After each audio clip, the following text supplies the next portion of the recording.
Hello, hello, everybody. I believe I am live now.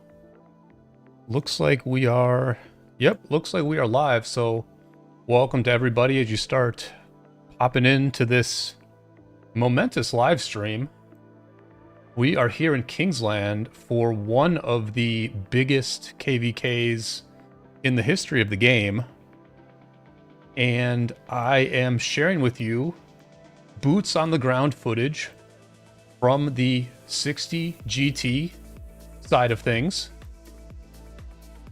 We've got the garrison right over here, Gorgohara, still the garrison of the day, here in this open field heavy Kingsland. Jake, welcome. Congrats on being first. It's been an interesting day one of Kingsland so far, and I am doing my best right now to talk while voice chat is completely popping off. I don't know how people like Chisgol and Plato and the rest of the daily YouTubers do it, where they are listening to voice chat and also talking to you the whole time, because I am hearing Chinese voices in the background as I'm talking. But let me know if the audio is good. It looks like we're good. Looks like the music's going and the voice is going.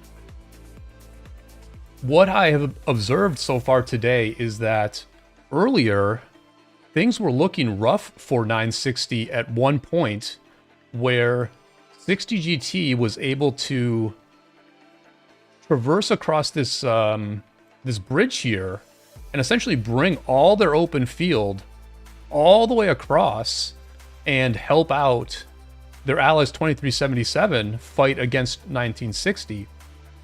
I think the key thing that has happened as we get into the Asian time zones here is that this bridge is now heavily contested.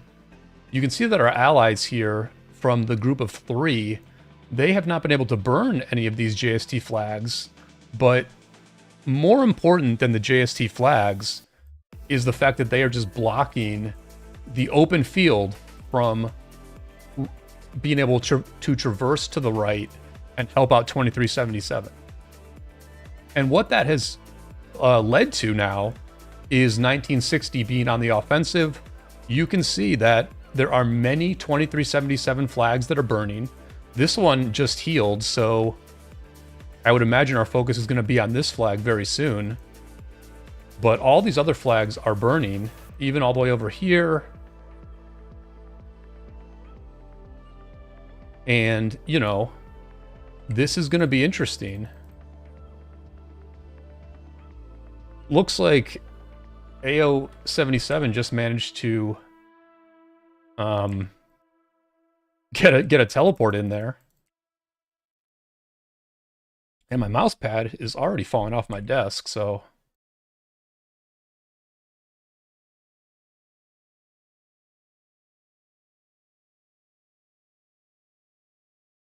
Jake, I do not speak Chinese. There's both English and Chinese being spoken. I'm not quite sure how they, you know, like manage all that. I think sometimes they have a translator on, but I would say that right now there's not too much translating happening. It's just like a bit of English here and there and a lot of Chinese. I think they're trying to like figure some things out, but I think they're also pretty pumped up for how things are looking at this moment. Back over here where the flags are burning, some of our stragglers are getting picked off, but it looks like at this moment, 2377 is a little bit hesitant to come out and defend some of these flags. We've got like really firm control at the moment. But let me go ahead and did I get the rune? I think I did. Yep, I just refreshed my rune, and you can see now we've got Mool's rally, his Scipio rally, coming in hot.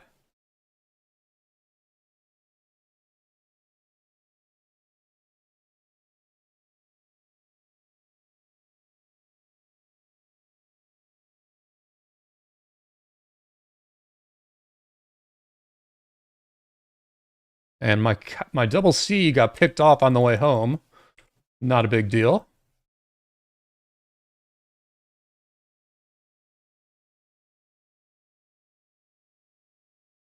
So pretty dominant position here at this flag. I assume we're going to burn this real fast. Yeah, that thing got burnt immediately. Not a lot of reinforcements there for 2377. And now I'm going to follow the mob because I don't really know what's going on. I don't have the markers on. We're trying to limit the amount of information that enemies can get from my lightly populated stream here.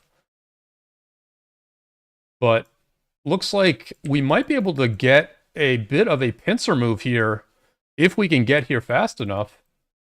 2377 in heavy retreat, so the pincer is not going to be too impactful, but at least we made them run back to their cities.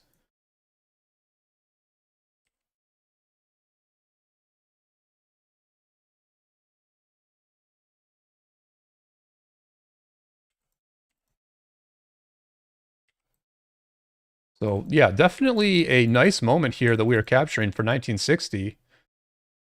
It's been a long day. They were on the defensive quite a bit, but at this point, momentum squarely on 1960's side. And it'll be interesting to see how much progress 1960 can make overnight during these Asian hours. I mean, it's a medium-sized Kingsland here, but, you know, if you can get actual territory from the enemy, open up more teleport space for yourself, I mean, it can change things for sure.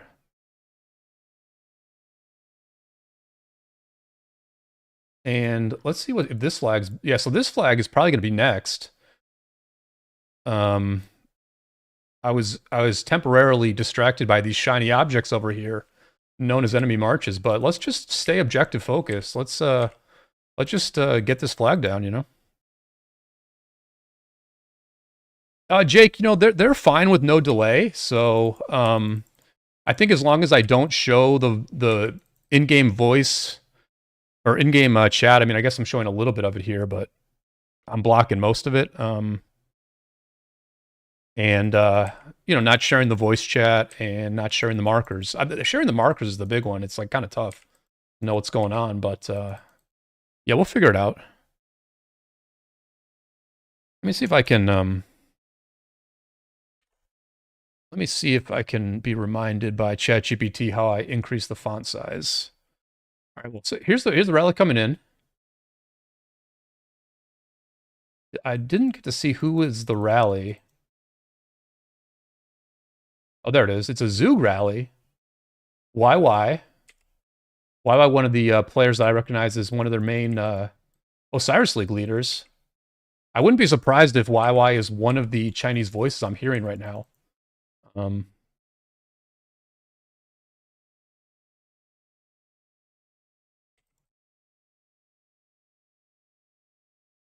Looks like 2377 is trying to get over. Is trying to get over to this flag, but they're not going to get here in time. Definitely not going to get here in time.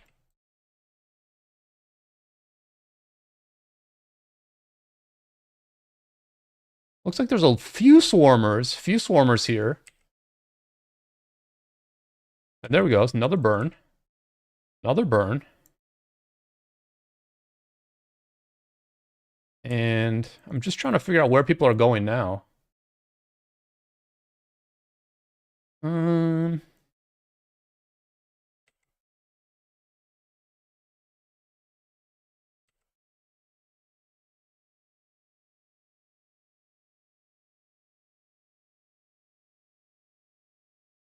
I'm going to just like brute force my way back to my city at this point.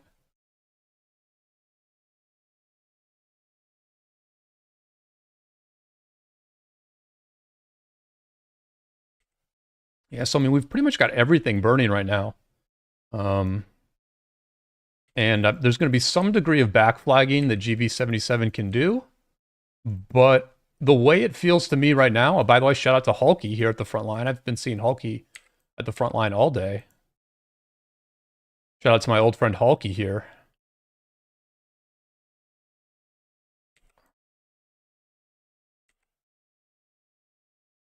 Yeah, I mean, it feels like we're going to take some territory. I think we are inevitably going to take some territory. And I may need to move this garrison at some point.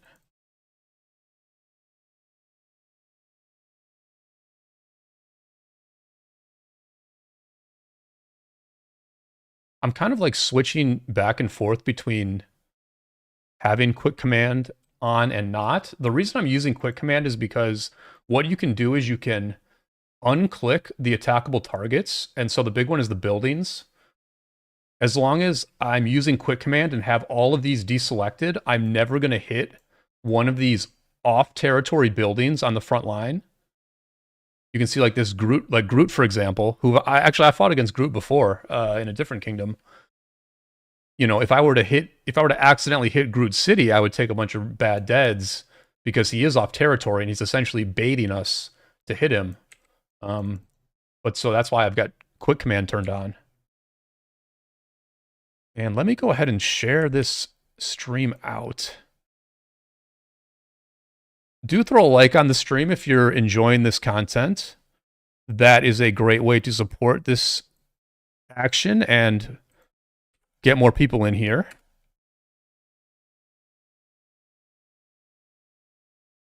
I probably could have made a better thumbnail for this stream, for this very high quality stream, but sometimes you just got to focus on the fight and just let the YouTube fall where it may, you know what I mean?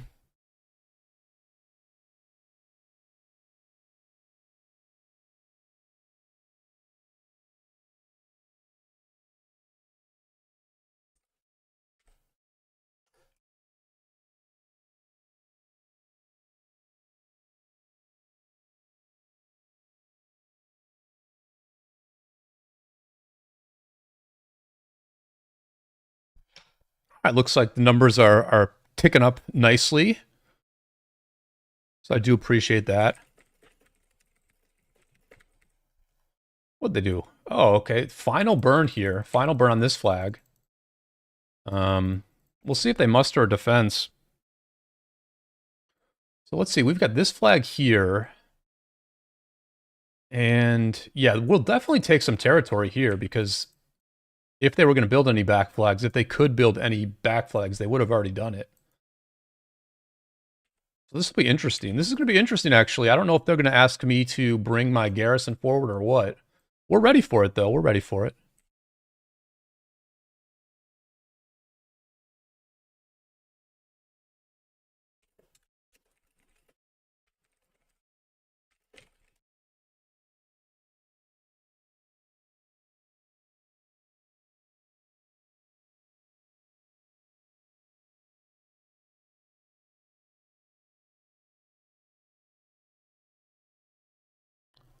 Asta, welcome to the stream. Good, very good to have you here, sir. I'm not going to do too much swarming. Uni and I are down to 95 million, rounded up. All right, rally coming in here. An Asher rally against this Gorgo garrison.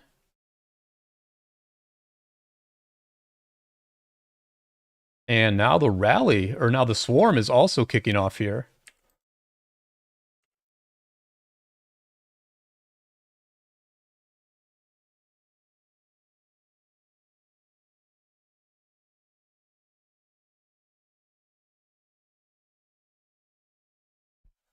You know, I was getting prepared for like this very intense action and like nonstop back and forth dot mode fighting.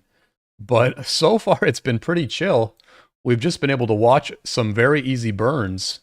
But you know, this is what a really intense long-running war like this is like. There's so many ups and downs because when I was watching the coverage of this an hour or two after day, oh, Boudica. Purple Boudica in that flag briefly. But when I was watching this earlier, you know, it looked like spirits were a little bit low for 960.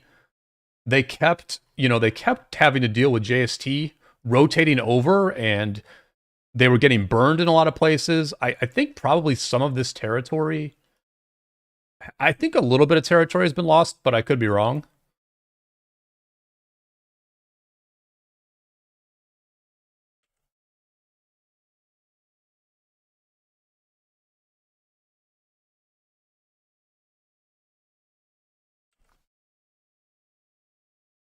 But, you know, now things look very, very different, right? Things look very, very different at this point.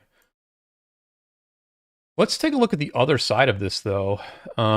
This side has been pretty steady the whole way, it feels like. Although, oh, you know what? I gotta get used to, like, this quick command thing. You know, it looks, I think part of what I saw happening today was that 1093 was a little bit bogged down at this river by the 2975 1606 camp, right? And it sort of just like blocked 1093 from being able to help anywhere else. And I think this is like a pretty good trade for...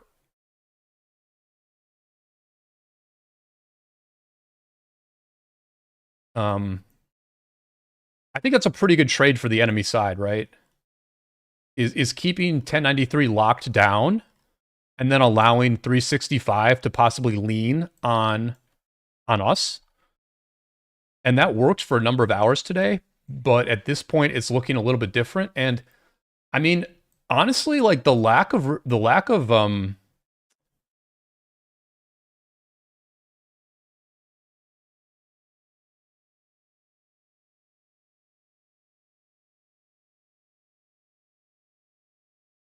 yeah, so a little bit of action on the left here. It's quiet on my side. It's a little bit more hectic here on the left, and there is this flag here that is repairing. If I need to rotate over there, I will. But a lot of people are still chilling right here, so I'm gonna just stay. I'm just gonna stay here. I mean, they might want me to garrison, so I'm gonna leave my marches here as well.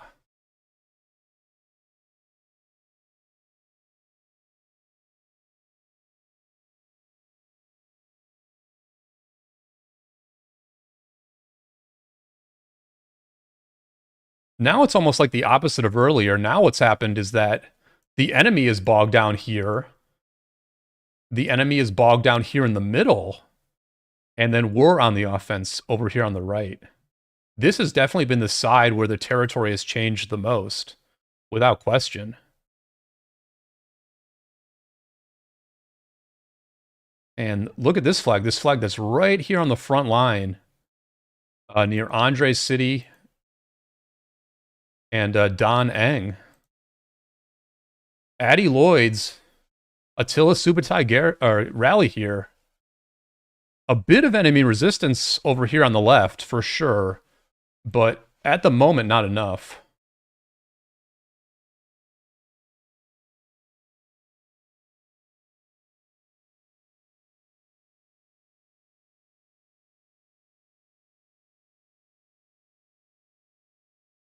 All right, so we've got the flag up here. Let me get back over here.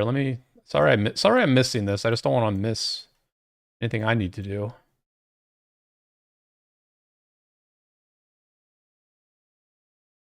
I think we just burned them, but I didn't see where. My bad.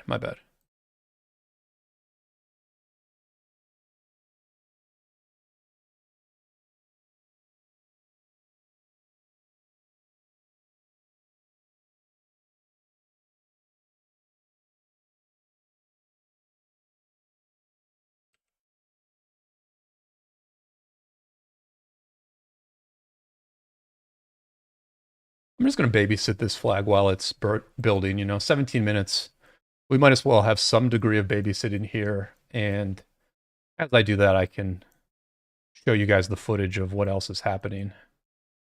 Assuming I can find it, of course.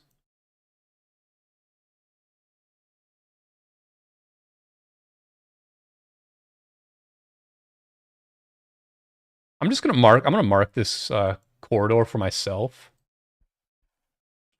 So I can get back here.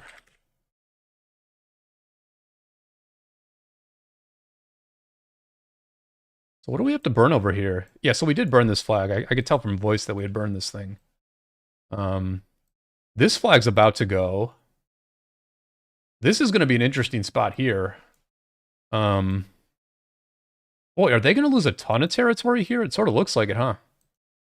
I mean, this flag is going to save some of these cities. It's going to save Gemini and Rayo, but it looks to me like they're going to lose a bunch of territory here. Like Cyborg's going to be off territory, Wild Lion potentially off territory, and then these smaller players here, Utlagi and Kaw. If I'm not misreading this, and then this is going to open up a little territory for us as well. Oh well, Yultagi is going to get ported away by the 60MX flag. But you can see Kaw going home here. They might teleport out right now, or they might just try to stay.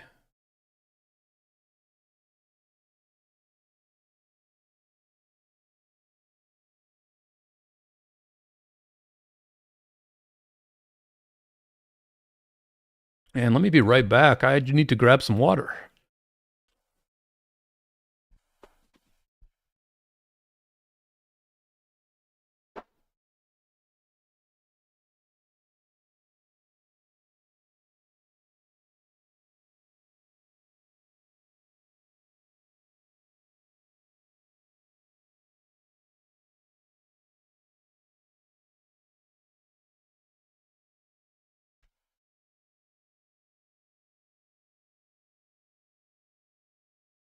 Lazy Wings, GM to you.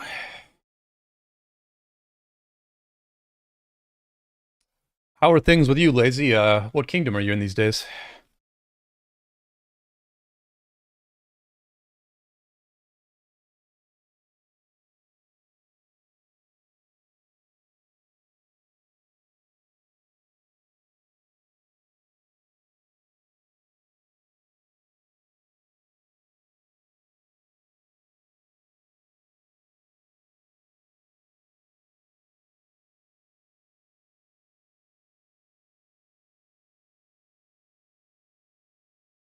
I guess I could pull my garrison out. Oh,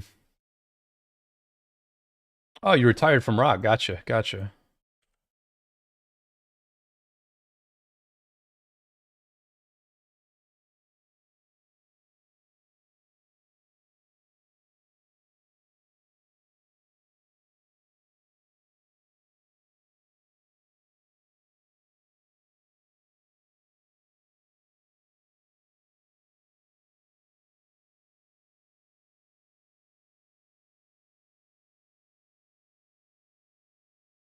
Well, you know, there are two types of people in this world. There are people who still play Rise of Kingdoms, and there are people who have retired from the game. And I'm definitely not sure who is better off. There are pros and cons to both, that's for sure.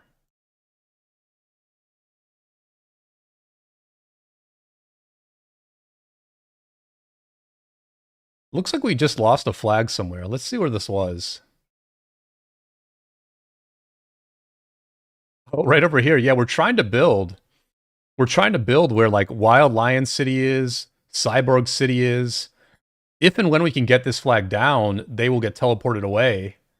Well,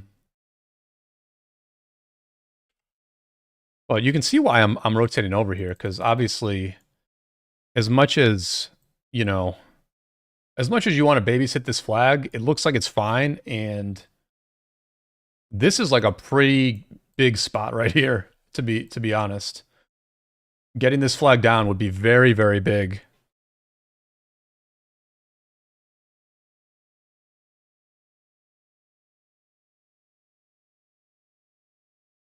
You know what I should do? I should just bring my garrison over here. Actually, I should actually just bring my garrison over here, because mine cannot be attacked. My flag cannot be attacked. So yeah, I'll just bring my garrison over here. Actually, I probably should have done that a while ago.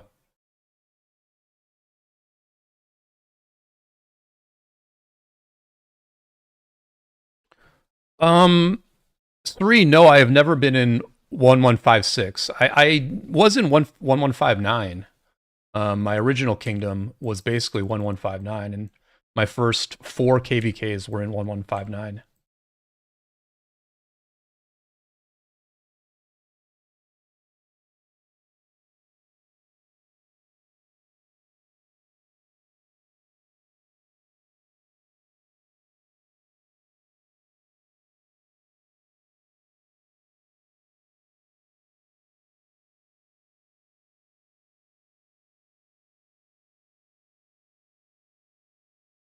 Lazy Wang says, I grew tired of the pay to win system. If they ever give a little more to low spend free to play guys, I may return.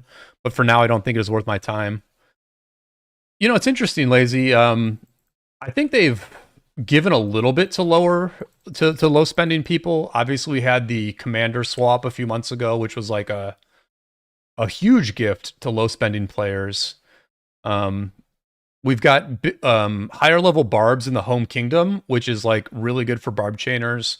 We've got higher level forts in the home kingdom as well, which is good for, you know, kingdoms that are diligent about doing forts. There's also been some events like the melon market, for example, where you can actually get like a lot of resources on your farms, right? I did this earlier today with a couple of my farms, and basically in like one day of collecting melons and converting them, I was able to buy these 10 food cards, these 10 wood cards, and these 10 stone cards. And that's 150 million resources right there. Like, it took, 20, 30 minutes to do. I'm getting attacked somewhere. Okay, this is going to be a good time to... Oh, shoot. Ah, that's why I was getting attacked. Well, we'll try to get the garrison over there again.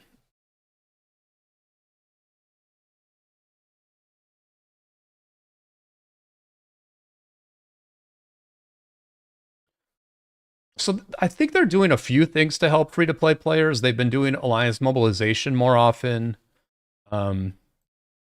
There's also this like Sunset Canyon type of event that's like really good for resources that your farms can do. But I mean, if you've got like 6 farms, for example, then you could get like almost 1 billion resources doing this Melon Mall event. It's not a lot for the low spenders, but it's something. It's something. But I certainly hear you on this like game being so pay to win. It's sort of wearing on me as time goes on too, because they're just like, it's just so different than other competitive games, you know? Like most competitive games in this world are like entirely skill based, and it's like all about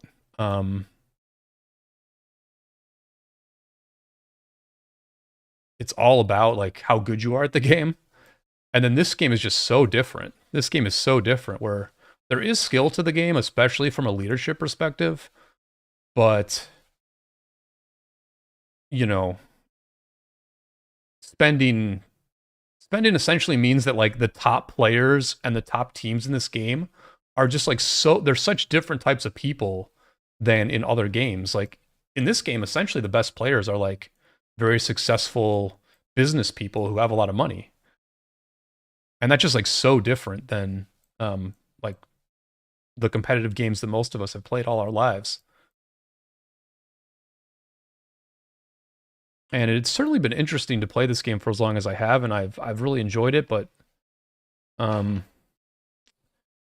yeah, it's weird to be sort of like capped in how good you can be at the game.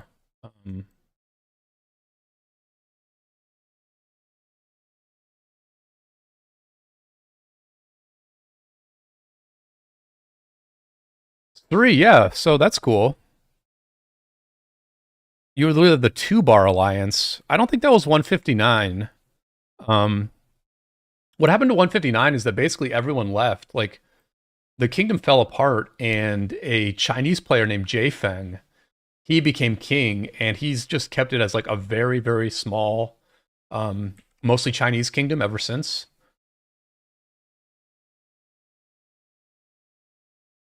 So we're burning this flag again here.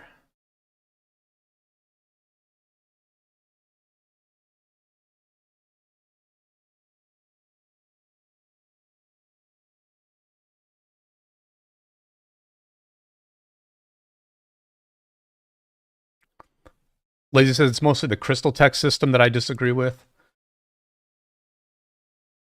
Yeah, so I mean, I guess they've talked about changing the crystal tech system. There was like a recent developer note about that, and my vibe is that they're probably gonna like ease up on the crystal tech a little bit, which would be good as well, right? Like I think this KvK is a really good example of the pay to win aspect of this game, which is that like this KvK is definitely extremely competitive. Both sides have worked really, really hard. Both sides must have like a ton of war leads that can just keep people going in the right direction around the clock. They must also have a lot of very, very dedicated players who have like gone out and gotten like a pilot network for their accounts. And they also, the players themselves are putting in a ton of hours.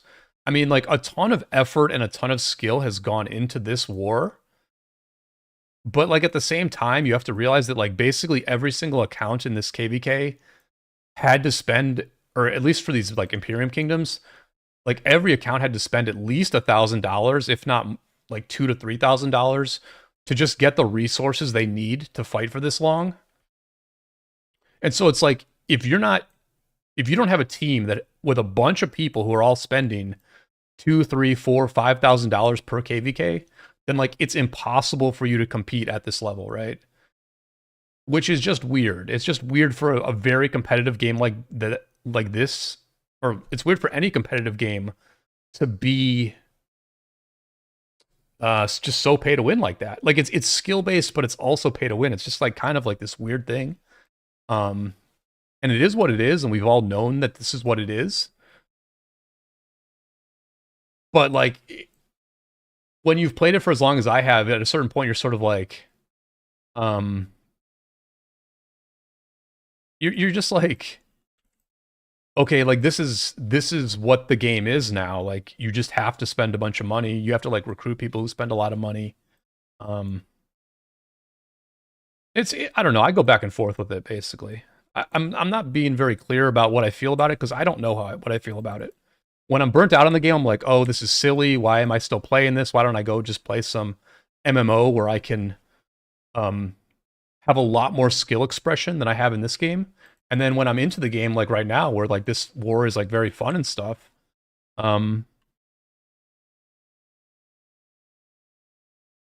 you know, when you're in the midst of some of this stuff, you're like, what's wrong with this game? It's like tons of skill. You have tons of decisions to make every second. Like, what's wrong with that? Lambo, welcome.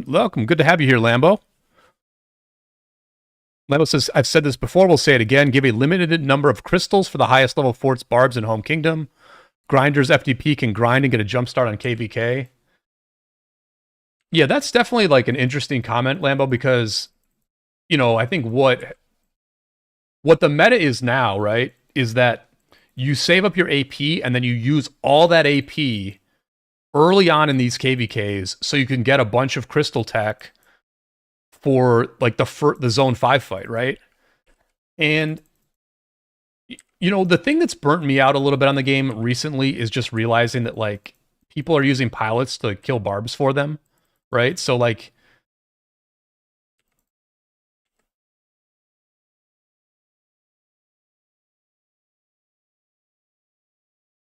it's like that's like a little weird, right? Where it's like it's really different now. Like this is becoming very different than other games where like there's like an economy to this game. There's an economy to people spending their time to like progress your account. And that's like a really important thing, right? Like getting people to kill barbs for you early on in a KvK is like a really important thing at this point. Can I get through here? Can I get through here? Probably not. This seems bad. This seems like a bad... all right, we'll go. Genie's here. YY's here. All right, we're fine. We're fine. I have escorts. I will catch up on the chat here in a minute.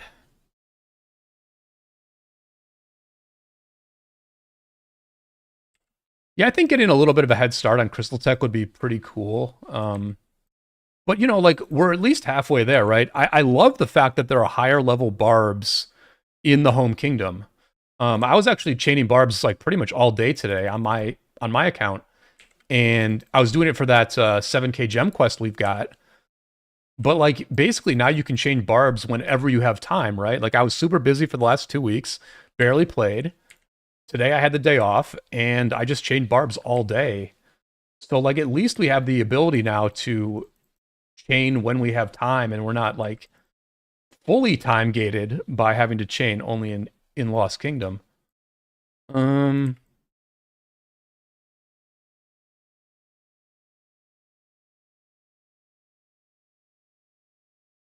Jeannie, good to have you here. Thanks for the escort back to marker number 1 here. Yeah, I think the barb chaining is like mostly in this KvK, but I think it happens in other ones. I mean, honestly, I've realized that I should stop doing Marauders and that I need to save all my AP for like the early days of our Lost Kingdoms, because it can help me too, right? Like it can help you in any KvK to get a lot of crystals early on and have a bit of an advantage for that zone 5 fight.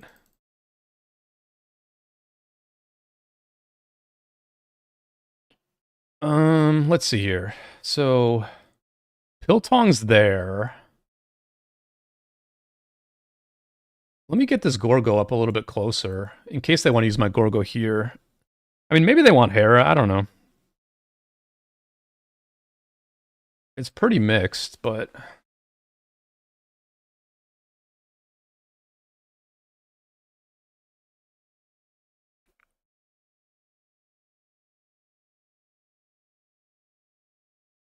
yeah, Amthala, I made a video like a couple months ago where the title of the video was "Are Marauders Worth It in 2025?" and I was like a little bit indecisive in the video, but I kind of wish I knew now. I wish I knew then what I know now, which is I would have said Marauders are not worth it in 2025 because the crystals that you get for killing barbs in Lost Kingdom are like so good.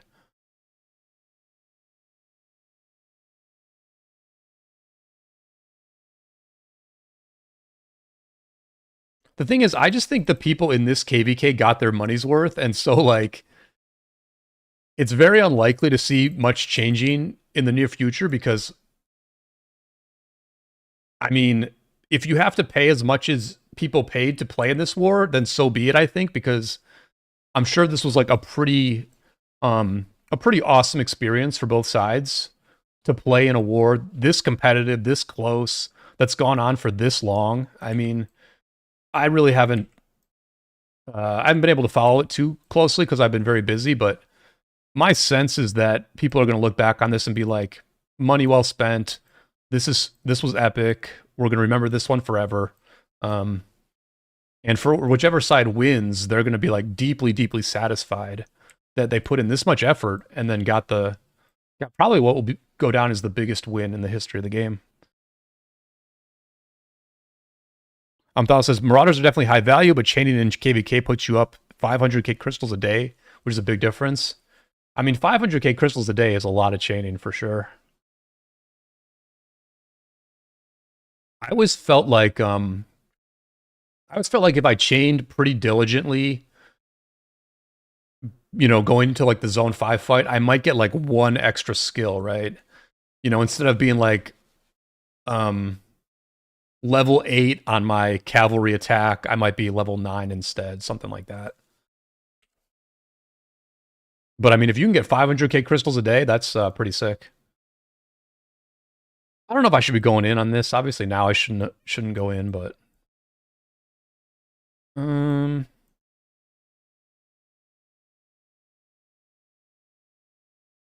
just going to throw my garrison in here, and if they swap to it, they swap to it.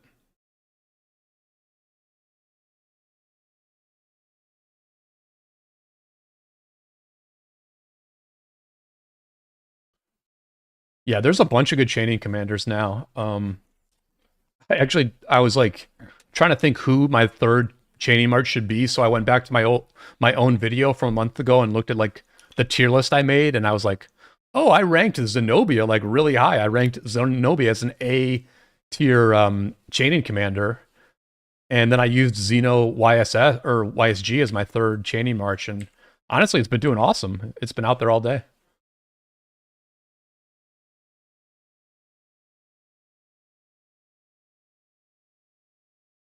Trying to figure out where like the action is right now. There's really like not that much action. I guess I could come down here. I feel like we're almost just like farming kills at the moment. Like It's pretty burned up right now, man. We got them pretty burned up. I'm probably going in a little badly here, but I'll you know, whatever. Oh, you know what yeah, I gotta use the quick command. I gotta use the quick command.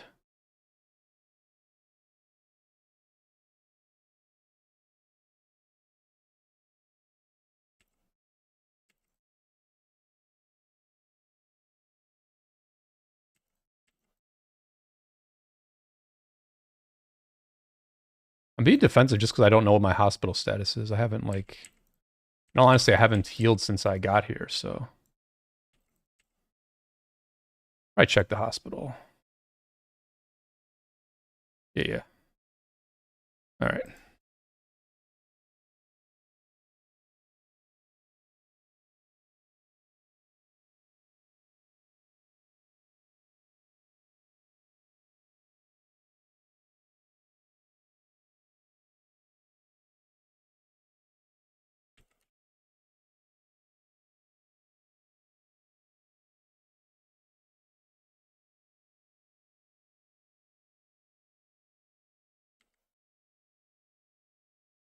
I don't love that I'm refreshing right here because we're obviously pushing to this flag here, but... At this point... Oh, I guess I'm coming back. Whoops. That's fine. That's fine.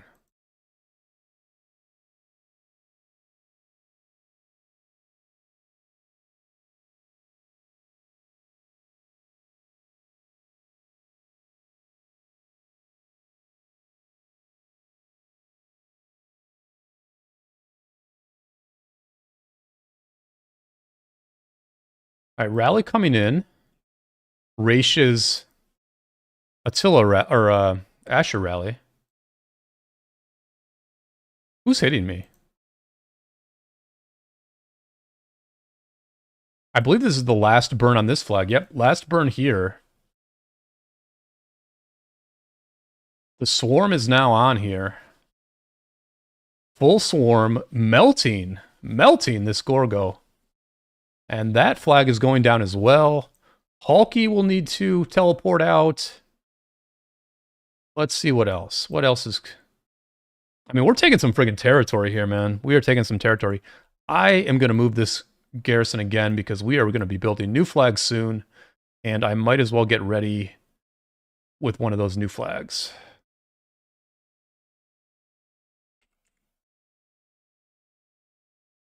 Yeah, I imagine we will build a flag here. It sort of feels like this whole little peninsula here is going to be gone for 2377. And this is the area, for those who follow this KvK closely, this is essentially the area that 2377 worked for the last 3 weeks to acquire, right? They won Zone 5. That gave them more entrances into Zone 6. Because of that, even though this was kind of a stalemated zone, maybe a zone where 961 a little bit, 2377 was able to get up a pretty good fort wall along this latitude right here. And though these forts here allowed them to mountain hop into this zone when Kingsland opened, and if this first overnight session goes as we expect, then essentially we're going to neutralize those 3 weeks of work by taking all this territory on the first night. Genie's saying that the 2377 uptime will be in 3 hours.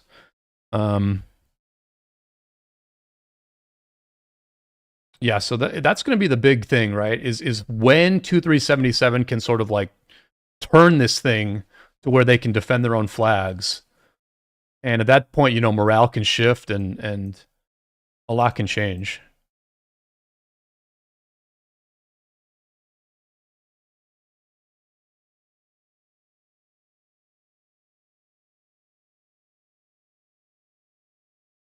One last burn here as well. GV77 just extinguishing as fast as possible, not putting up too much defense, just trying to get a little bit of a stall. 1 second. Yeah, Uni can garrison 9. Uni can garrison 9.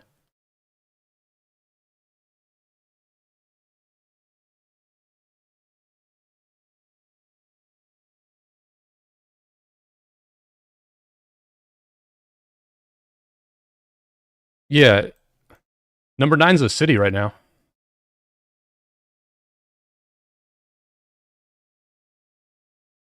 Yeah, that's fine.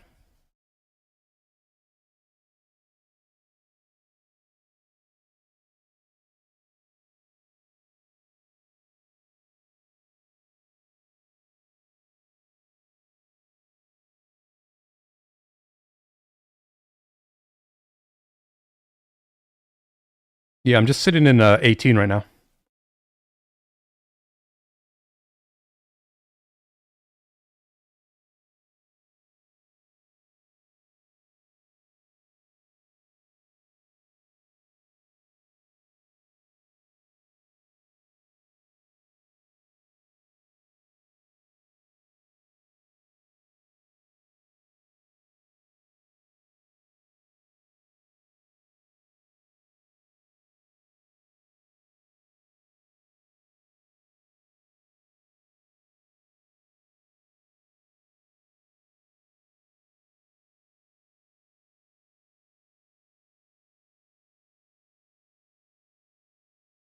I don't think it's really downtime that's 2377 is having right now. I just think it's like when you're this overwhelmed, it's like very hard to accomplish anything in the open field, right? Like they just cannot accomplish anything in the open field.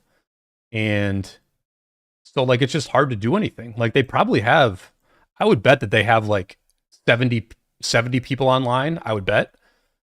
But it's like, what are those 70 people supposed to do? Um,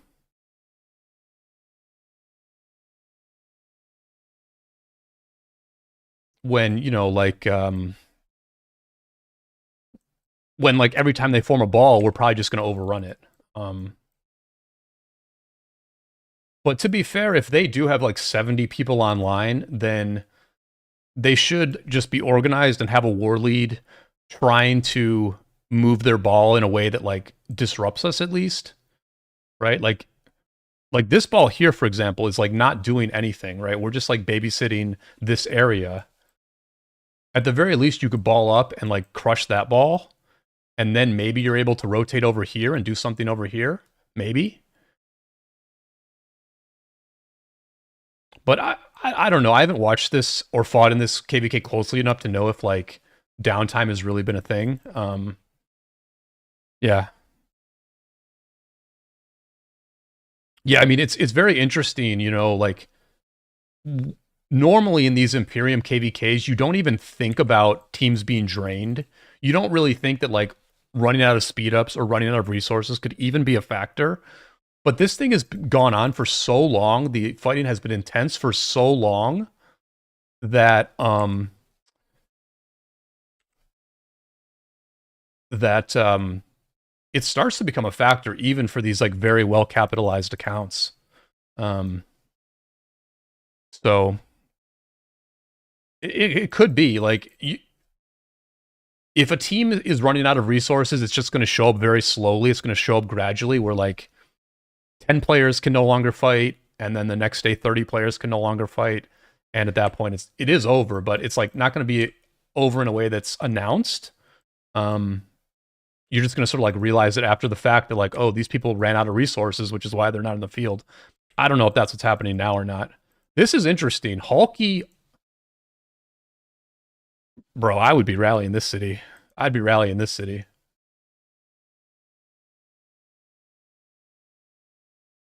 I would be. I'm surprised this city's still alive, man. Hulky could easily be offline, easily. But probably not. Probably not for a frontline fighter, right?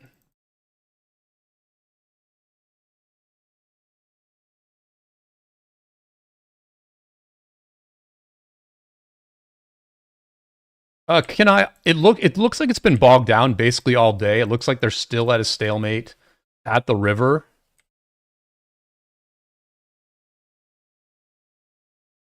So what is going on here? I'm trying to see where the flag is that's being built. I guess this is the back flag that they're building. Yeah, this is a back flag that they're building right here. Geniuses don't want to waste troops, I think. Yeah, I mean, you don't want to... I mean, if you're just getting really wrecked here, the decision tree is, like, really tough. I think they should be doing a little bit more, though. I don't know. I would hate to be a war lead in this situation if I was in 2377 shoes, but I'm not sure. It's a very tough spot. It's a very tough spot.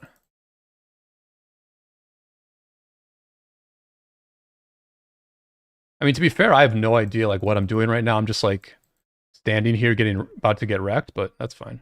But let me finish my heal.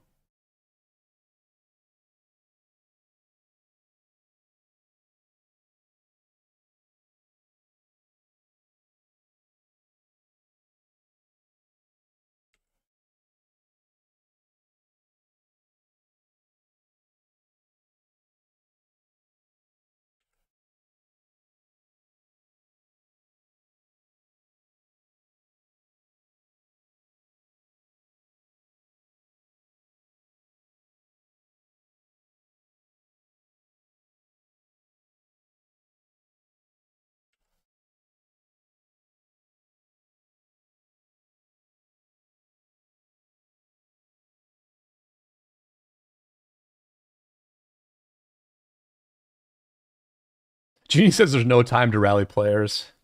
I guess, but I mean, a frontline zeroing right now would be pretty epic. So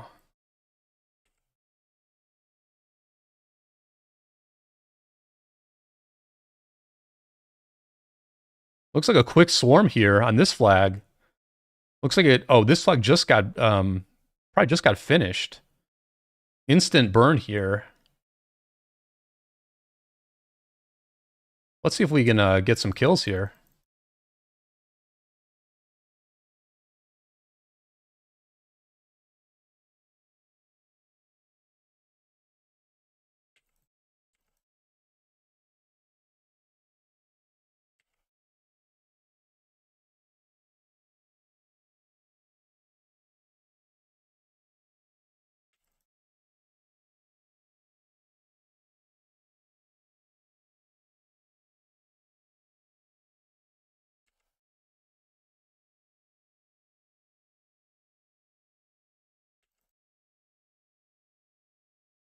Shout out to Genie hanging out in the stream and right here at the front line.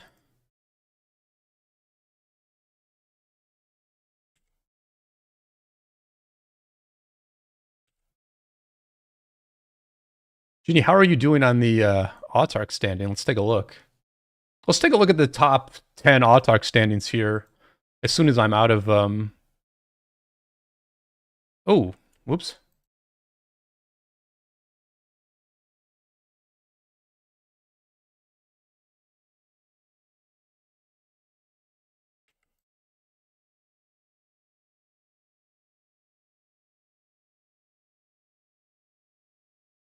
Top 10 in kill points for the whole KvK here. BT Cyborg in first, Perdigo second, Alhai Thumb third. Then comes Mr. Hope and Wild Lion. Rayo PG in sixth. Amadaziz, Ace, Genie's 2377 account in ninth. And then this Korean player, I believe, from GV77 in 10th.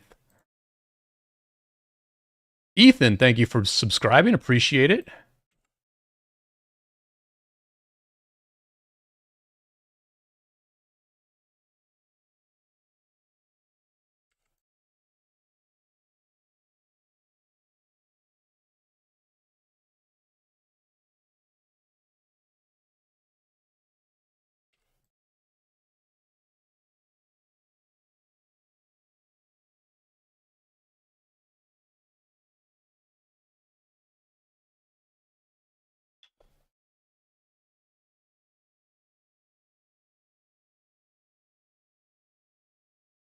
Ethan says 77 will defend on river, 60 GT goals to get to the river for better position when 77 goes into uptime. I mean, that's a lot of territory, though, Ethan. I mean, that is definitely a lot of territory. It makes sense. It makes sense that they will certainly try to take a stand at this river. I wonder if they'll try to take a stand before that, though, because that is a lot of territory. Boy, it looked earlier today like this might be a somewhat fast Kingsland, but you look at it now and it's like, oh my gosh, this side has been stalemated all day long, and this side could potentially get stalemated at this river. And then here's the group of 3 here in the middle. I mean, this bridge, I would say this bridge is probably the most important spot in this zone. That's what I've observed so far. Genie with the 10 gifted. Thank you so much, Genie. Very appreciated. Shout out to you. I really appreciate that. We are going to be here all night giving you coverage of this KvK. The community deserves 24-hour coverage of this thing. My colleagues in the YouTube community have done a great job of covering this thing from start to finish. Some of them are getting, a much-needed rest tonight, and I am just very happy to do my part to bring some of this coverage to you all. And Bajini, very much appreciated. Lots of great people getting gifted subs. Welcome all to Officer Chat. We've got some nice emojis here. We've got some very positive face emojis, but then we've also got the sad faces for when mistakes get made. So thank you all. Congrats to everybody who got a sub. Toxin. I don't know if that's my old Alliance mate Toxin. Gable, Casper, Chuck, Zach, Japs, Densdale, Russ, Genie, themself, and Amthala. Welcome everybody to Officer Chat. Glad to have you here. And we are deep in enemy territory at the moment. We are deep in enemy territory. I'm actually not quite sure why I'm not sure why we're here, actually. I'm actually not quite sure why we're here. Because we can't...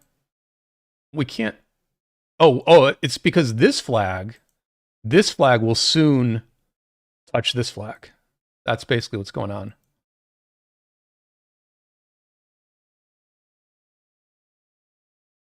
Yep, so now this flag is actually...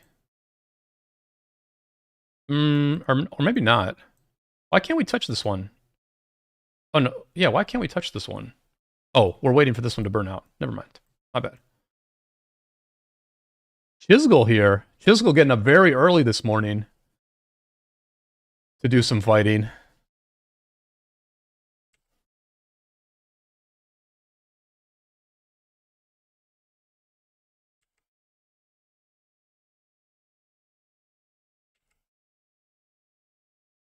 Just a few seconds here on this very critical flag. You know, Ethan said that the strategy for 77 will be to defend the river. I think it's a good call in terms of like this is where 960 can realistically get to. Oh, they're just swarming it. They're not waiting for a rally. They're just swarming this thing.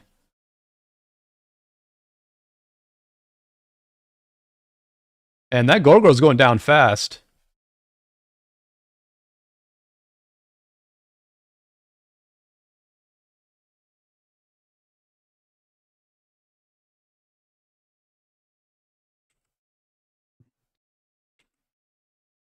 All right, that was easy. I just kind of like stood there and watched, basically. Let's go.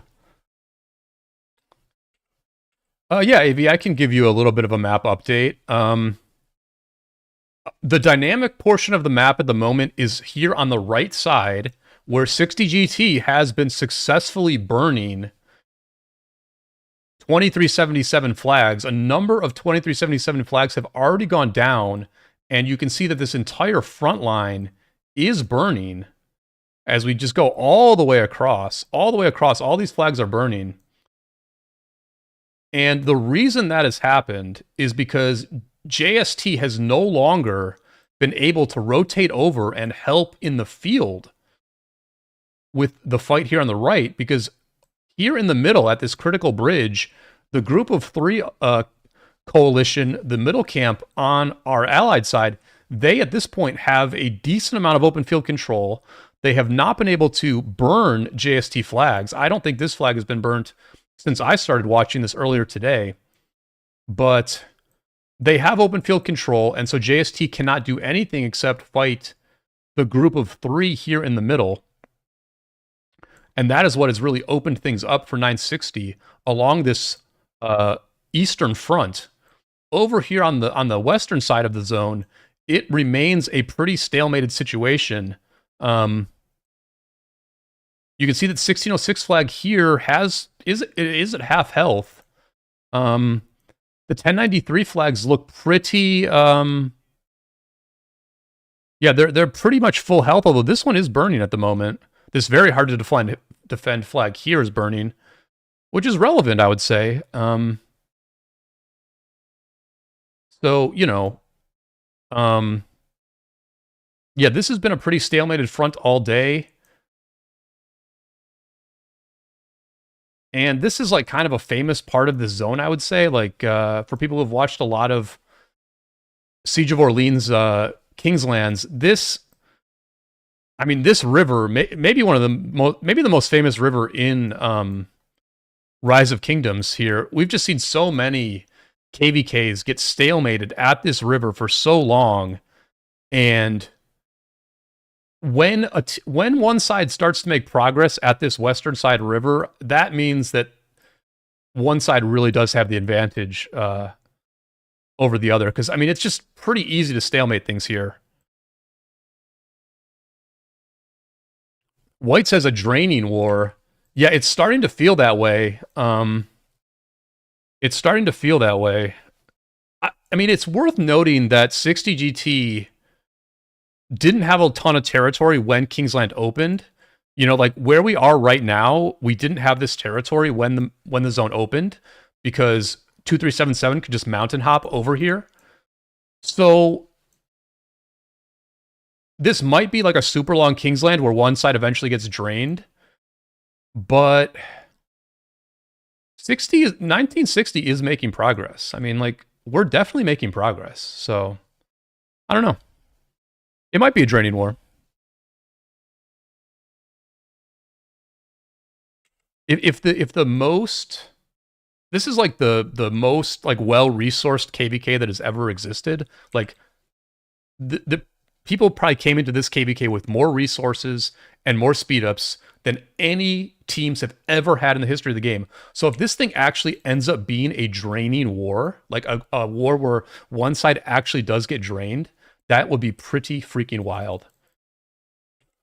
But I mean, they've been going for like 3 weeks, so people can get drained, and I think people probably are starting to get drained, right? You can see that Uni and I have 3.5 billion of each resource just out and about. I'm not going to show you how much we have in terms of our cards, but you know, I think people are probably starting to run out of resources at this point. I would love to know like how many resources are being transferred from banks to players. I mean, it could easily be, I don't know how much banking gets done in kingdoms like this, but it could easily be a full-time 24-hour job for someone to transfer resources to players from the bank, if that's something that they do.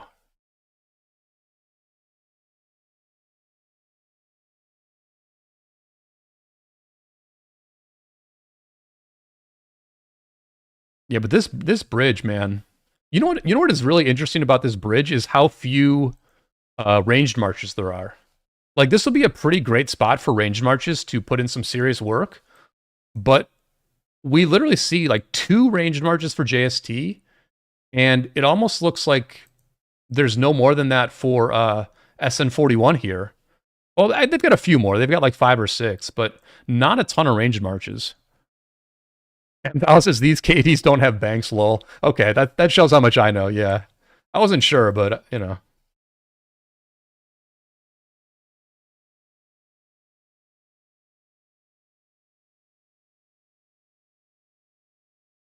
I guess I'll rotate over here a little bit. Why not?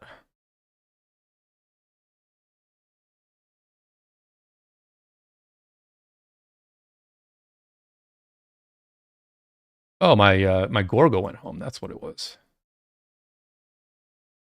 I'll just put the Gorgo back in here. Why not? Just in case, you know what I mean? Just in case. Because they can attack this flag from the AO-77 fort that's over here, which we have started to burn, actually.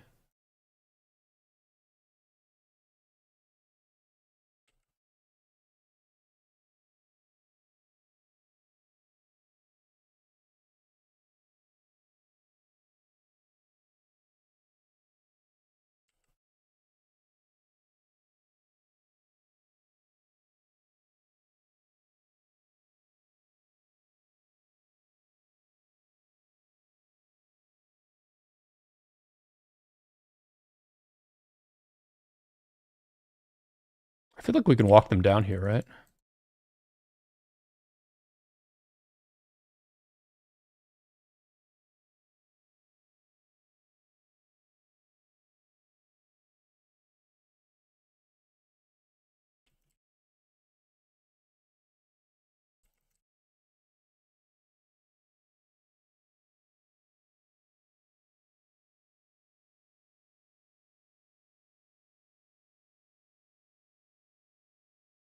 Yeah, I mean, one of the things that can definitely happen, and I'm sure does happen in a KvK of this size, is that you have like a unofficial banks, or you just have like player-to-player transfers of resources because, you know, there are going to be some whales who have like more than enough resources, and then there's going to be some other like mid-tier and small-sized players who are probably out of resources. And so then it just becomes extremely useful for the whales to transfer some resources to their teammates. You know, Peacemaker was always like a famous player who just transferred like an enormous number of resources to his teammates. Peacemaker essentially was like the bank of 2268.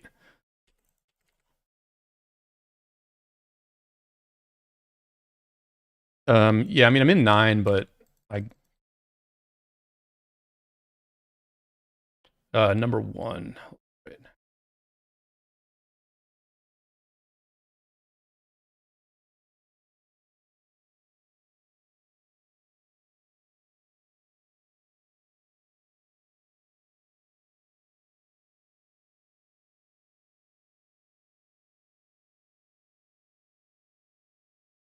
Yep, yep.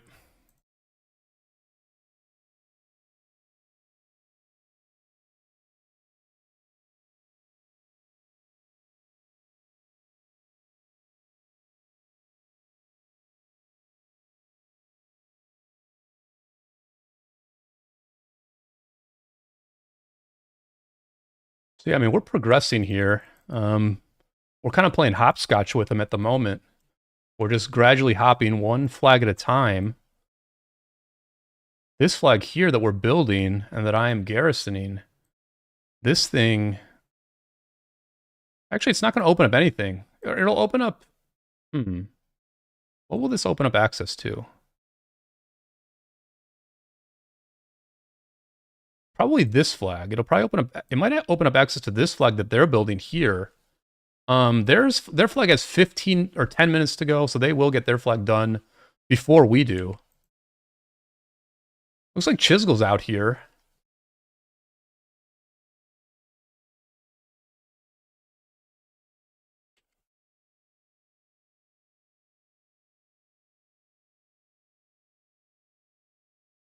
You know, the big thing, the really big thing about Kingsland, I mean, this is like a very obvious thing that I'm going to say, but like the big thing is that there's no forts, right? There are no forts in Kingsland. After an entire KvK where forts were like the main way that you held territory, and forts were the main strategical factor in a lot of things, all of a sudden you go into Kingsland and there are no forts.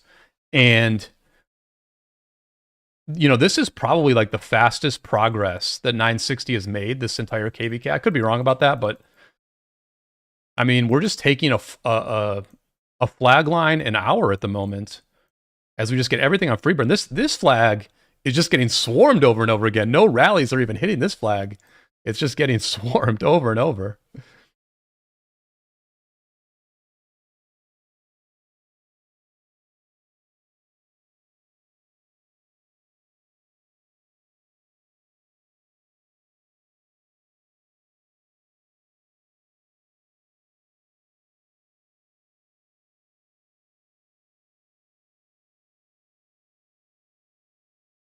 Let me just make sure I've still got gear on this Gorgo. This is Uni's Gorgo. All tier 5 almost. I actually didn't realize that Uni had done this, bought the leadership stuff. Or not bought the leadership stuff, built the leadership stuff. So this is just like an extremely, extremely good infantry set. Great arch formation armament set as well. And, you know, this is, I mean, Uni's Gorgo Hera is like a pretty famous garrison, I would say. So very cool to have it here on the front lines of the biggest war in the history of the game, for sure.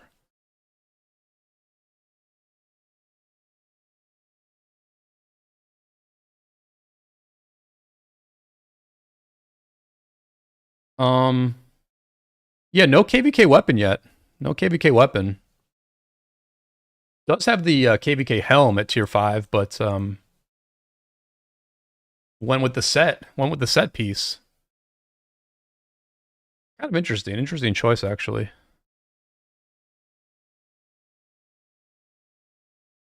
It may not be a perfect garrison, but it's a damn good one, you know what I mean? And at the end of the day, Gorgo Hera is just like the best in the business, so.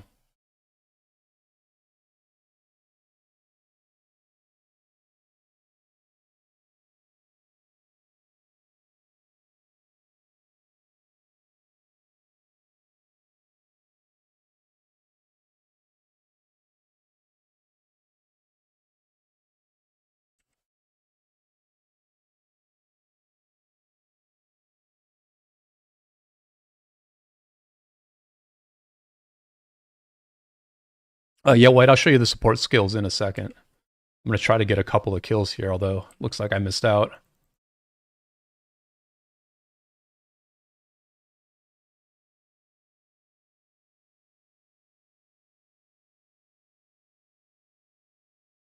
I'm trying to figure out where the ball is going now. Half of us are coming back here. Should I come back here? I guess I'll follow this person. Oh yeah, we got another ball here.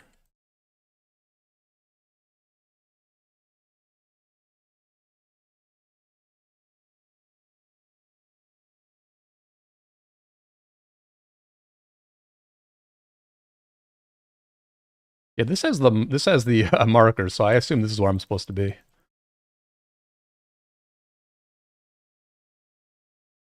Yeah, so support skills on the Gorgo.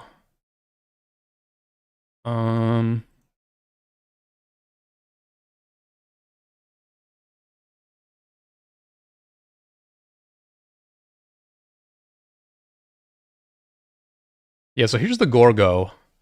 Richard's counterattack skill. Saladin's 30% less skill damage and also taking less counterattack damage, and then the Constantine. Wow, this is interesting. I'm not sure why Uni has this one. Does one big heal every hour.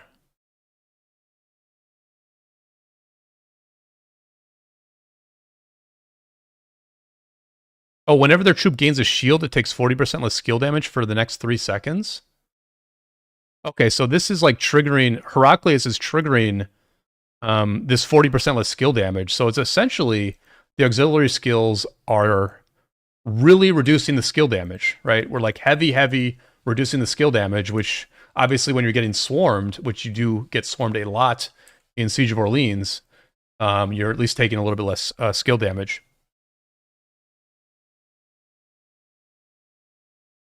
Here's Genie's Lucci. This is all tier 5. And then we can compare the stats of Genie's arch formation to Uni's.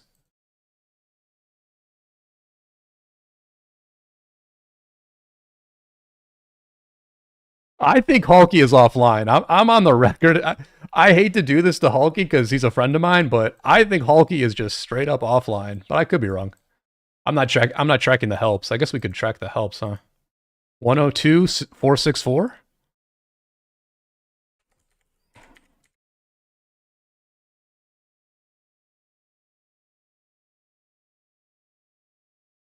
The player base is starting to call for the rallies on Hulky City.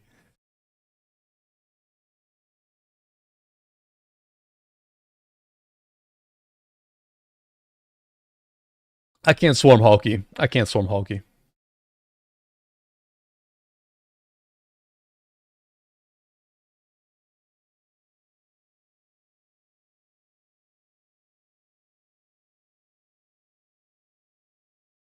If you ever do want to watch Hulky in action, you can actually go back to my old videos and look for one titled "How to Play as a Downtime Player," and it's actually one of my best videos I ever made. And it's Hulky like basically um, defending in a stratagems Kingsland as like the one whale against an enemy team that was in their uptime, and it's a video that I'm very proud of. It's a very it tells a very good story, that video. So if you want to know more about Hulky, be sure to check out that video later. Yeah, everybody's getting 50% of their troops back, and we're also getting back some resources. Everybody's getting back 10% of resources spent. So Uni's already burned through 71 billion in this KvK.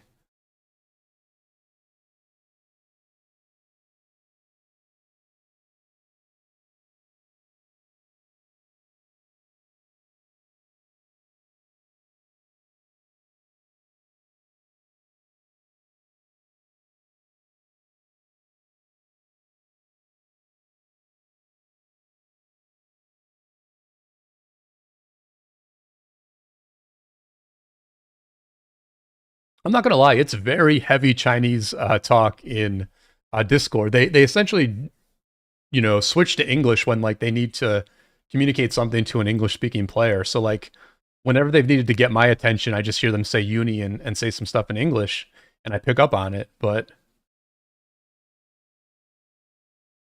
it's definitely a lot of Chinese right now on the voice chat.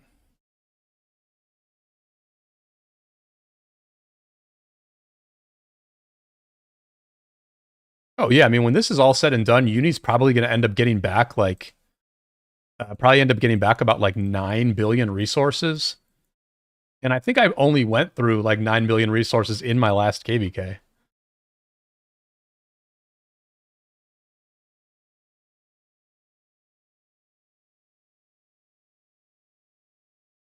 Let's just make sure that this bridge is still where we need it to be. Things have slowed down at the moment here. Baba on the front line, holding things down for 1365. It's an interesting KvK, right? Because I would say that players like Baba and Chisgul have a bit of a reputation as being on the losing side.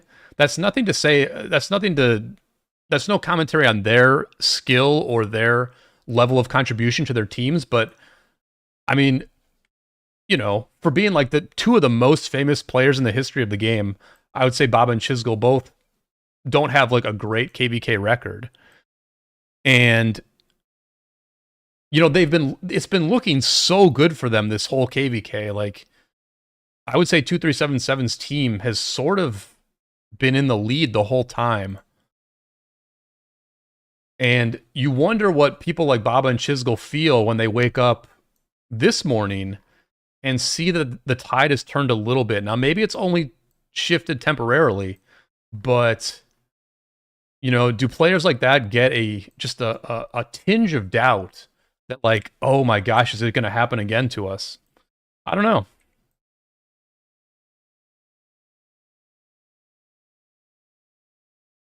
Let's just see if there's any rallies. I guess we're just holding a bunch of rallies at the moment. We're just holding rallies on all these flags.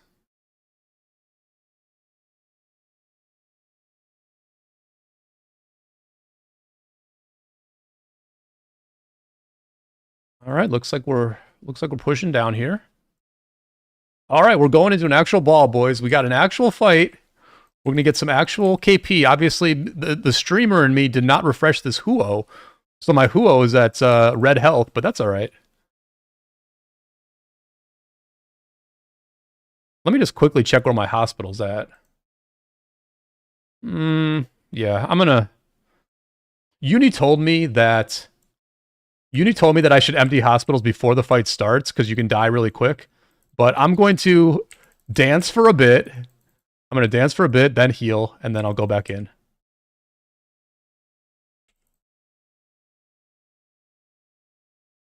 So no sad faces yet. I'm being a little bit cautious here because obviously my hospital is not like empty. But enemy has pretty good numbers here, actually. I should probably get a little bit more to the front line. And I should turn on quick command so I don't hit any of their cities. This is honestly like my first real fight here. And it's actually pretty... I think I'm a little bit like not ready for how intense this one is. I mean, I guess I'm doing okay, but...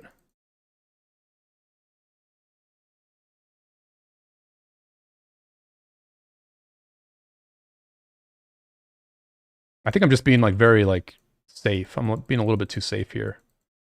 But we'll clean up the second half of this fight. My teammates face tanked it for me, and we'll just clean up the second half. That's fine.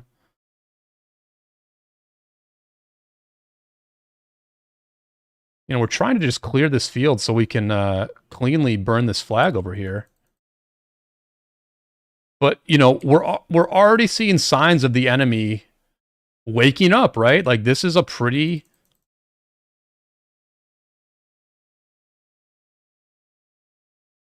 Oh, I pulled it out.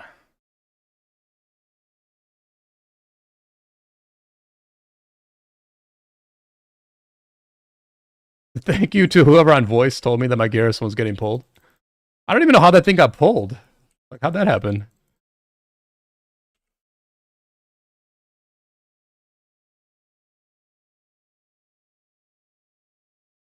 There's the siege line. There's the siege line.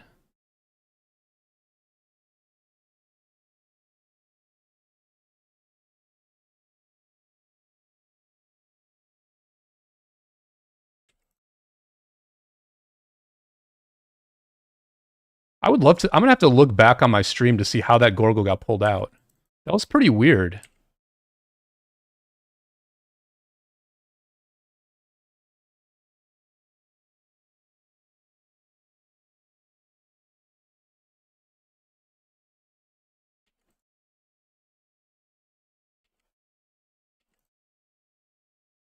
And now we will start the heal on the hospital. Oh, we're fine.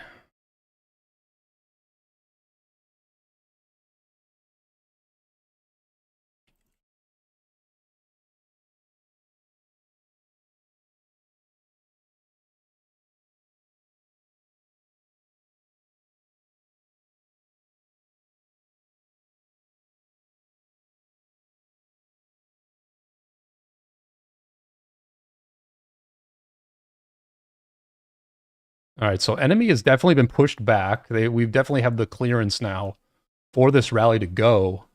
This is why you set anchors in these rallies, because once you clear the field, you can pretty much let these things release immediately. Okay.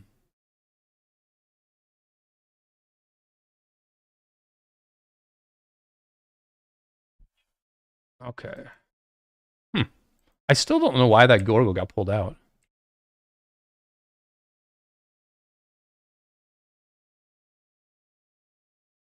Okay, here comes the rally. Rally finally coming in now. Addy's Attila Subutai. Let me finish off this heal.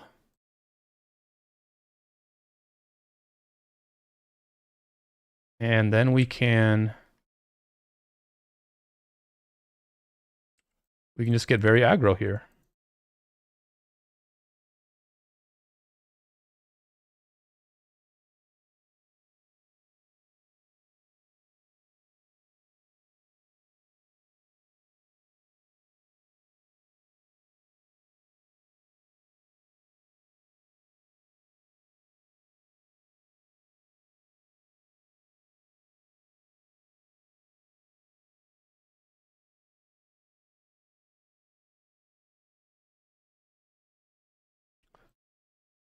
I think at this point, the war leads have definitely hit their stride. It was a little bit hectic when I got on, but at this point, there's like two very strong voices, very enthusiastic.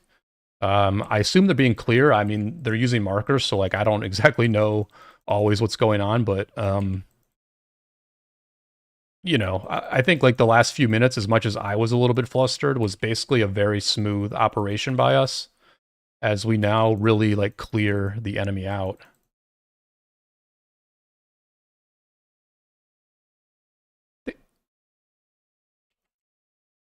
And I'm just going to pull back. I might as well just pull back.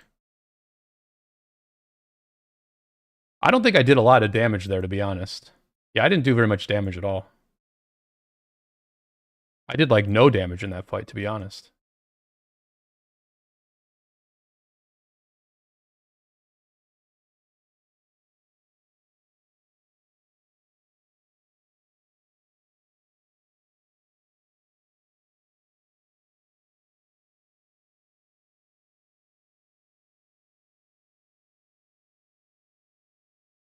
Looks like I pulled back just in time, but yeah, I don't know.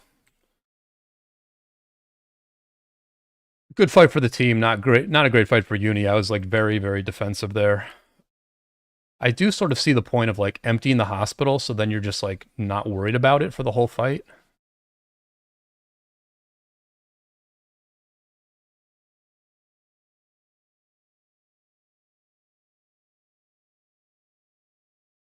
But I think that's the last burn on this flag, probably. Hmm.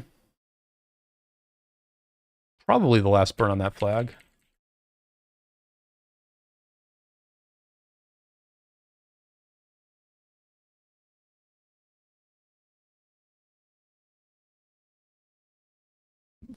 And this is going to get interesting. This is definitely going to get interesting as more and more territory opens up. Looks like, yeah, Hulky's still here.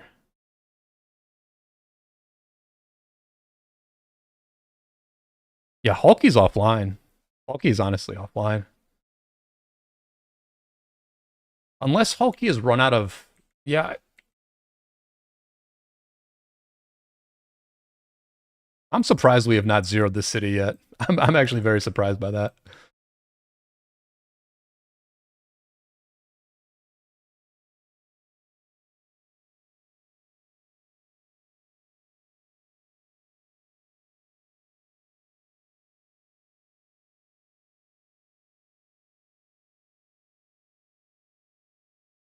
We'll have to see now if 2377 musters a defense at this flag. Obviously, they did muster a defense at that last flag. It wasn't the worst.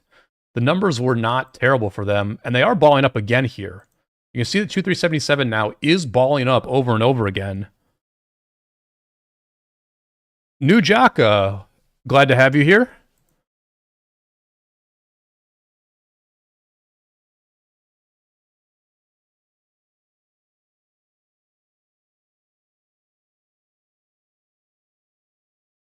Another swarm on this flag.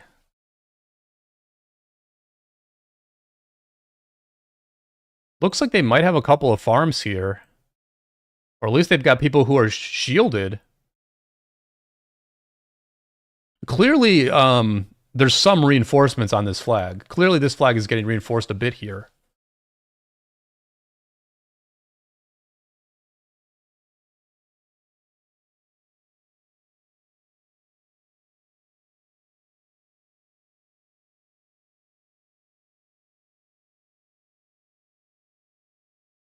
Herbo, you know, It's been fun so far. I mean, I haven't been too involved, so like this is really like my first involvement in it. So you know, so far I've been on the winning side of all this. I wouldn't mind getting a glimpse at when things are going badly for 960 to see how, you know, how the whole operation runs when things are going badly. But this has been pretty cool, you know. This has been pretty cool.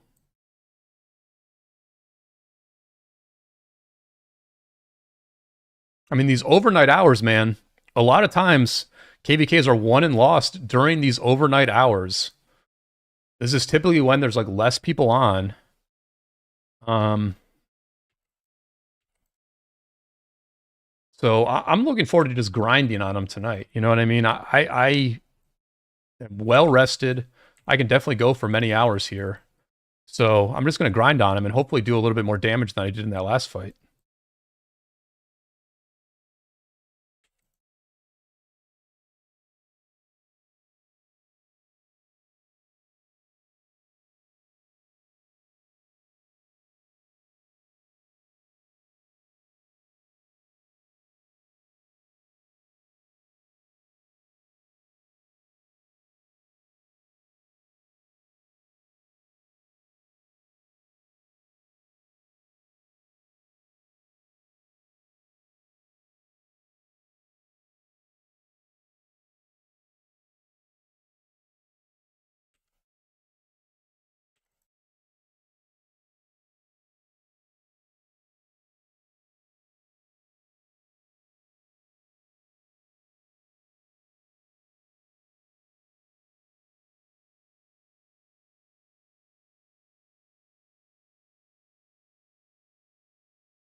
Yeah, this is pretty much my uptime as well.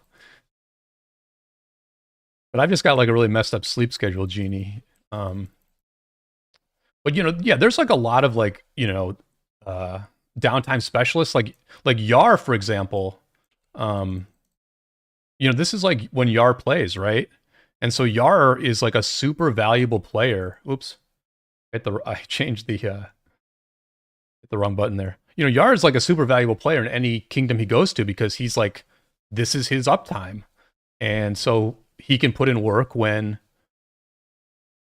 the rest of the team is asleep. My Kingdom 770, we just recruited in a group of Vietnamese players. So now we've got a Korean group and a Vietnamese group. And so I'll be very interested to see how we do during this time period. We've gotten a little bit weaker in recent years. We've gotten a little bit weaker in this time period as our Korean group has dropped in size. But yeah, I mean, it's very undervalued. The value of bringing in like a Korean group or a Vietnamese group to cover these downtime hours in a smaller KvK in a smaller kingdom. That's very valuable, right?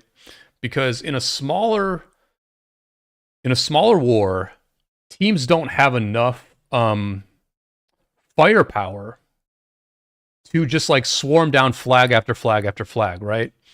And so if you can just like have these players who like fill garrisons, you can like genuinely slow down an enemy where like if they don't have swarmers online and all they can do is rally, then a downtime crew can put in like a ton of work.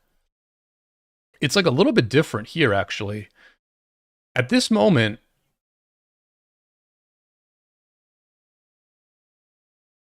we could say that 2377's downtime crew isn't really getting a lot of value because they're not really accomplishing anything from an objective perspective.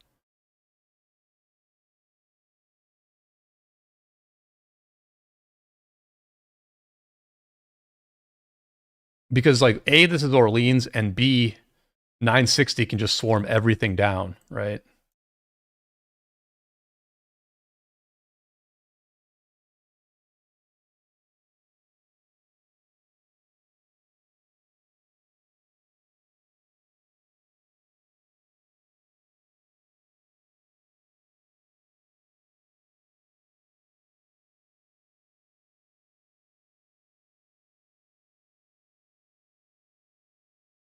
The back flags just keep coming from 2377.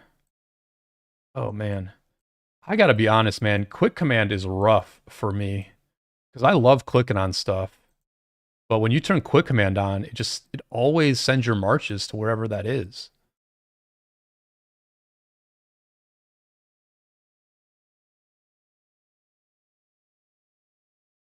But you got to use quick command here because so many of these cities are off territory, and they're just trying to bait you. They're trying to bait you to hit their city.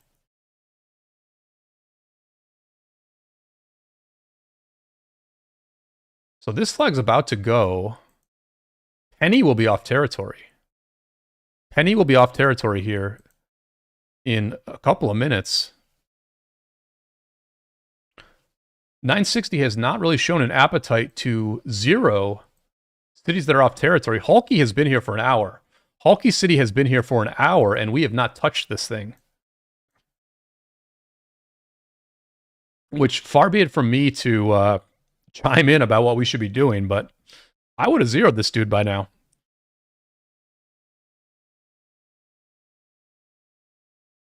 But I would say, you know, that we're playing in a pretty disciplined way, right? Like, we're not chasing. We're not really chasing into them. We're just burning everything. You know, like, we're burning everything and, you know, playing in a conservative enough way to not let the enemy have any sort of open field momentum.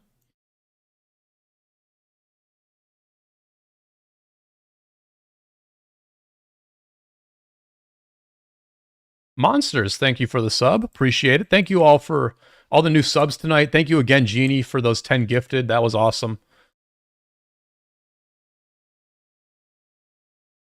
I think we're blocking a teleport spot here. I'm not yeah, we've got to be. I think we're blocking a teleport spot.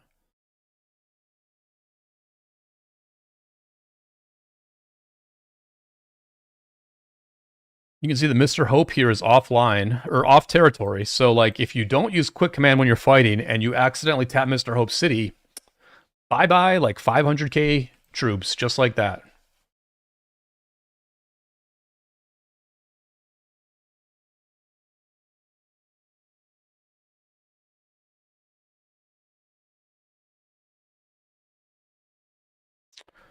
Jekka, I am in Kingdom 1770.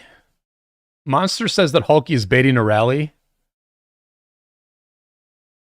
I mean, he could be baiting a rally, but he has not hit helped. He has not hit helped in a long time.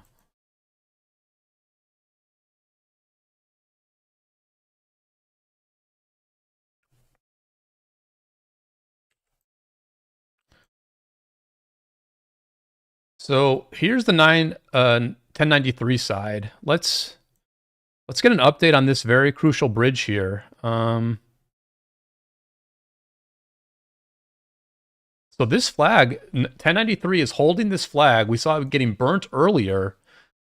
If 1606 and 2975 were ever able to get open field control, that they could easily destroy this flag. But this just sort of shows that 1093, for the last few hours at least, has had control enough to keep this flag up. One thing I've noticed them doing a number of times today is they send these unassisted rallies to some of these far-off flags. I assume these are all farm troops that are in here, and they tend to just like run these things down.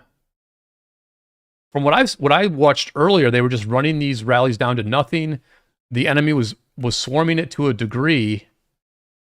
Obviously, they know it's going to get swarmed, so they're trying to punish the swarmers a little bit with the Scipio Bakal rally. Interesting tactic, but, you know, obviously 1093 is confident in how many farm troops they have, and they're willing to just, you know, throw some rallies at the enemy.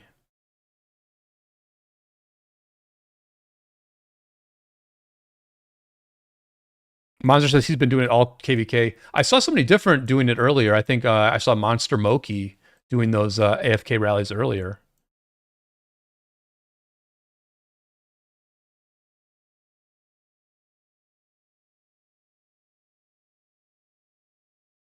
$2D, thank you for the sub. Appreciate it.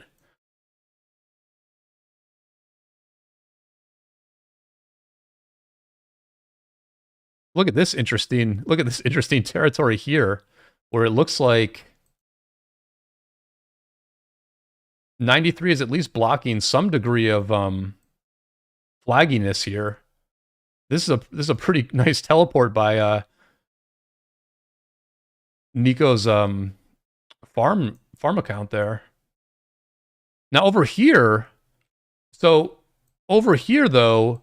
the Vietnamese team of 75 DC, they do have open field control, and they are burning some 1093 flags over here. Even this deep flag. So this is pretty substantial. This is pretty significant here. Obviously, they need to burn this thing a lot more times for it to count, to mean anything. But at least for the moment, 75 DC is on the offensive here on sort of this like middle west side. And then over here there's like there's no bridge over here, so it's just like very, very hard to burn anything over here. But I suppose this bridge here is just as, if not more important than this bridge here. I think these two camps are going to end up hating these bridges by the time this thing is over. Because bridges are not the most enjoyable place to fight.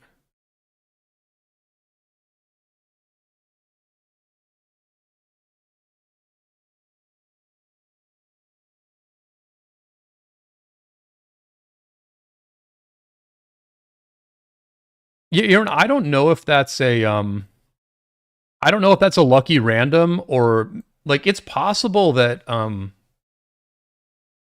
don't know. It's possible that 1093 had this territory earlier. I'm not sure. It is, but it could be possible that they had this territory and ported somebody here, because like that's a great random teleport if that's what it was.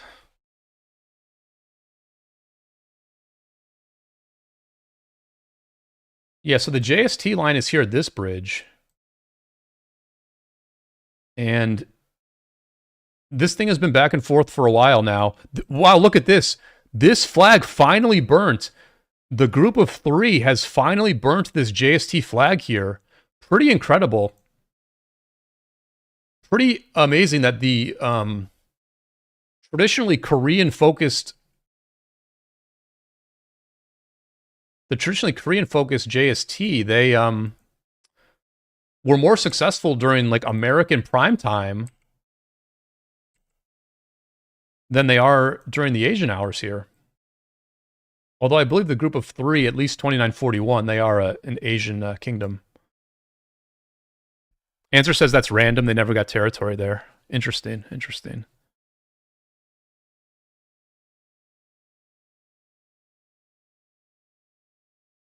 All right, so a little bit of an offense here by 2377.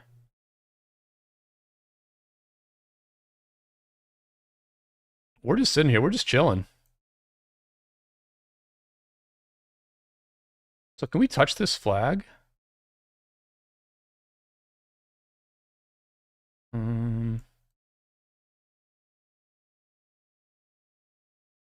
Yeah, I mean, I guess we're setting up for an attack on this flag here. Yeah, this is going to be a big, big fight right here. That is for sure.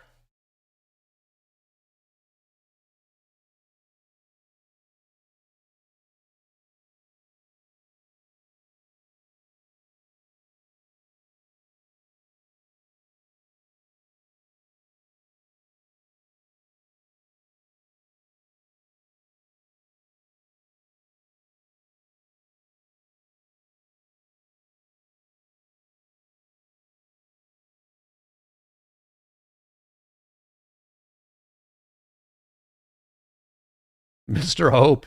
Mr. Hope getting the fast trip home there.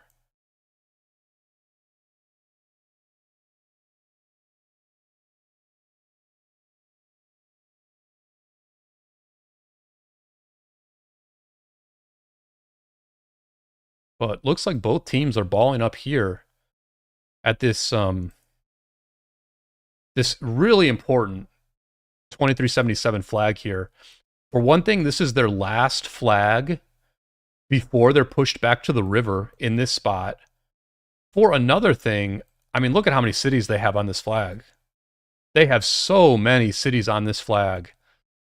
And if it gets burnt down, all these cities are going to have to find a new place to live.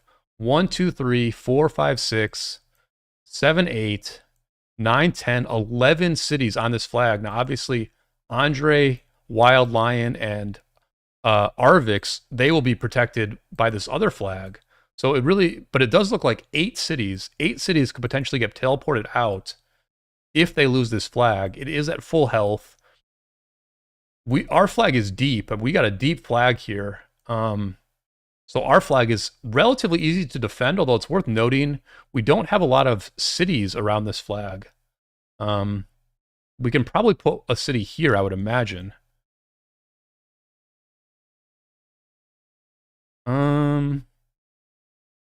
Yeah, we can put another city here. So,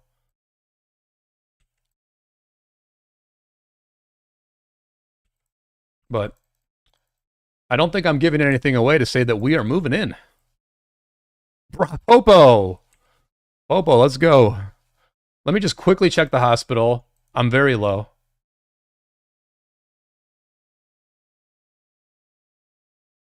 Yeah, hospital basically empty, so I'm just going to go in on this one.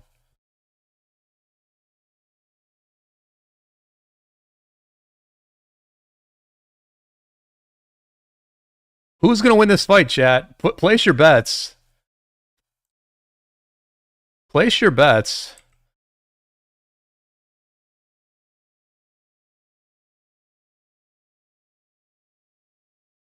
Look at this movement by 960.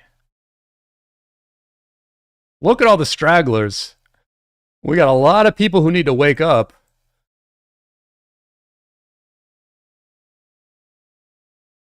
$23.77 not moving, allowing us to...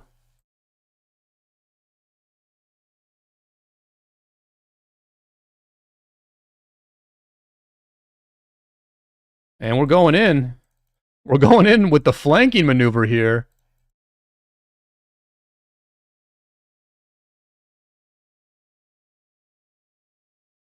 I'm just going to put my claws into somebody and then stay with them until they die. If they go too far deep, I'll just move away. Let me just pick off somebody else here at the front.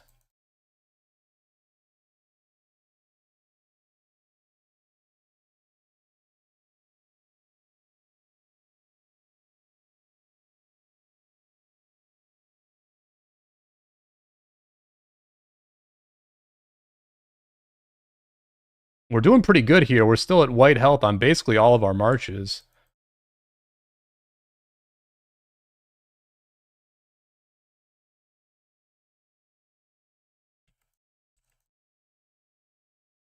I probably went in a little too deep at this point. I'm going to try to pull out anybody who's attacking me.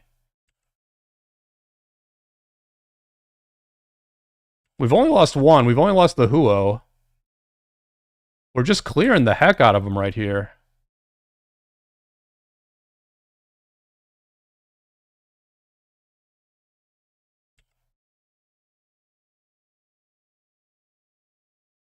The Asher down. We've lost 2. We've still got 4 up.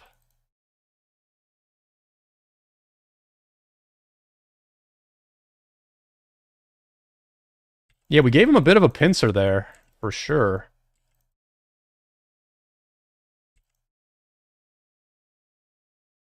I'm just trying to sink my claws into somebody else here.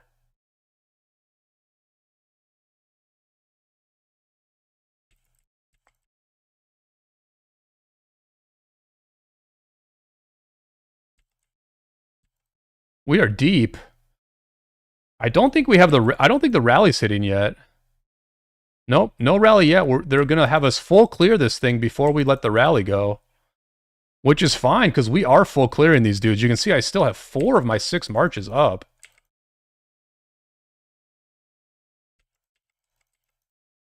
It's kind of nice to have this many aggressive players, because I've been able to chill in the back a little bit.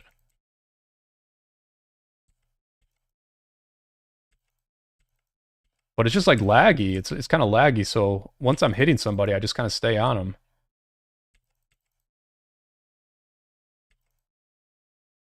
Now they pincer us. Initially, yeah, I think they're telling us to push this way, which makes sense. You got to just push one way. You got to all push one way, so I'm going to follow what they're saying. Because like as long as we push to the left, then the people on the right can't hit us as easily. So I do need to just like really go in here.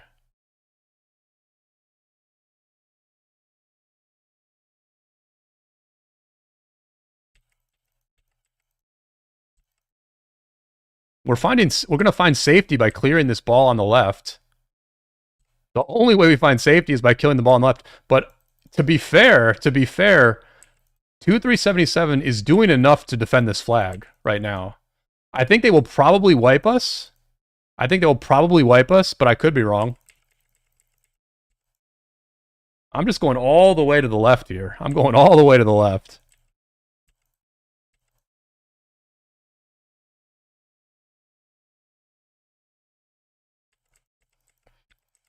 So, okay, we cleared this side. Now we got to push back. Now this is good. See, this is good because we still have like a nice bit of momentum. Nature's Gift getting cast. 10% more gathering for the second half of this fight here. I see, because they're running now, right? Like,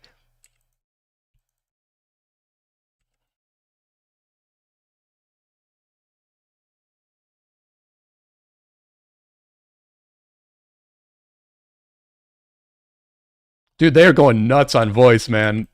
This would pump up anybody.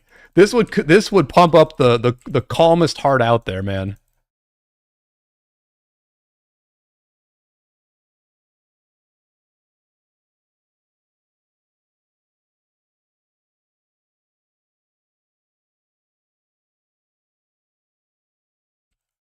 To the left, to the left. To the right, to the right. That was good what we did. You have to just go in on the left side. You know? You have to go in on the left side. Because like they're scared. Like you have to make both sides of that ball scared, right? The left side was scared because we had been wrecking them, but the right side got scared once we went the other direction because then they had to like overextend to get into us. So now the rally's hitting. We're still here clearing with our 3 marches left. We've lost 3. We still have 3 up. So we're just going to keep clearing them and hope that our teammates can get this very important burn, which I assume we're going to get it because you can see there's a lot of blue around that flag, and we're now full swarming the flag. We are full swarming the flag.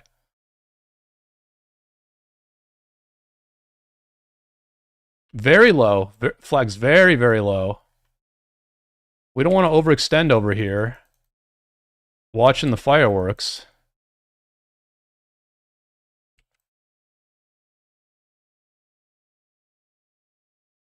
Two 377 made us work for this burn. They definitely made us work.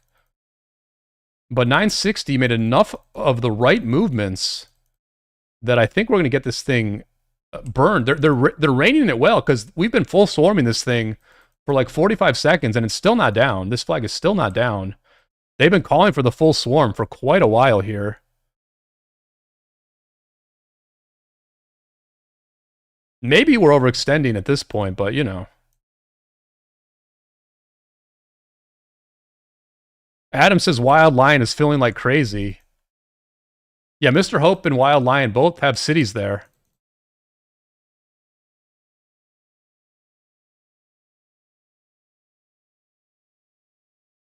I probably need to back up a little bit with my remaining marches. I'm just going to send them back here, see where my hospital's at. I'm at 400k, so I might as well empty and then send my other marches back out.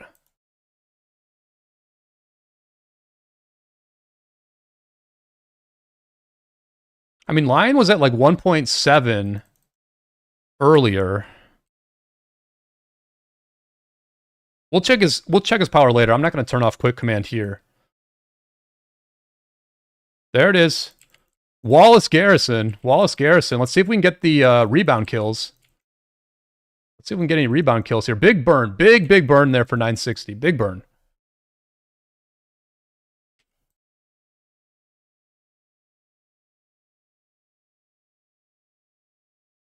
So I'm going to go ahead and refresh these two marches. Let's take a look at those reports, see how we did. I mean, listen, I didn't do a ton of damage. I did not do a ton of damage there, and the trades were not amazing. I guess it is what it is. I took up space. I took up space and did some damage there, is what I would say.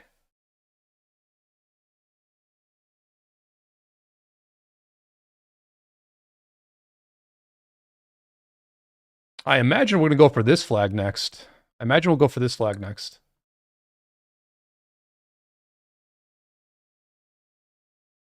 So Wild Lion, we looked at Wild Lion City before that rally, and he was at 1.7 something. He was at 1,700,000,000.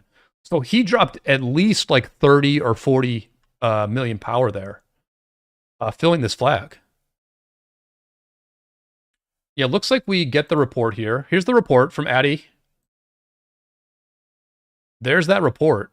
Very nice report. Very, very nice report on that flag. Yeah, very nice report on that flag.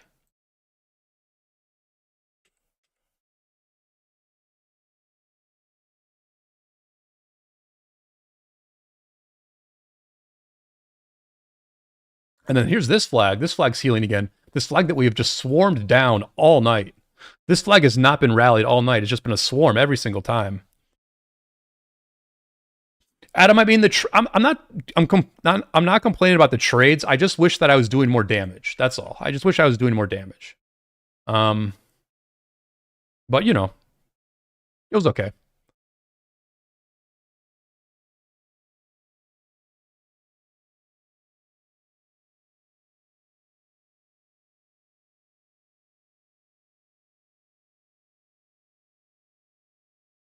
I mean, we just have to do that. We just have to do that like 400 more times, and Wild Lion will be pretty low power.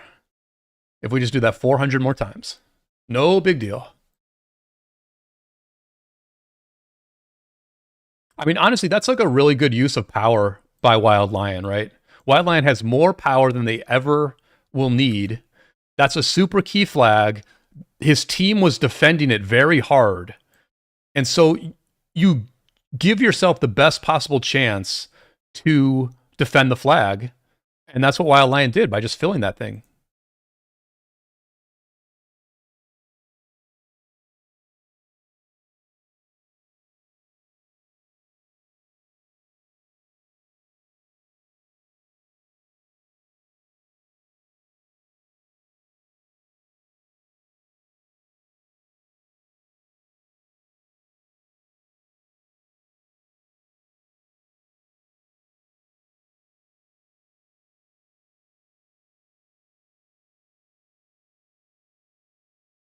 The longer Hulky stays here, the more I think he's baiting, because like there's no way you stay offline for this long, right? There's no way you're offline for this long.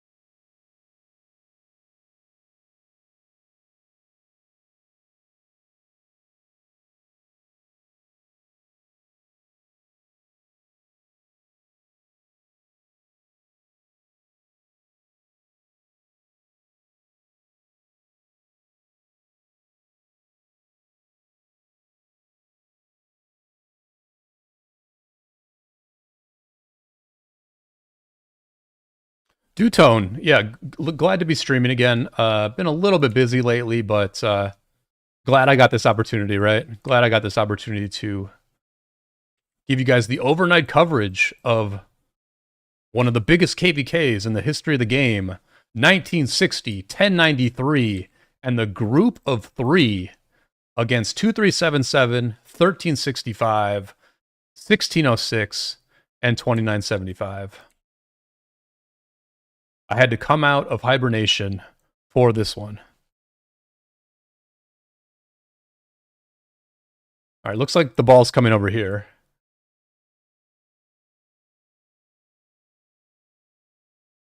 You know, one of the underrated things that's happening right now is that when we open up new teleport space, like super active big players are taking these spots, right? Like we saw Blake teleport forward and take this spot. JP in space teleported forward. L Clutcher teleported forward. Like these aren't people who are like, you know, tired and about to go offline. These are people who are fresh and ready to put in some serious work. And they're just getting the best teleport space in the whole fight. You know what I mean?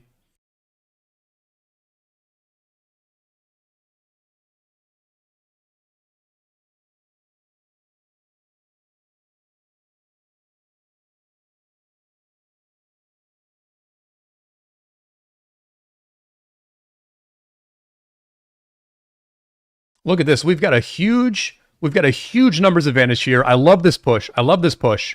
This is a very good push. This is a very good push. This is one of my favorite moves, is you kill the enemy ball as it's forming. You don't give them a chance to all gather up. I love this play. I love this play. I love this play. Because this is just free. This is a free meal that we're having right here. Although I need to, did I empty my, I need to finish clearing my hospital.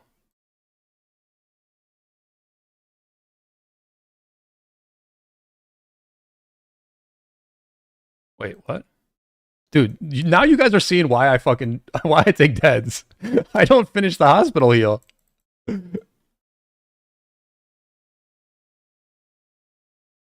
Popo.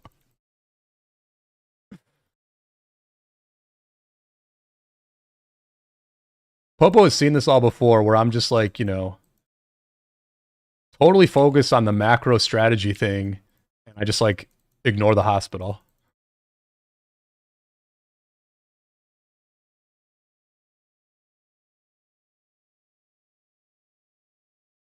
You know, I should maybe use attack march.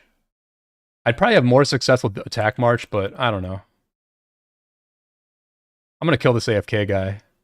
I'm gonna juice my stats here a little bit, kill this AFK player.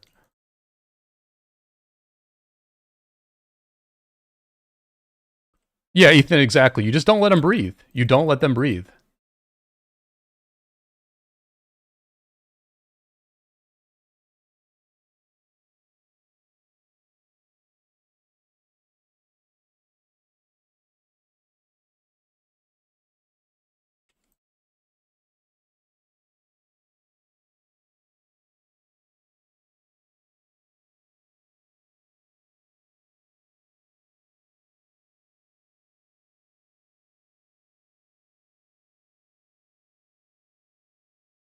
So we're going back to this flag, you know, this flag that we've been swarming down all night. Looks like this time we're gonna actually put a rally on it.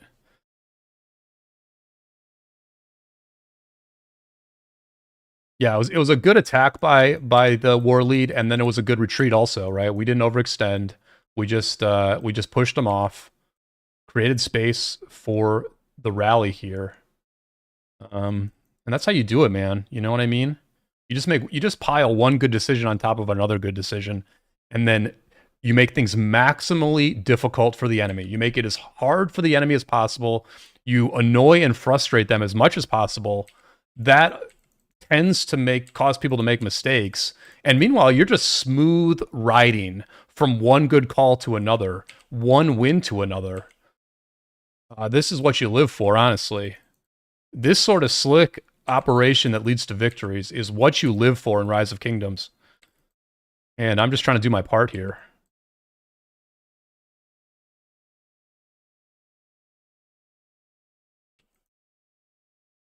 They are balling back up though. Kind of a fluid regroup here by 2377. I kind of like being aggressive here. I like being aggressive here. We got a huge numbers advantage in this spot, so we're just going to be aggressive. I'm not going to... No point in me standing at the flag. You know what I mean? I wasn't doing anything at the flag. They're really not swarming.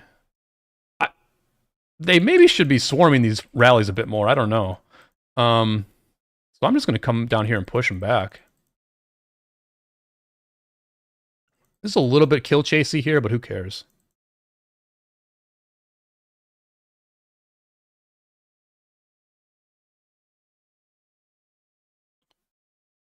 I think I'm on attack. No, I'm not on attack march.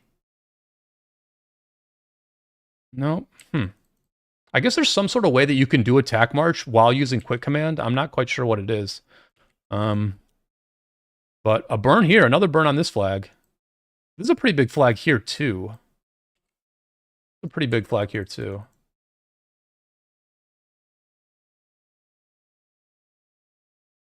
You can see that 2377 is waking up a little bit, right?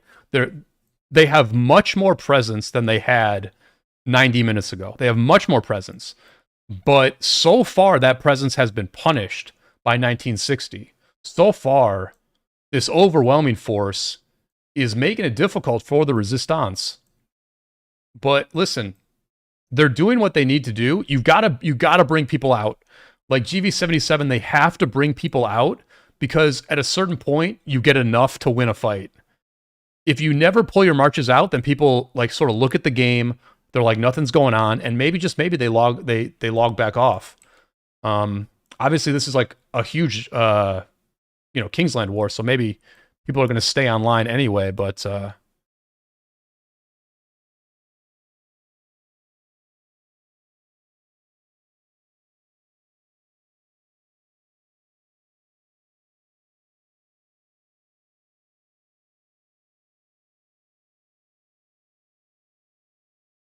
he's holding the rally here. I would imagine this might be the next spot we have a fight.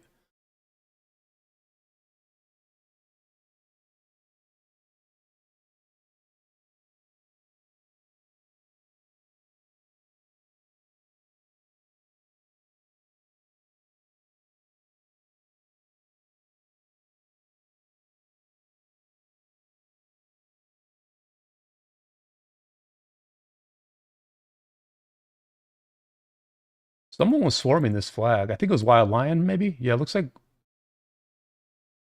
Wild Lion and Mr. Hope were trying to swarm this flag. Doing a bit of a sneak attack there, but we held. We held. Seawill here around this flag. Dark Mood. And Acro. Holding down the fort there, as it were.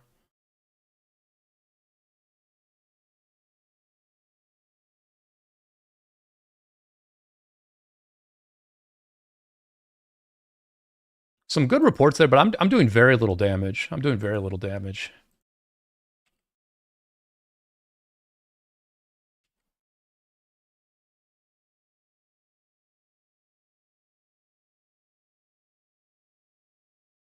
Adam says, on the other side, 606 and 77 and 75 is pushing like crazy, while 93 got less people on at the moment. O'Neill, thank you for being here. Appreciate it. Everybody throw a like on the stream if you are enjoying this action. The likes are always appreciated. Gets more exposure for the stream. Gets more people in here. Keeps things going. But let's see if Adam is right about that. Let's see if the enemy is pushing like crazy over here. Yeah, I mean... Well, I mean, this flag is healing. This is a pretty key flag here, I would say. I think I'm just going to mark this thing for myself. Key 93 flag. Yeah, it's going to be very interesting to see if 93 can hold this flag overnight.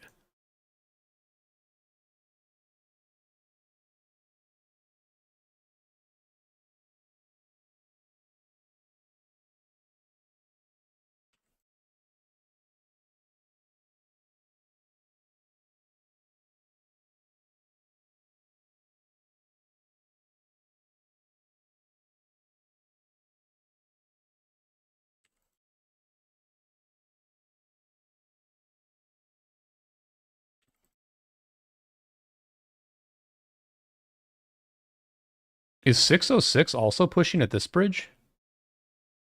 Yeah, so these two flags are burning. These two flags are burning. They're not super important flags, but it does show that 606 has had the open field advantage here for a bit. You can see that the 93 ball here is like not that big. Really not that big right here. Definitely a much bigger ball for 606. Way bigger ball. Way bigger ball.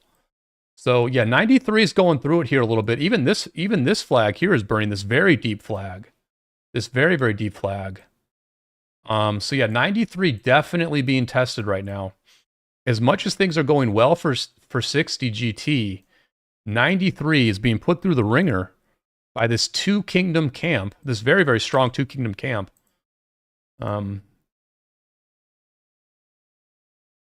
That's a crazy war. I have a feeling we'll be back in action again tomorrow night, y'all. I think this is going to be a multi-night war for sure.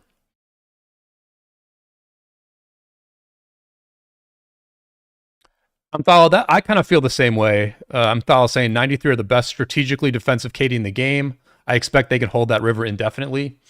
I would tend to agree with that. But it's Orleans. The only thing is that it's Orleans, right? So like, like if the enemy has field control, if the enemy like genuinely has field control around these flags, like, and they're swarming it hard, honestly, I think the best you can do is like really, really punish the swarmers.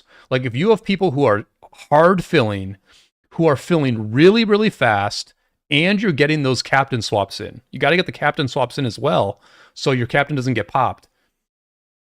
You can at least heavy punish the swarmers, but I don't know that you can necessarily hold these flags. I just don't know that you can necessarily hold the flags.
Looks like we got another bum rush by Wild Lion and Mr. Hope over here.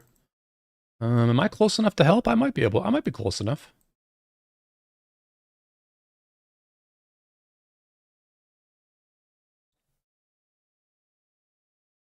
Oh, they're going for the city. They're going for the city here. Whew. Let's see what happens. Nope, they changed their mind. They changed their mind.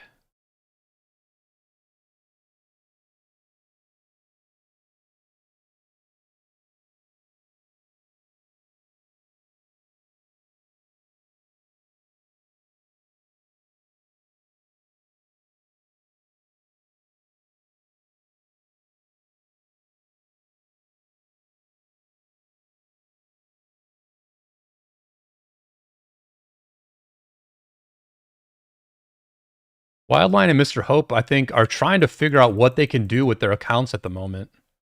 I mean, they pressured this flag quite well earlier.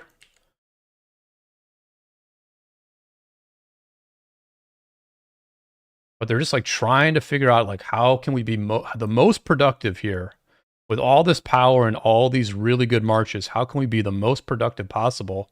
And I think they're still kind of working that out a little bit.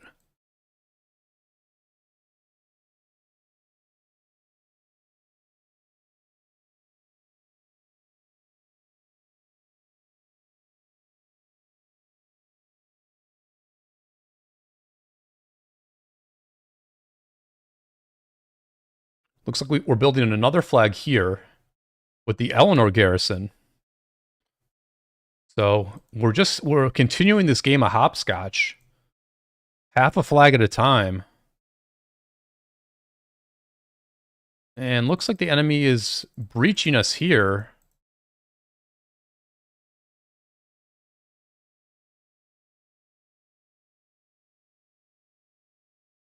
I don't want to overextend. I think I am overextended at the moment, but we'll pull him into us a little bit. We'll pull him in. Pull him in. This is a better spot for us to be.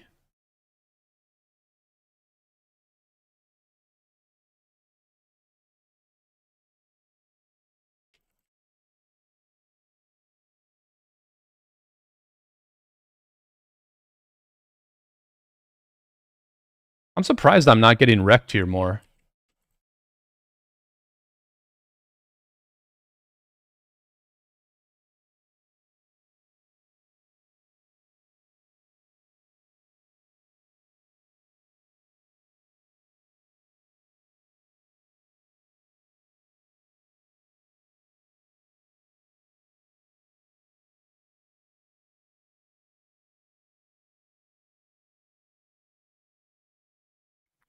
Ritesh, welcome back to the game. Hamthala says Eleanor flag build is a wild level of disrespect in Orleans. I think they were trying to get a garrison for a little bit. I think it was kind of like it took them a second to get a garrison. So sometimes when you're like building a bunch of flags at a time, or you're garrisoning a ton of flags at a time, you just go with what you've got, you know? I guess we can keep going in over here.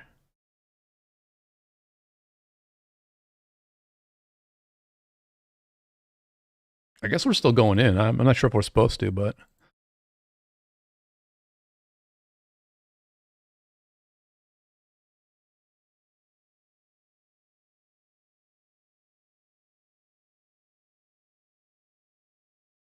You know what? I'm going to turn on quick command. I just saw Wild Lion City. I'm like, you know what?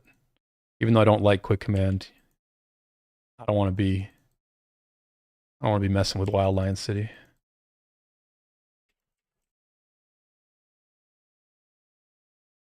We are like gonna get wrecked here. I feel like we need to pull back.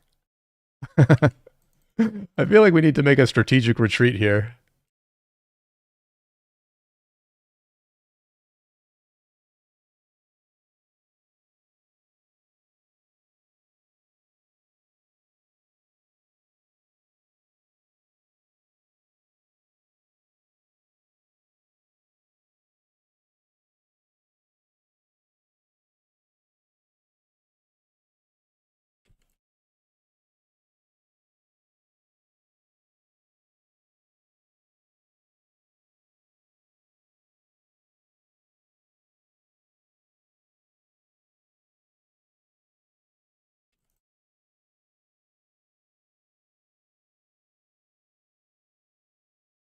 All right, we're basically dead. Let me just sad face these last two marches here.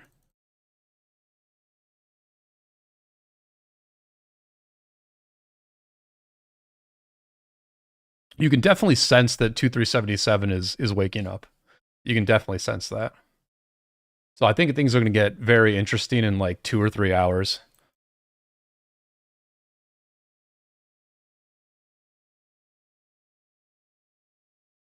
I mean, we're just sort of like breaking even, losing a little bit.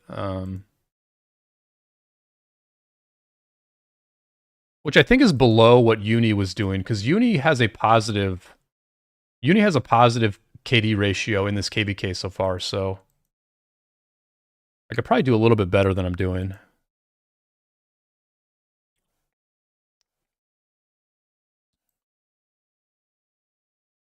Hooray, I would rally Chisgul, but like my best set is in the garrison, so like if my best set were not in the garrison, I would totally rally him with Scipio.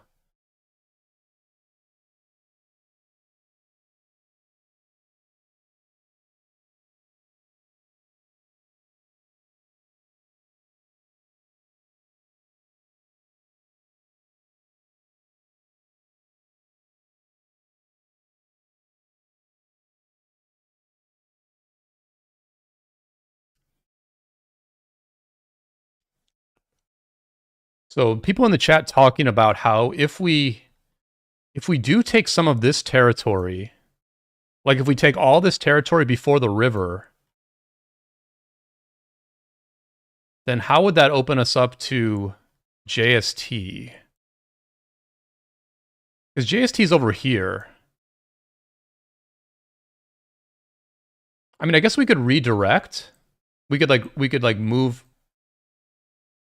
It's a long walk to get to JST. I don't know. I don't know that we would rotate to JST. It's a very long walk. Like, look at how far away some of us are to the JST front. Like, it's a very, very long walk. I wonder if 960 just tries to I mean, where's the bridge? Oh, this bridge here. So this bridge down here is going to be like huge, right? This bridge is going to be huge, I think. I think this is where 960 goes. I think 960 comes down here and there's just like a multi-hour massive fight at this bridge. But it's hard to say. Either approach is very difficult, right? Right now is the easy part for 960.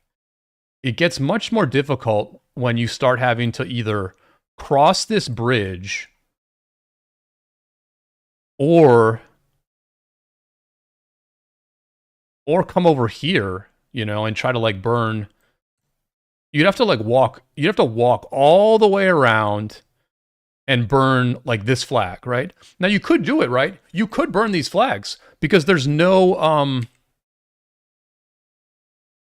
there's no cities here, right?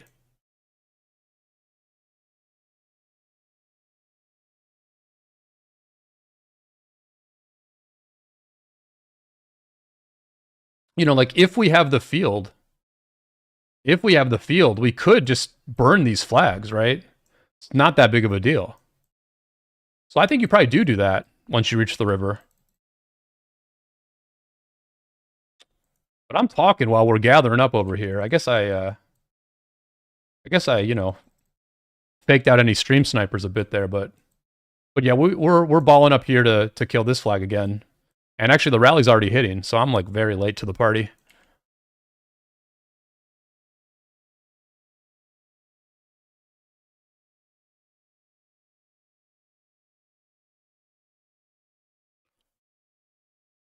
Because he says G3 can stalemate JST for a little bit, but we saw uptime JST can easily outdo them. Yeah, I mean things change a lot, you know. Oh my gosh. Oh no. Okay.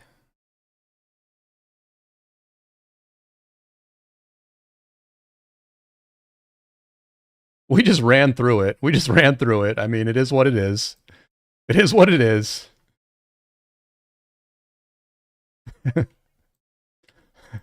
That looked safer than it ended up being. That approach looked safer than it ended up being, but you know, we ran through it.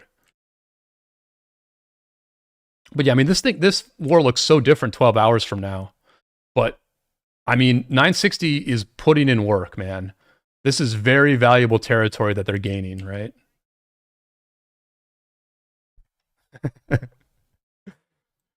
Thank you, chat, for watching out for me there a little bit.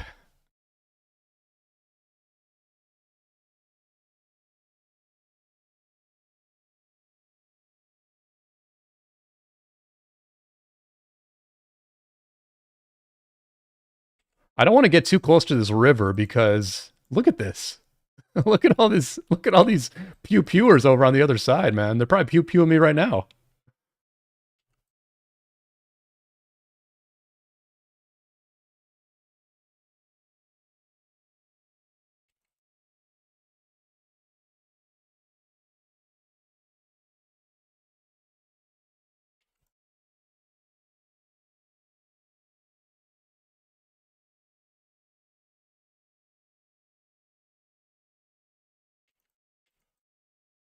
Yeah, Killsy, it kind of feels to me like we're gonna have an epic bridge battle at some point. It feels like that's what it's leading up to, right? When like it's a little bit more even between the two sides, you just kind of feels like it's inevitably gonna land on a bridge, you know? It's just that's where things are gonna settle down at, I would think. But I think it will be interesting to see if GT plus the group of 3, it'll be interesting to see if we can hold the field for long enough where we can actually kill some of those JST flags. I'm in trouble again here.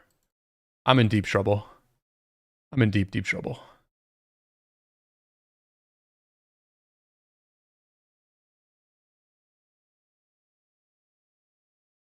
Oh no. Oh no. I think my cab gets away, but nothing else does. Yeah. I guess I should just like turn with some of these.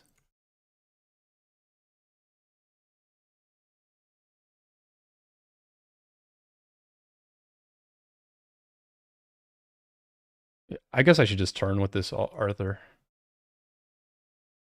Yep.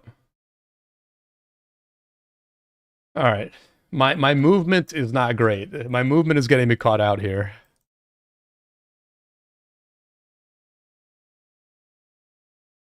Yikes.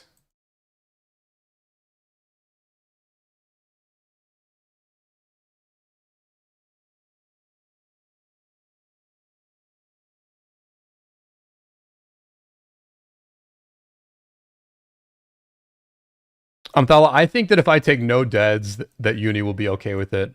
But I think he also wants, like, you know, good good kill points and stuff. Like, I've lost 2 spots in kill points so far.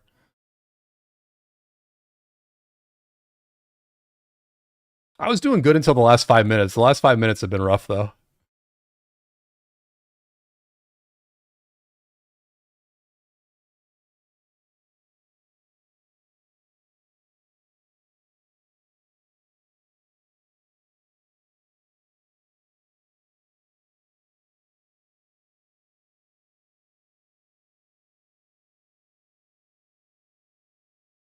Yeah, we delete those reports. Good call. Good call. We delete those reports. Never happened. Never happened. Never happened.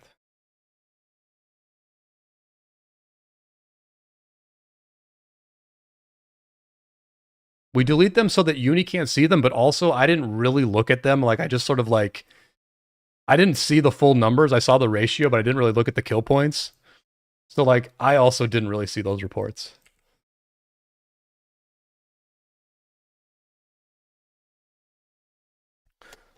Tidor, thank you. Shout out to Bhutan.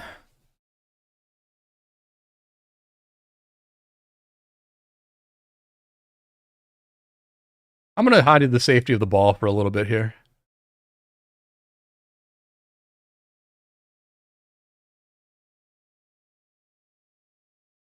Ugh.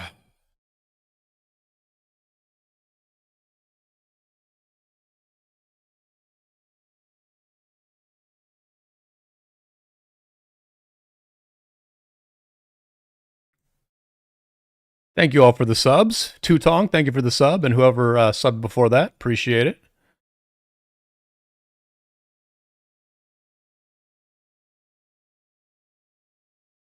So it's gonna. So okay, this flag is gonna be okay. No. This flag's gonna be tough. I think this flag will be tough. I think the enemy. Yeah, you see him rotating over here. They're rotating over. The thing that's good for us, though, right? If we force the enemy's attention here, that makes this flag a little bit easier to breach. Although they have a lot of presence here also. Interesting decisions here for both teams from a war leading perspective, because I think what you want to do is you want everybody to go to like one side. But if you have everybody go to one side, then the enemy could potentially swarm you at the other on the other side. So like how do you distribute your forces in a moment like this? Because you can see we've maybe got like a third of our marches over here. And we've got 2/3 of our marches over here. And I think what you do is you rotate everybody to this side. I think you rotate everybody here and burn this, right?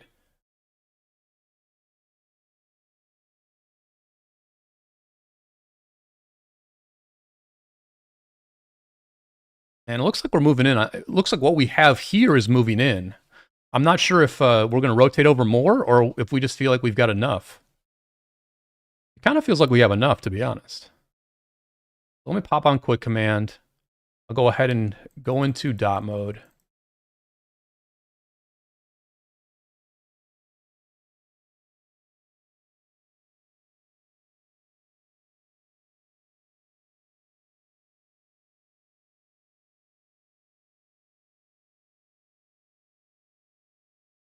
Oh, Eleanor Garrison here.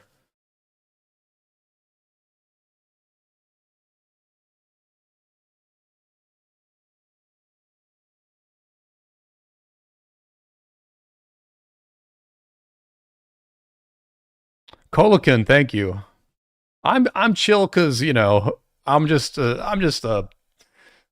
helper in this KvK. I have a much if you find me in my own war when I'm trying to direct traffic and war lead, you'll find me to be a very different person. I'm not exactly a chill dude.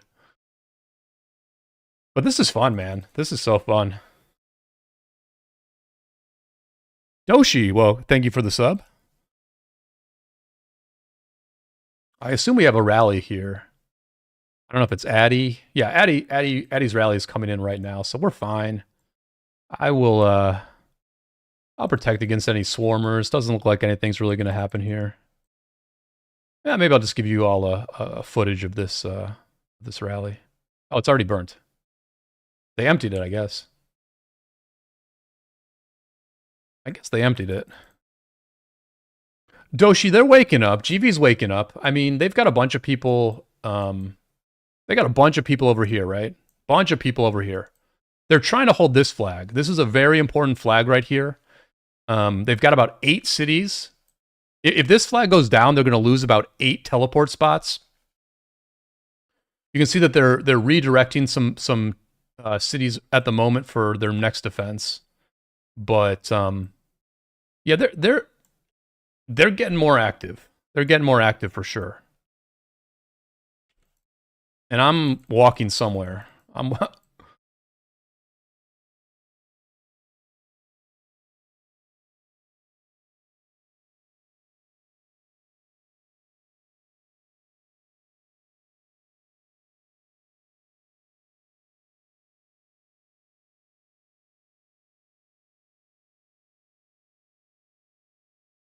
I think I need to rotate over here to the left, right? Left is going to be the next big fight. It's got to be. It's got to be the next big fight.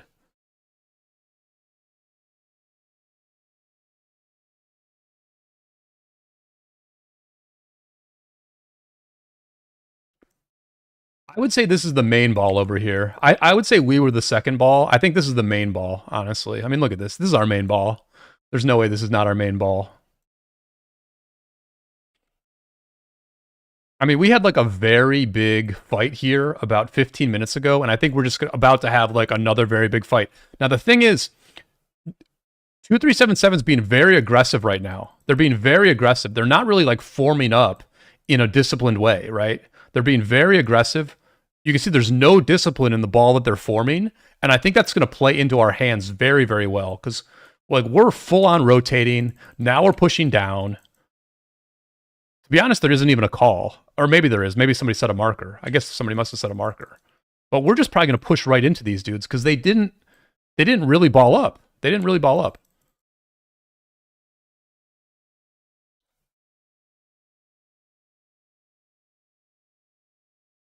But we don't need to overextend here either. You know what I mean? We dispersed the enemy. We dispersed them. They're gone. We can just chill. We can just chill here. No need to chase. You know, we can block a teleport spot, I think. I think we block a teleport spot here. Right? I think we block a teleport spot here.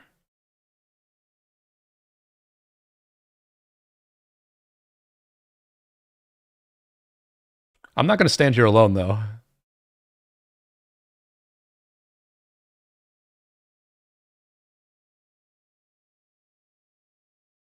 But I think there's a spot here. I do think there's a teleport spot here.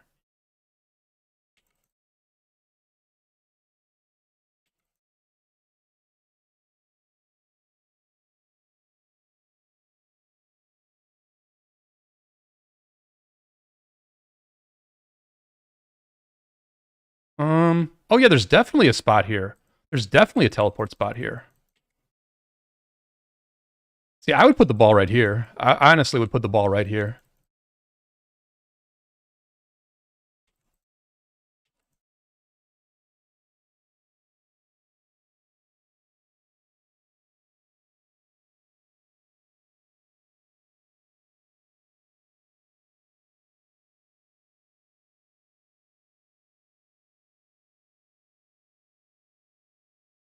All right, so this flag's healing now.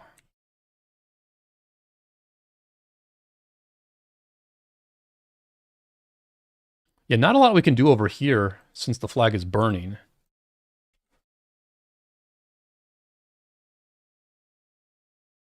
Super good numbers for 60 GT at the moment. Super good numbers. You know, 120 marches over here, and then another 100 or so marches here, at least. So basically, like 2 full-size balls. 2 full-size balls for GT at the moment.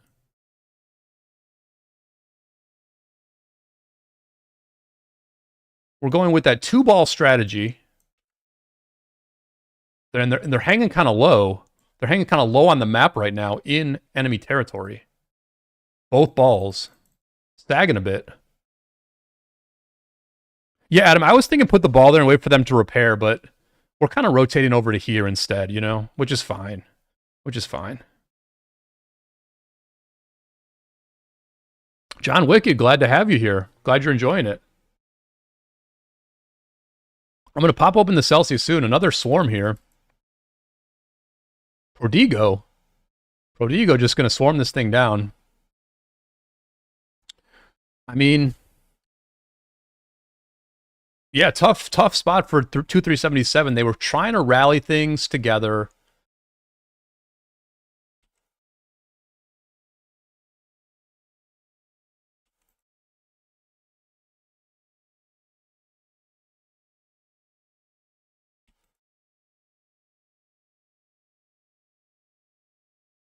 Some very aggressive tactics here for 960. Very aggressive tactics. I don't know where we're headed. I'm just following the train.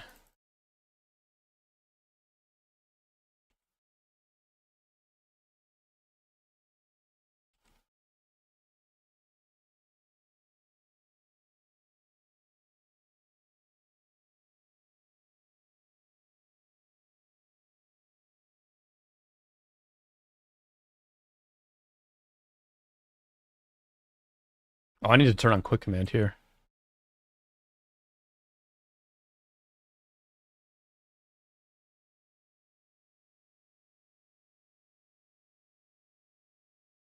This is a crazy play. This is a crazy play. We are so deep right now. We're so deep. But the enemy's running, so, I mean, it's fine.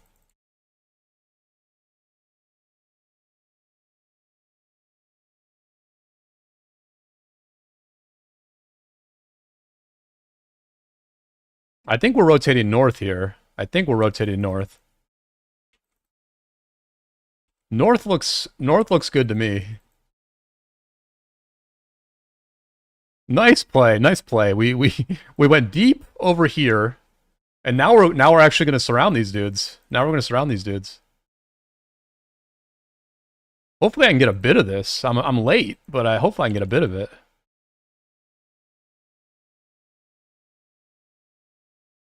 They're laughing. The dude who made this call is laughing right now.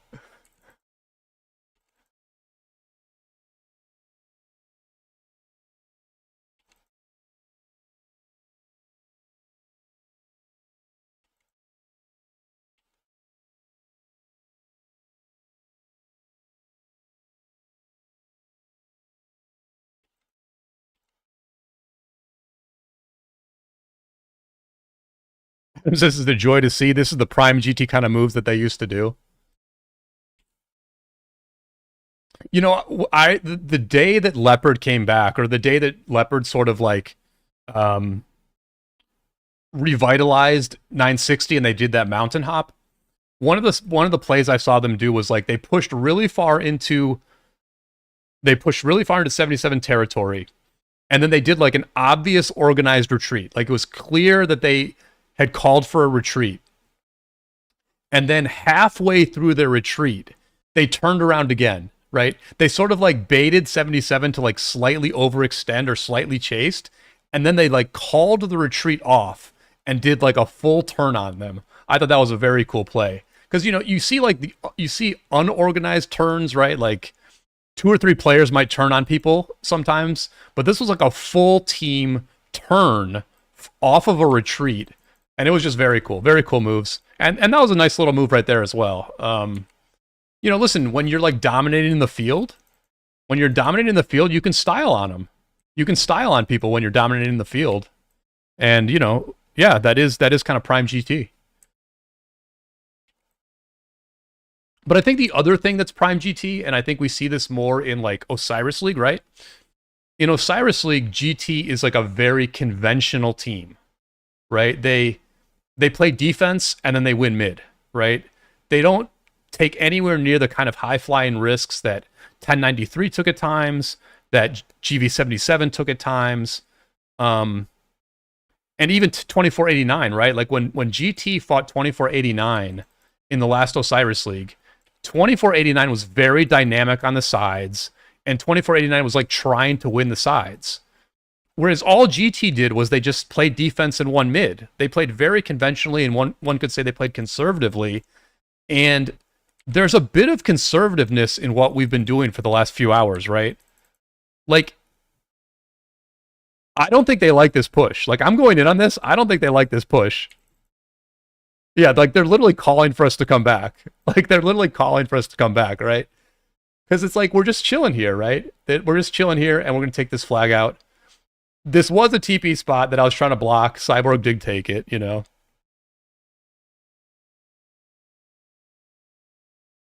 So, like, as much as they do style on people in the open field, I think fundamentally GT is a pretty conservative team, right? I think they're very conventional, very solid. And, you know, this retreat right here is an example of that, right? Like, they were just screaming at us to retreat. And they didn't tell us to go in at all. I was just talking to y'all, and I saw people pushing, so. Yeah, I can show you my tech.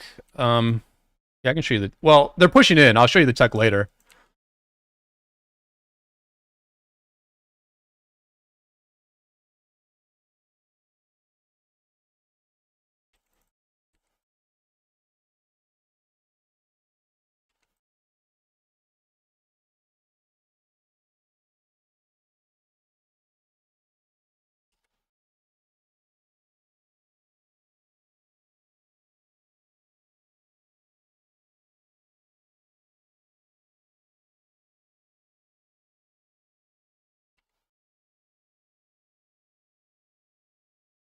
Yeah, a lot more 2377 showing up here. They're obviously going to defend this flag. They put BT Cyborg right here. They put BT Cyborg at the teleport spot that I was kind of like keeping my eye on.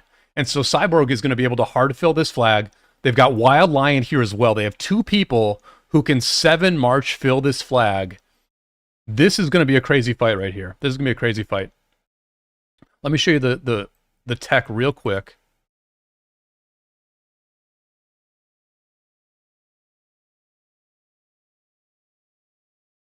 I think we're basically maxed. Yeah, we're maxed. Max tech. Surprise strike 10 out of 10. Yeah, full crystal tech here. We mean business. I mean, it's Kingsland at this point, right? It's been a long KvK. Uni's a pretty big spender, but not like a huge spender. So I would imagine he really just got full tech maybe like a week ago or so, I would guess.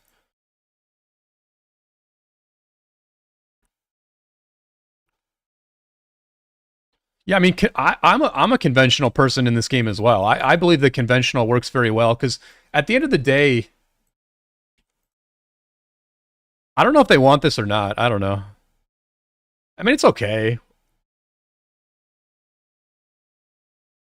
I think I can figure out where...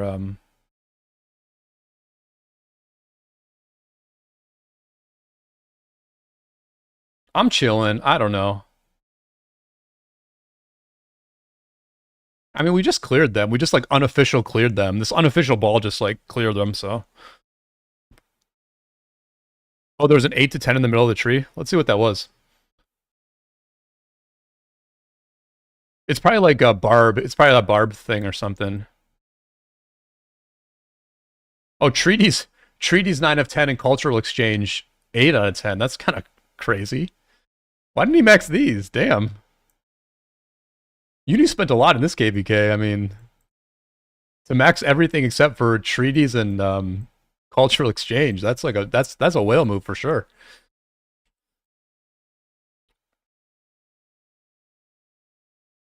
I'll be right back. Let me just refill my water.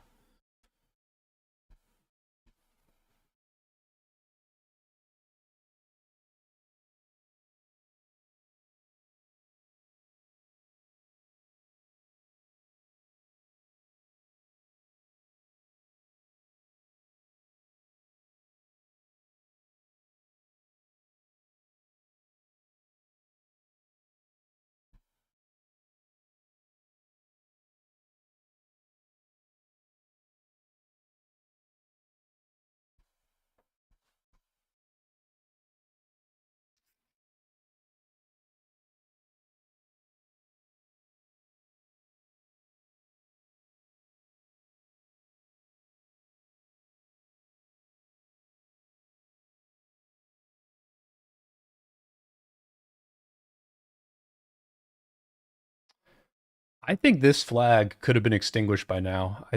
I could be wrong though. I could be wrong. I feel like we've only burnt it twice though, and it's already more than halfway dead. So I mean, look at this. We've cleared their ball. Like we completely cleared their ball. So they really can't. They can't heal this flag. They can't heal this flag right now.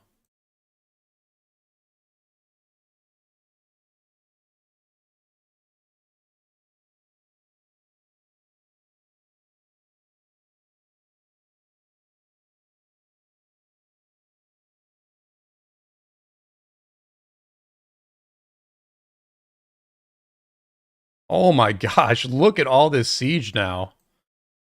Look at all this siege. Not able to do a ton though. Like honestly, this siege cannot do all that much right now. Um, I mean, if we're standing at this flag, I guess they can hit some of us, but I don't know, man.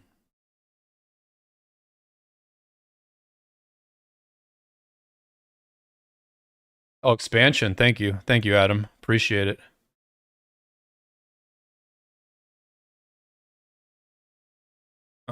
Yeah, I'll get a rune after, I will get a rune after this. Oh, they healed it. They healed it. They healed it. Gosu, welcome to the stream. GM Gosu, I assume you're just waking up.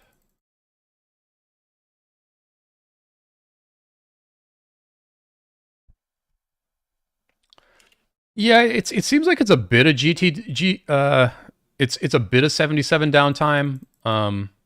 It was worse a couple hours ago though. They're definitely getting more numbers. Rally's coming in. Rally's already coming in. We're in a pretty good spot here. We're honestly in a pretty good spot. We're gonna have to fill this thing though. We need people to fill this rally because and Lion Cyborg and Lion are definitely going to fill. And I'm going to try to protect against the swarmers here.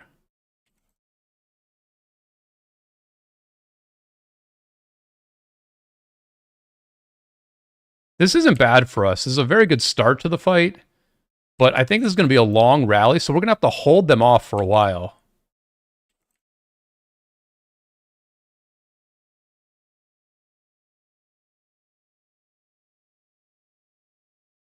I can't really fill just because, like, we're pretty low. We're pretty low power.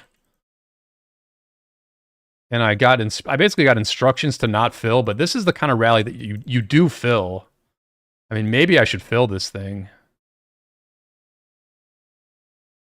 I could probably fill this with one march. What is it? It's Cav.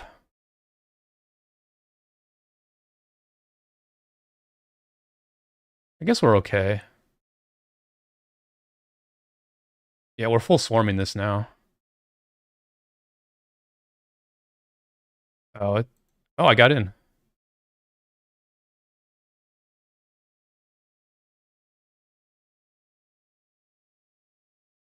All right, so the Arthur's in.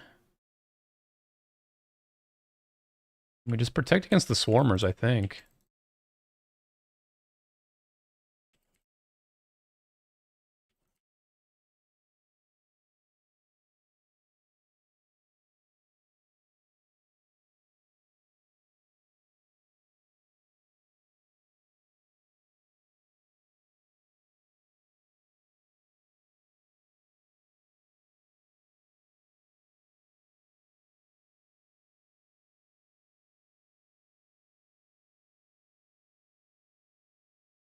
we're trying to break through these Wild Lion and Cyborg reigns. Like, it's pretty. It's nasty. It's a lot of big players filling this flag, but at this point, I mean, we've just got it fully surrounded, full swarmed. They're really not pressuring this rally at all now. It's got to be going down. It's got to be going down.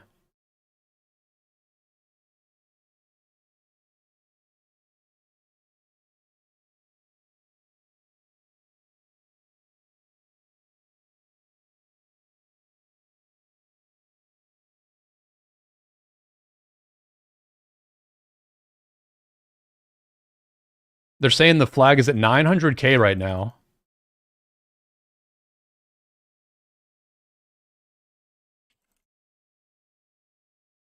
I'm just playing cameraman here. You can see it's like 60K, 40K white damage on this flag. Addy's rally's staying quite full. I think the rally's staying much fuller than the garrison. This garrison can also get popped here soon.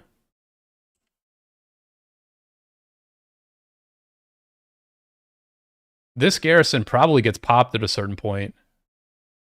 Maybe they're swapping it. I don't know. They're filling it. They really are filling this flag, though. They really are filling this flag.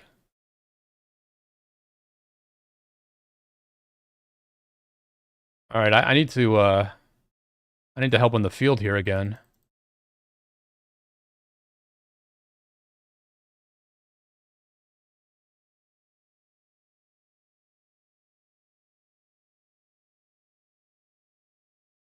All right, so we just burned it. We just burned. Yep, very nice burn there. A little bit of a rebound here. I can show you that report because I did jump in even though Uni said not to fill anything. Here's that report from Addy. Addy's Attila Subutai. Good report. Good report there. Yep, good. Just a good, solid report. Just a very good, solid report.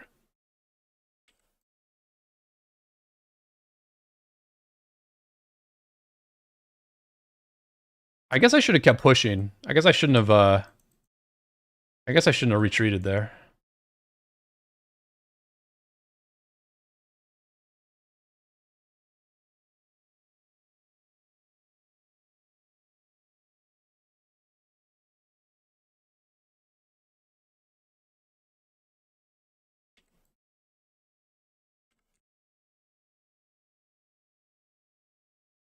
Yeah, it traded positive. I mean, honestly, at the end of the day, like, this is not that many deads. Like, for either team, really. Like, this is really, I mean, when you consider that, like, when you consider that, like, Wild Lion and Cyborg were, like, filling this, 1.5 million deads is, like, nothing, basically, right? It's just, like, nothing.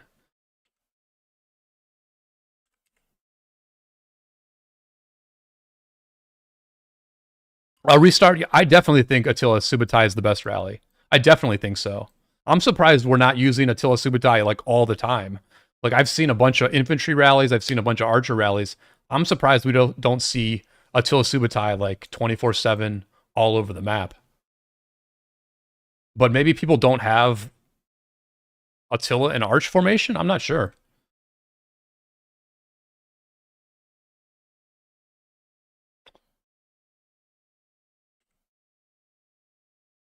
Yeah, I'll retreat a little. I'll retreat briefly, and let's take a look at that report a little bit more, and see like who was filling for the enemy. So there's 1 for Cyborg, 2 for Cyborg, 3 for Cyborg, 4 for Cyborg,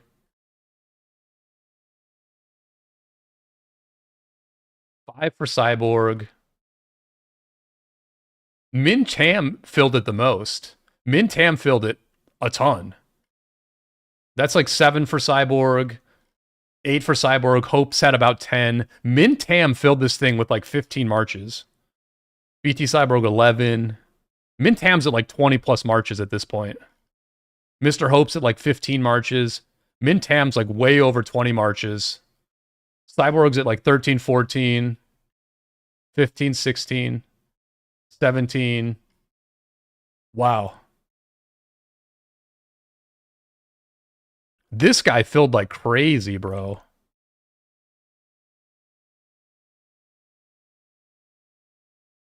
Mintam filled like crazy. Well, Mintam's got 360 million power, so.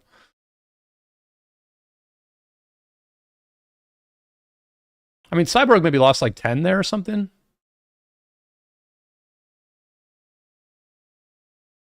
Yeah, Min's got 360 million, so long way to go. Long way to go for Min. But I mean, so like the thing is, right? Like the thing is, they had like their best possible defense there for the most part, right? Other than the fact that Wild Lion wasn't filling, which to be honest, if Wild Lion had been filling, that would have been very interesting because our Swarmers probably would have gotten pretty punished if Wild Lion was also part of that fill.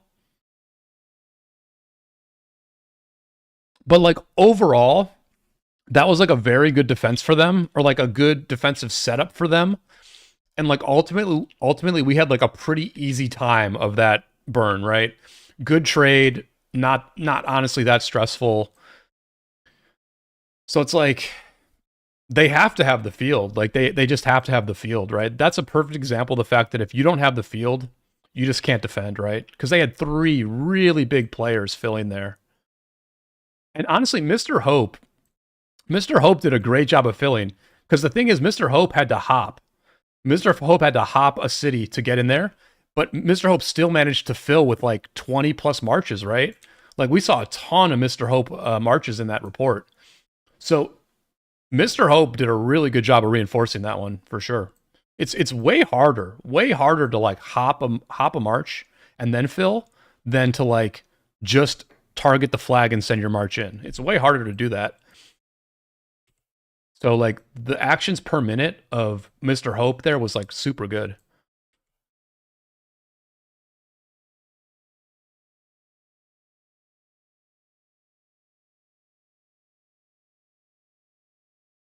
Whoa, there's 360 people watching this? Did somebody raid me or something earlier? If I missed somebody raiding me, that's shout out to you. But yeah, throw a like on the stream if you're enjoying this content. I guess we're here. This Eleanor's in deep trouble. Oh. It's over.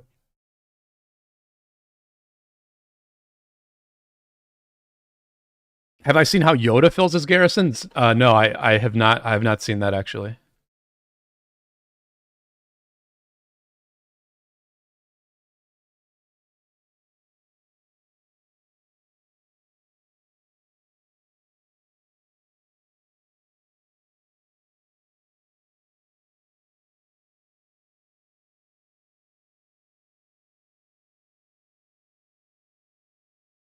It looks like we got another flag building here now. Yeah, I guess I still am locked into that flag. But I think my garrison will probably be moving up soon. Probably when this flag goes down, my garrison will probably be over here.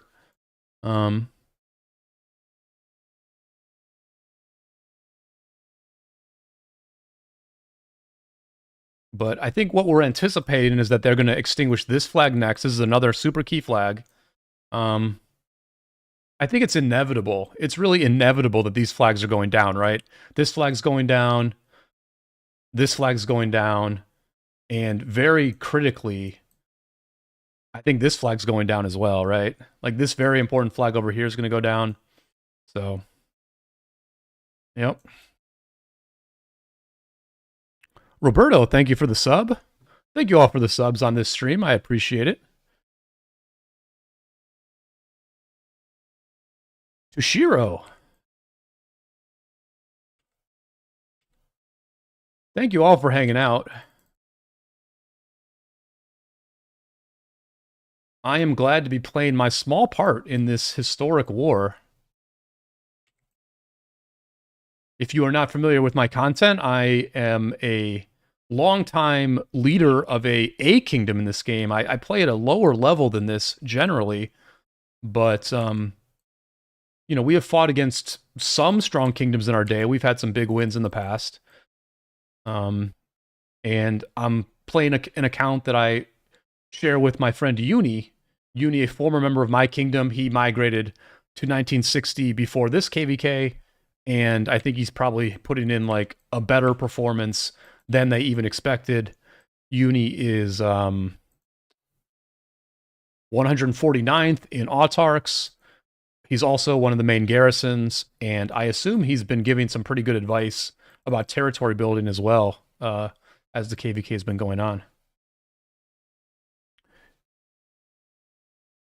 So very pleased to be on the Uni account here.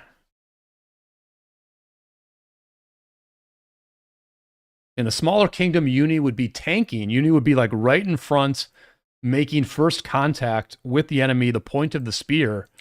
In this war, it's a little bit different. Uni's more of a middle of the ball type of fighter. Because this is just a different level of competition here for sure.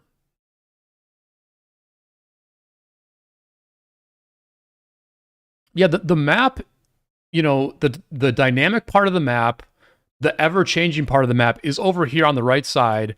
GT is definitely progressing. Definitely progressing in this area. All this pink territory of 77 is under threat at the moment. I would expect the GT is probably going to clear all this territory before this river. As we rotate over, we see this very critical bridge here. This is a huge bridge in this KvK. When JST is in their uptime, and when 2941 and their allies are in their downtime, JST has been able to take this bridge and then rotate their marches all the way over. They just bring like their whole open field ball over here, and they help 77. And that JST presence at different times of the day, that has turned the tide. At the moment, however, the group of three is defending this bridge. They're keeping JST occupied. And this flag, in fact, is at half health. If the group of three could maybe burn down this flag, that would be a huge deal. So that's going well for us also. But over here on the left, listen, you got to remember, war is a multifaceted thing. You can't just look at one thing and determine the outcome. A lot of things are going on here. 93 in their downtime overnight session right now. They are holding on for dear life here. They have been balled up at this flag for hours.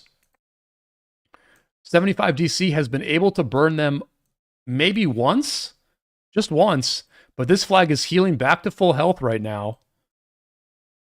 And at the same time, over here, at this bridge, 1606 is trying to pressure, but again, I mean, there's a big 93 defensive presence. You can see 93 is just playing D. And it looked a little bit rough a couple hours ago. People 90 or so minutes ago were pointing out 93 is under pressure, 93 is getting beat, but look at how much they've stabilized it at this point. We're getting into Europe's prime time now. It's probably like, you know, almost noon in Germany. I think it's going to be about 10 a.m. in London right now. So 93 has stabilized things very much here. I believe this is around when Kingsland opened. No, actually, I think Kingsland opened a little bit later than this. So this is a pretty interesting time period where at about 12 UTC, it does feel like our side has the advantage, right? We really do have the advantage. We're pushing on the right. We're pushing on the right, and we're holding on the left, right? And where are my marches? Why are my marches here? I think I'm supposed to be over here, right? We can chill.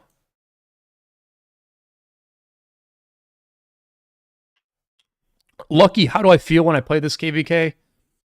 Honestly, it's like, it's weird to say this, right? But it's honestly more relaxed than my normal KvKs, because like, I'm usually like war leading in my normal KvKs, whereas here I'm just hanging out with you guys on YouTube, and I'm just fighting in the open field. I'm doing a little bit of garrisoning, but like, people are literally telling me where to put my garrison, right? I'm not really paying attention to like where we have to build next and stuff. So honestly, this is like very relaxing and like really, really fun. I genuinely have more fun playing on these accounts where like I'm just helping out than I do on playing on my own account. You know, because it's just like less stressful, and I can just like focus on the game rather than focus on like war leading and like communicating with people and all that, right? The war leads are doing a great job, and they're like putting in more work than anybody else right now. They've got more stress, they got more pressure, but they're also like applying more skill to what's happening. And you know, props to them for doing it, but like honestly, the rest of us are having fun and they're doing the hard work.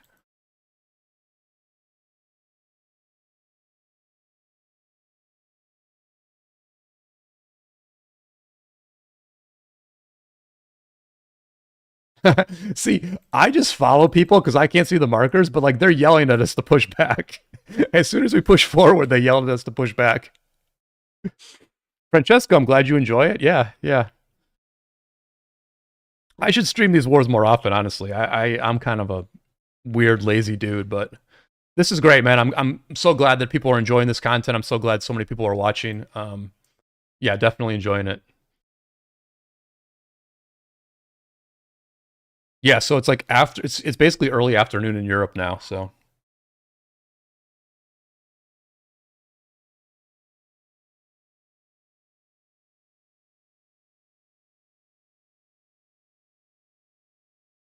Roberto says issue for 77 is they can't build forts in KL. I mean, that's the thing, right? You really can't you can't get a scouting report on what's going to happen in Kingsland by watching the previous zones. Because the previous zones, when you have forts, they play so different. They play so different than Kingsland, right? And it's a good mix. Like at the end of the day, Orleans is one of the best maps for a number of reasons. But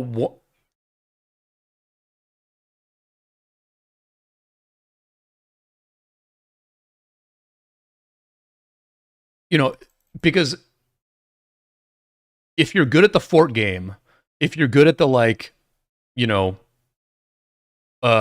multi-day slow-paced fort game, you can get an advantage, right? You can get an advantage, which 77 did.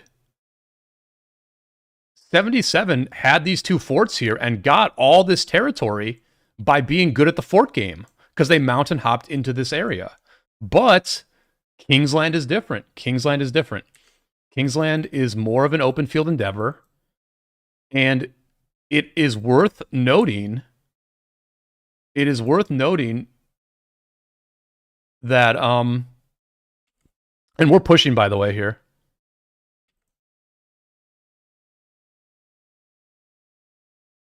You know, this is different, and clearly GT is able to like dominate the field for many hours in Kingsland, and that's a big deal. That's a big deal.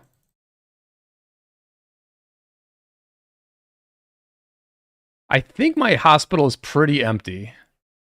I think my hospital's pretty empty.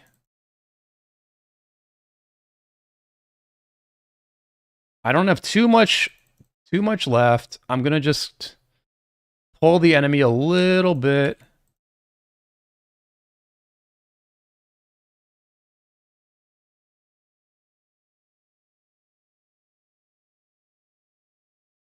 Lot of GV77 here. This is their best effort in hours, honestly. This is their best effort in hours, this fight.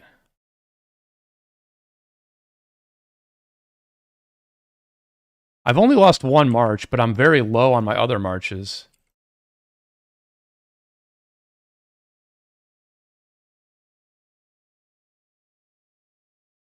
But yeah, I'm fine. I'm fine.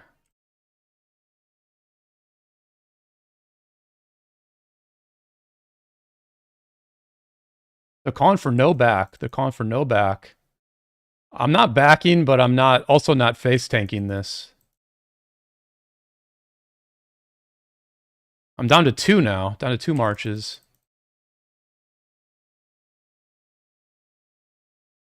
I think I'll just sad face and come back. Our ball is tight. The one thing that's good is our ball is very tight. So we've got like some staying power here, but the enemy is definitely doing better in this fight than they've done in a while. I've still got my 2 infantry marches out here. I've still got my 2 infantry marches.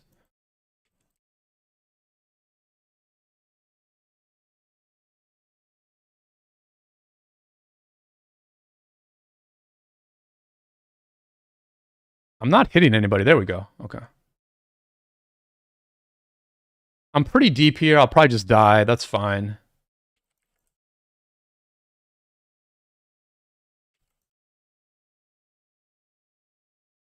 All right.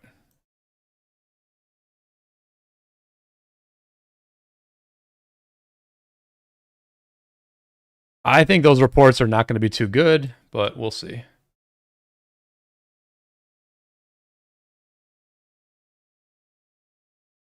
Here's the fight. Here are those reports. Yeah, not great reports. But, you know, I did like okay damage that time. Like, I did a little bit more damage than I've been doing. But yeah, pretty bad reports. But listen, somebody's got to die. Somebody has to die early. Look at all these players who are still surviving. I don't mind dying early because I can refresh pretty quick. And we'll just get back out there. Oh, it looks like I ran out of helps. Looks like I just ran out of helps, so there you go.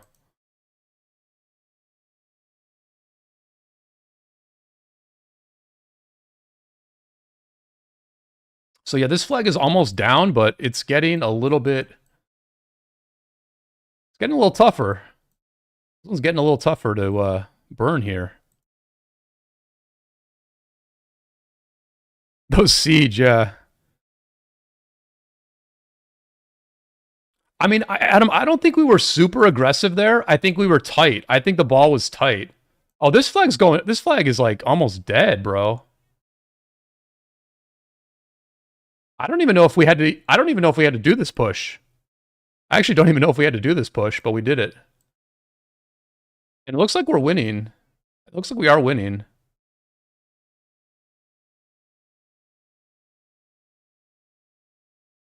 And now they're swarming the flag. The flag's burning, I think.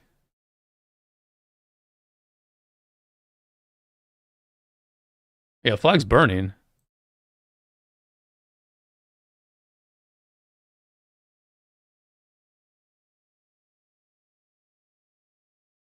We're pushing left. We're doing the same thing we did last time, which is just keep pushing left. Keep going left. Still like a very tight ball here. It's really this tightness of this ball that is what won this fight, I think. Because at the beginning, you saw my marches get kind of wrecked.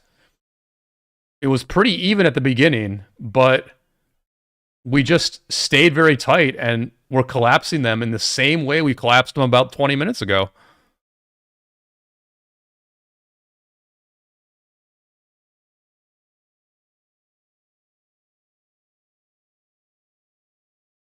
The emojis are flying at this point.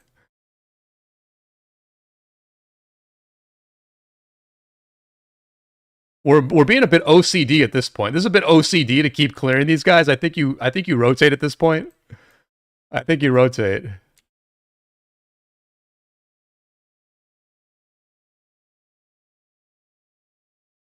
Ihara was getting in on the action that time. I heard Ihara making some calls on that one. Yep, Ihara's calling for us to go to the right now.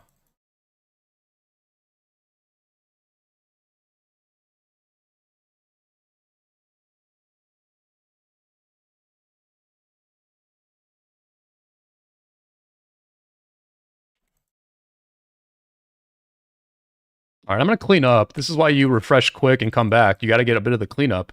Make up for those bad trades the first time. Because, you know, it's all about the battle reports.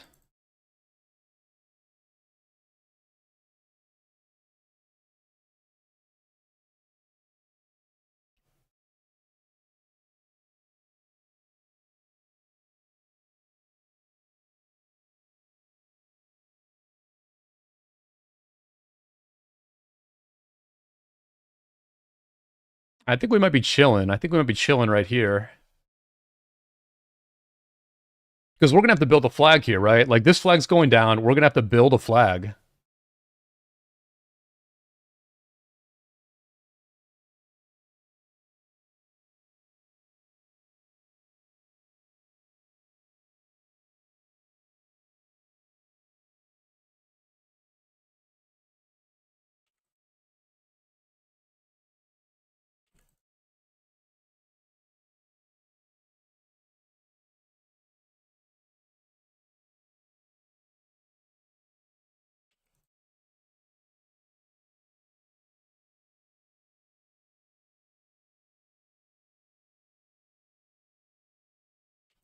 I might be overstaying my welcome. All right, time to fall back.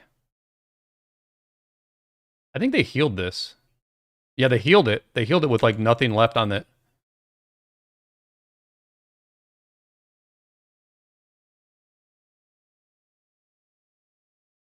So it's going to be another attack on this flag. This flag, where the biggest fights of the last 6 hours have been, we got another one. We got another one. The enemy, once again, they're just kind of going in. They're not waiting to fully form up. They're just going in. It's not a bad idea because they have the quicker refresh. They have the quicker refresh. So what 77 really should do is go in hard, do damage, and then refresh faster than us. Easier said than done, though, when you're taking very bad trades. So we're going to try to hold this position, I believe. I believe that's what we're doing. Because the rally's coming in. Rally's coming in. Rally's hitting. We're going to stay here and... We're going to stay here and hold off this wave. This wave that's coming in. They're swarming it hard. They're going to swarm this rally hard. They've got huge fillers. We know they have huge fillers. I think this rally might not work. This rally might not work. I don't know. This is going to be touch and go here.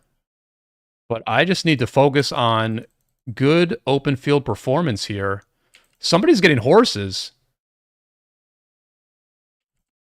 I'm a little out of position.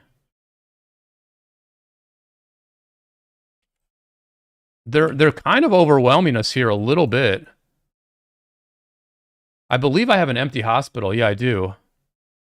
So we'll be We'll be aggressive here. We'll be aggressive. We have to be aggressive because this is a very key spot. Very key spot. We might as well just be aggressive. Refresh, come back. This fight will still be going when we refresh, so let's just be aggressive.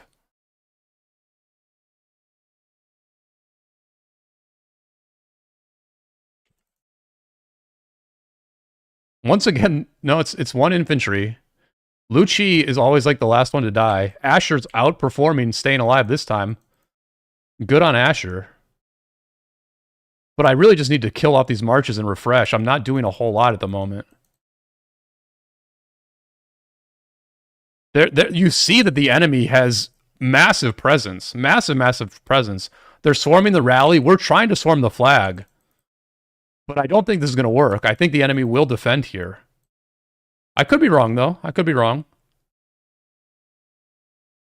Rally's still up. Rally's still up. We're just trying to kill off this Asher. I guess I can just attack march with the Asher, right?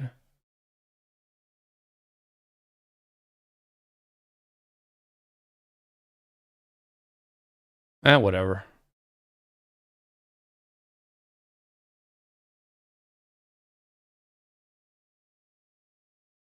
I'm out of helps, right? Yeah, I'm out of helps.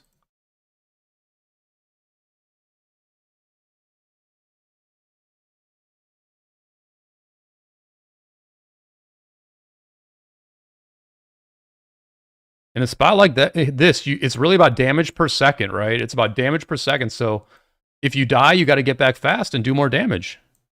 It's the name of the game. We now have this is all safe now. This pathway is safe right here, which is actually like super nice. But let's watch this rally while our marches walk here. I mean, I was wrong. I think I was wrong. They're not going to defend this. They're not going to defend this. We've completely stabilized. We've completely stabilized the wave against us. We're full swarming it. They're filling it with their big players, but we're keeping this rally very full. The best rally in the game, Addy Lloyd's Attila Subotai, got to be a top 5 rally in the game right now. If not top 3, probably. So the trade was very good last time, and this looks roughly the same as last time. A minute ago, they were close. A minute ago, these guys were close. But we've pushed them back. We pushed them back.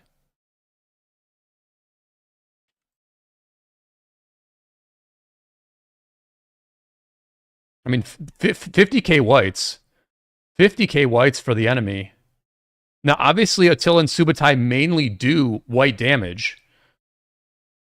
But Gorgo does a lot of white damage also, right? It's really the Heraclius and I believe the Subotai to an extent who are doing nuke damage here.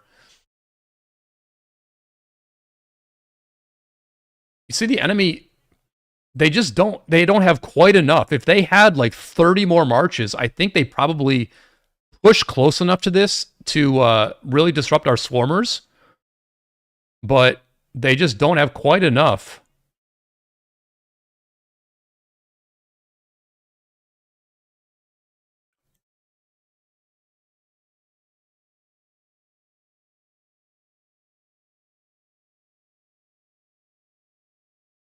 George, I'm doing my best, man. I'm doing my best. I'm trying to get back here.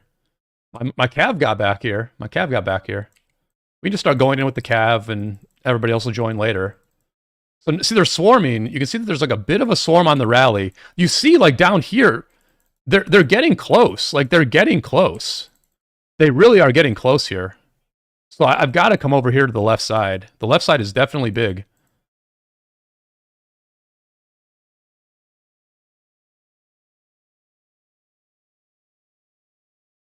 I'm going to turn on quick command again. Did I empty the hospital? I did, right? Yeah.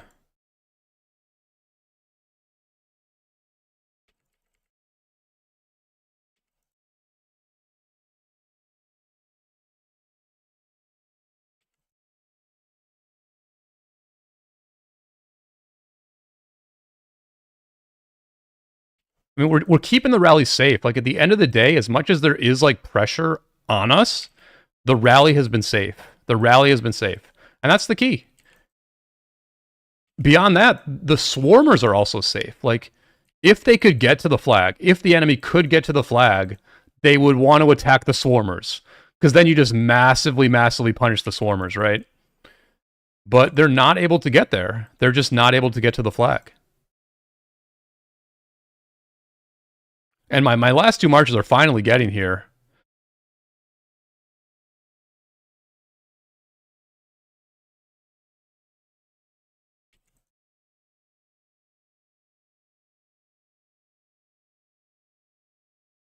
This is the last burn on this flag. The enemy holding on for dear life. They've got Mr. Hope, Vintam, and Cyborg hard filling this flag. All three players probably throwing like 25 plus marches in this thing. They're probably all going to lose like 50 million power or something, like maybe not that much, but at least 25. But their field just cannot get there. Look at this guy. This guy's dive bombing. This guy is dive bombing the rally, it looks like. And we'll punish that. Why not? Why not? That dive bomb did not work. That dive bomb did not work. But there's so much blue around this rally. So much blue around this rally. And they're split. You know, the thing about the enemies, they're split. They've got so many over here on the right. Look, they have us outnumbered on the right. They have us outnumbered on the right, and they're getting good trades over there. But the fight is on the left. The fight is on the left over here. All their players on the right should be rotating to the left, I think. I mean, we would rotate over too, but like, I don't know, man. I don't think you split fight like this. I think you just really go in hard. I don't know. It's tough. It's tough at this point. People are low on speed ups, low on resources. They've been fighting for three weeks straight. You know, listen, I just got here. I'm fresh.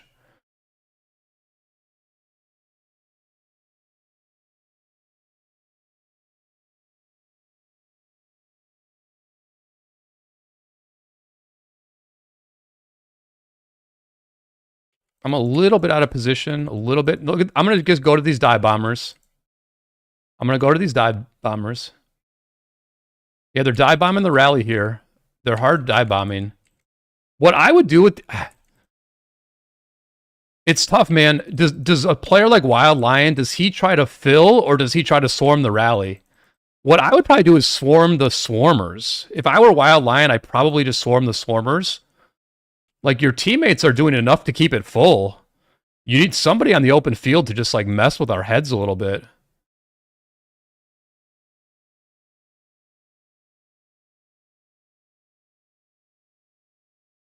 Somebody on voice is saying that the flag is going down right now.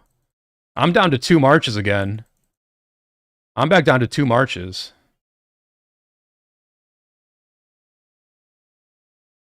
Look at this guy. Look at this guy. He's going for the rally. He's trying to dive bomb the rally. Let's see if how long he lasts. It's a pretty good approach. It's a pretty good dive bomb right there.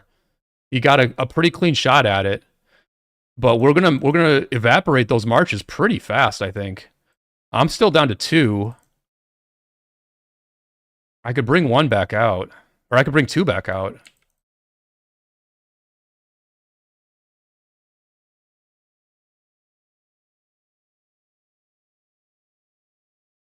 Oh, this quick command is killing me, bro.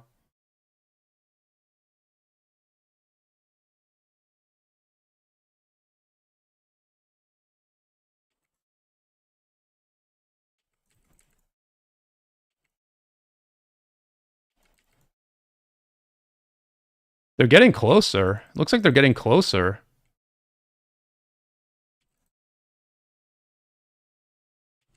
I mean, they're filling with huge players, guys. Like, they can probably put like 3 or like they can probably put like 6 marches in like almost every few seconds.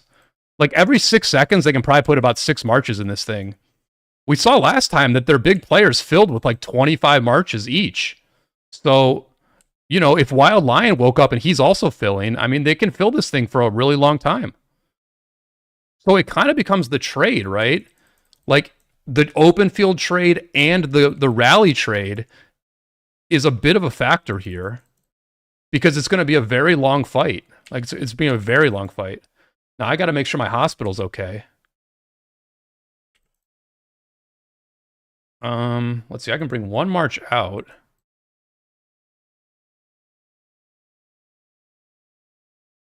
And we can empty the hospital. It's kind of nice to have no helps because you just like immediately, you don't have to think so hard. You just like immediately heal.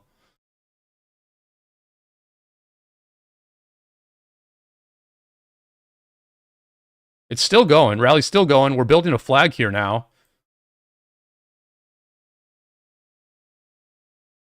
They're calling for... I don't think I'm giving too much away. We're calling now for no swarm. We're just reinforcing the rally. Maybe I shouldn't have said that, but...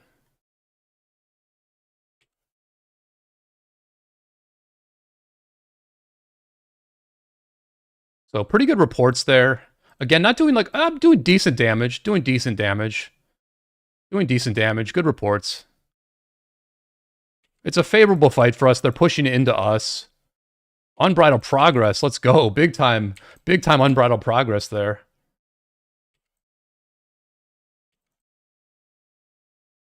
They're swarming.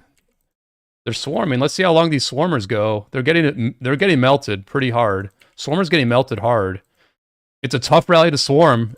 Those swarmers are going to get punished really hard. Listen, I mean, these guys have power to lose. The defense here has power to lose. It really doesn't hurt Mr. Hope or Cyborg at all to fill this flag. It doesn't hurt them at all to fill this flag.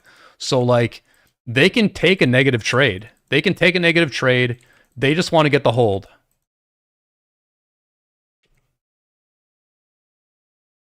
And, you know, what the situation for us is, we're fighting in the open field. We're very focused and in dot mode on this open field, but at the end of the day, if we didn't have people zooming in and putting marches into this rally and then zooming back out and fighting the open field again, then this rally would be down.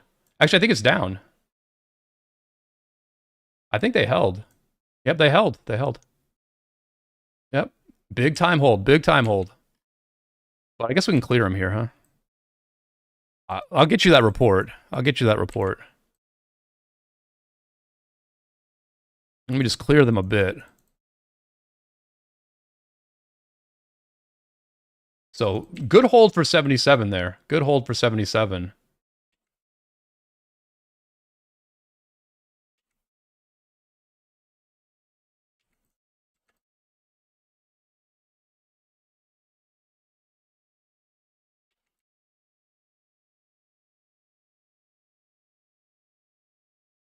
Yeah, we're gonna have to burn this. We're gonna have to try again, I guess. It's a big hold. It's a very big hold right there, because if they just get more and more people online, then it becomes easier and easier for them to hold, and this is a very key flag, so it's a big hold right there. Very big hold.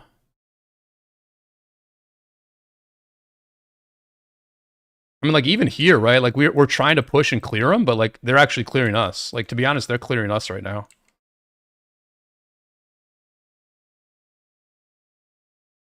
To be honest, they're clearing us at the moment. I don't know if anyone posted that report, actually. I don't know, I don't know if anybody posted that report. Yeah, I don't think anybody's posted it, honestly. I'll ask for it, I'll ask for it.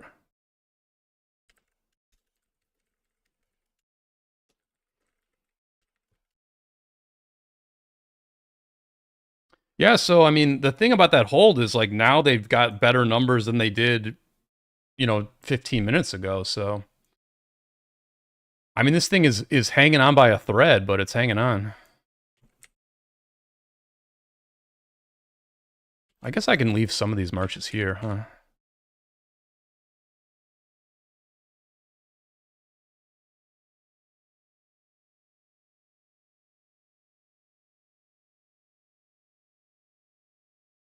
$400 live viewers, nice. Throw a like on this thing. Subscribe if you are enjoying the content. Really appreciate everybody being here. It is my honor to be casting this outstanding KvK. And yeah, pretty big moment here where 77 is they just successfully defended a flag for the first time in probably 5 hours. So let's take a look at this report. Here's the rally on that flag. It went for 12 minutes. It went for 12 minutes here. And here's the... Wow. Okay, that's very interesting. Deads are pretty even. Obviously, the severely woundeds and the kill points are heavily in our perspective. I think we also dominated them on the open field, right? You saw that I had good reports on the open field, and if I had good reports, then a bunch of other people did too. So...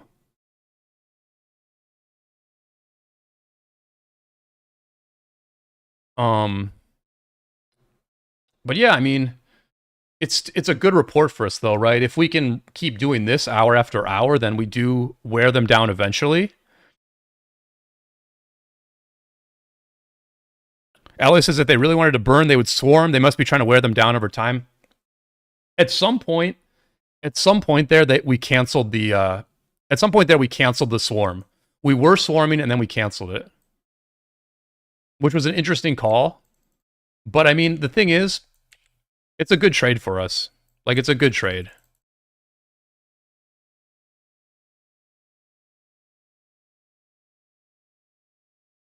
And look, like, we're crushing them in the field, man. We're beating them so hard in the field, right?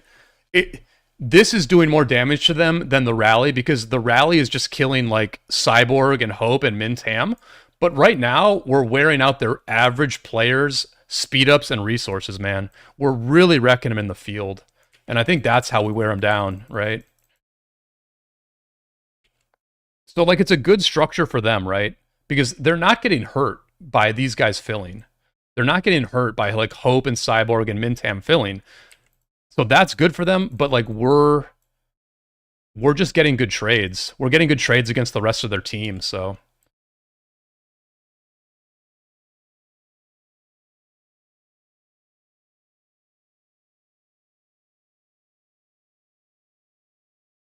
I'm gonna get to this collapse a little bit late, but we'll pick up the scraps.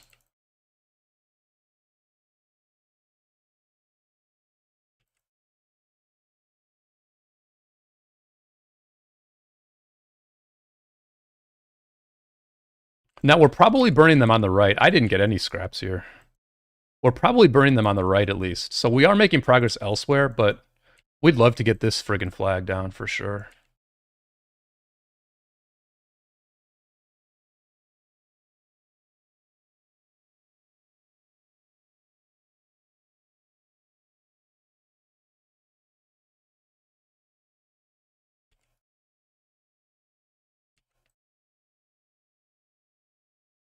Why am I not seeing where I'm clicking on the map? Right? Why am I not seeing where I'm clicking on the map? My game seems a little bit bugged.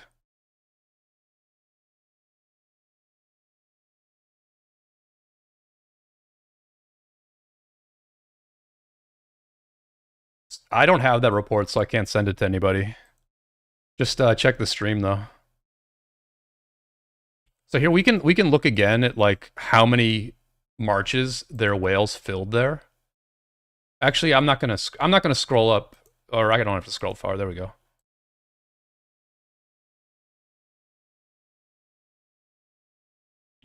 A lot of swarming on this rally as well. Actually, let's go through the swarms a little bit. Let's look at the swarms on this thing. So this is like a really thorny rally here. Attila Subutai, right? A lot of normal attack damage, good amount of counterattack damage. Very good very good anti-swarm rally. Here's the report against the you know what's weird about this rally though? It kills slowly. Like it does damage slow, right? Like that's a 12-minute rally and it only did like 800k deads. I feel like if this was like an archer rally, there'd be like way more deads, right? But here's how it's holding up against Mr. Hope's swarm. So like a super legit swarm. Like a super like top tier swarm. And it's trading it's trading quite positive. You know?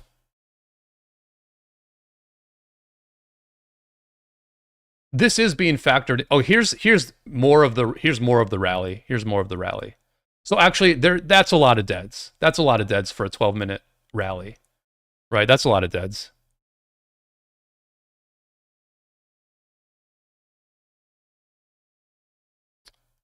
Yeah, Moke, I'm pretty impressed with Mr. Hope. Mr. Hope like is reinforcing stuff really fast and just doing a lot, right? Like really good actions per minute on Mr. Hope. But like but the yeah, what happened here? But like look at how devastated. Look at how devastated 77 is getting in the field, man. They're just getting wrecked in the field, bro. Like, we're just not letting up. We're just not letting up on these guys. Like, how many times are we going to collapse them into this corner? This is like the 4th or 5th time.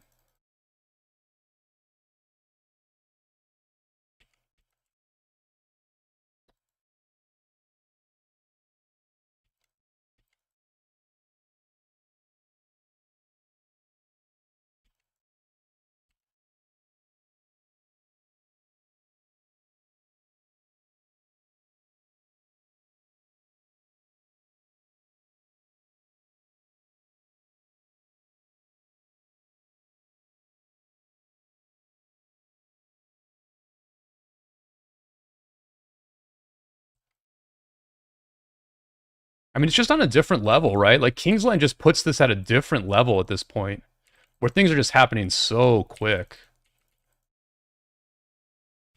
And just inevitably people are going to be burning through speed-ups and resources. Although you can see from mine, like, I'm not going through stuff that fast, to be honest.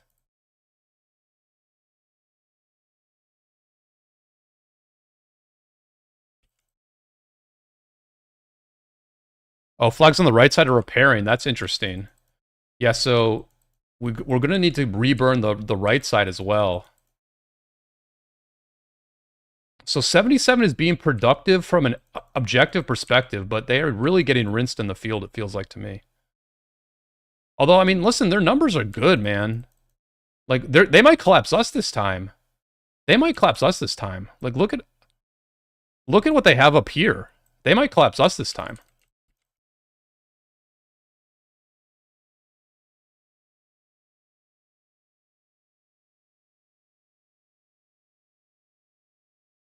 You know what? I'm going to fight this side.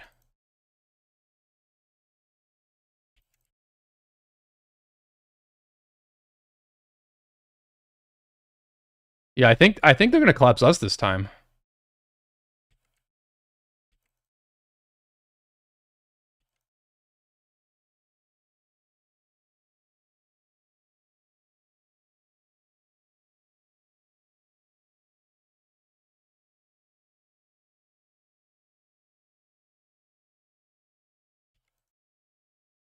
So we got to fight ourselves out of a corner here.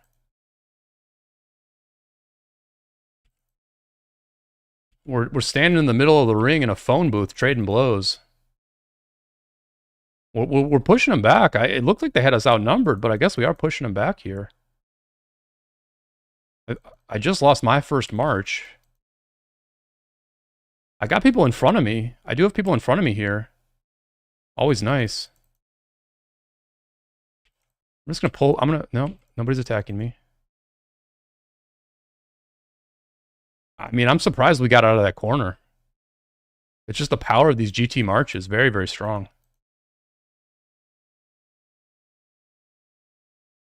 So yeah, even there when things looked pretty bad, like maybe they would get some good trades. I think we're wearing them down in the open field. I think it's just, you know, maybe this can go for a few days, but my gosh, this is a lot of hours of losing in the open field. And, you know, maybe tomorrow if JST is able to come over, they'll be able to win again. But this is a lot of hours where 77 is going to, like, lose in the open field. And at a certain point, that becomes very, very difficult, I think. And it's, for GT, it's just fun, right? Like, winning in the open field is so fun. And we're just, like, not overextending. Like, we're just retreating when we need to retreat. Like, good calls are getting made. So...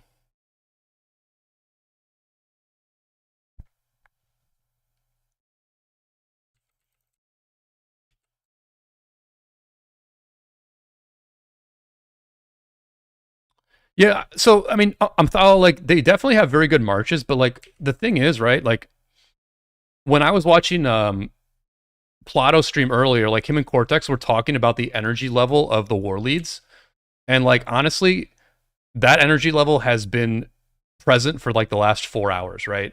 They have these war leads that are just like, you know, they understand how to harness the power of this ball. They're not overextending, but they're doing a lot of fun stuff, and they're putting us in positions to have success, and they're just like keeping the enthusiasm level like very, very high, right? So I think that's also a factor. It's not just the accounts, but I think the war leads are doing a very good job. But let's go ahead and refresh. Take a look at those reports. The Huo was able to stay out there that time. Like when the Huo stays out there, the Huo wrecks. My Huo's been getting killed pretty fast tonight, but that time Huo had a very good report. And it's always nice when Zug Herman gets a good report. That's like a weird bonus. And look at Asher. Look at Asher at YSG even.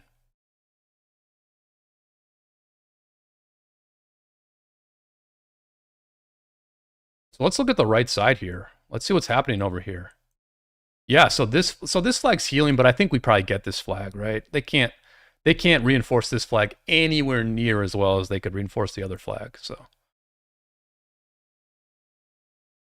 Adam, I am garrisoning this flag right here, which I believe they can just touch both. Yeah, like they can touch both of these flags, so we have to defend them both. Yeah. Not a flag that they're likely to touch, but you still got to garrison it.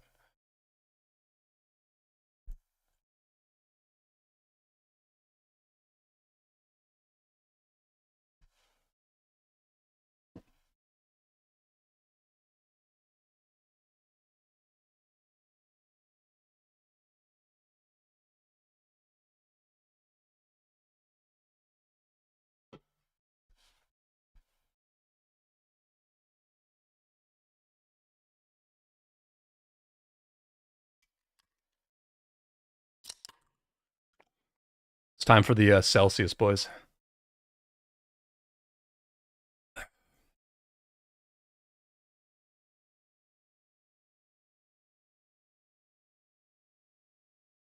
Oh, full swarm on this Eleanor. Oh man, forget about it. Forget about it. No chance. No chance. Eleanor of Aquitaine, who I believe might be a French. Is Eleanor of Aquitaine a French woman? Let's take a look.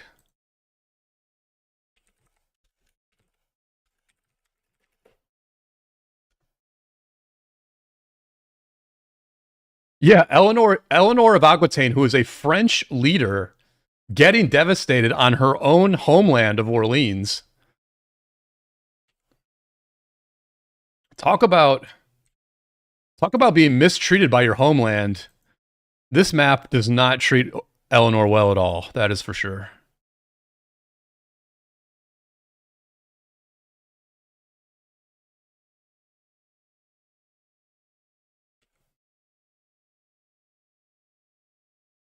Look at these numbers. Look at these numbers, bro.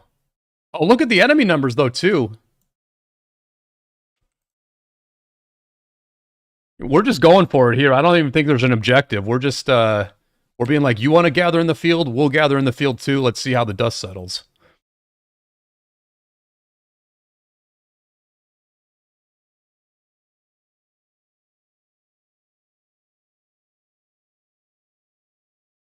I just have to heal at him. I just think I have to heal. Yeah, allies are here somewhere. I can't find them, though. Oh, here they are. Look at this.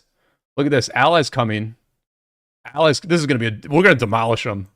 They need to run. 77 needs to run here, I think. I think that they might run before 73 even gets here. But what these guys can do, what our allies can do, is help us burn that flag on the left, you know? I got to go in here. Come on. You just go in on this fight. There's no way they're going to fight us here. But that's big, man. If our allies have the space to rotate over here, that's very big. Very, very big. The morale of this war has really shifted over the last 12 hours. Really shifted.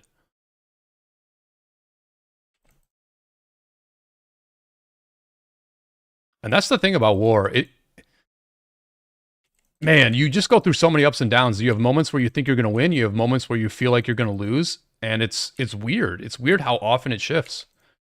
But it's just different times a day, man. It's different times a day. I don't want to overextend, but I don't want to underextend either. You know what I mean? I need to get some kills here. All right, I'll pull back a little bit. Now they're going to break off me. Go back in.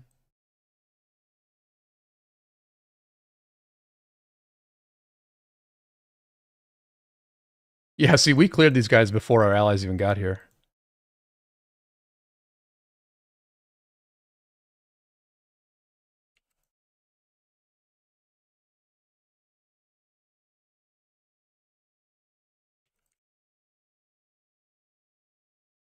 Let me get back into the main ball here. Maybe not.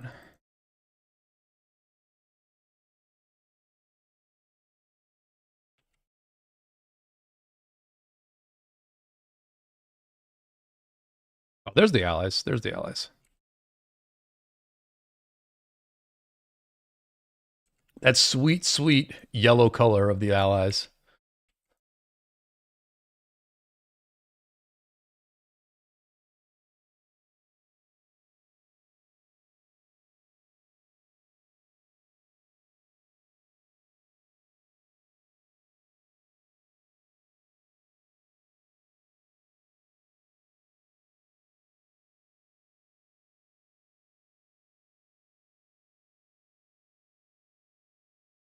Short bus, I do not believe you. I do not believe you, short bus.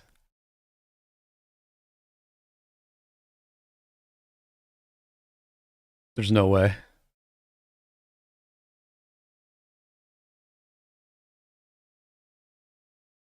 Oh, woo, yes, I am in voice chat right now. I'm just kind of listening. Yeah.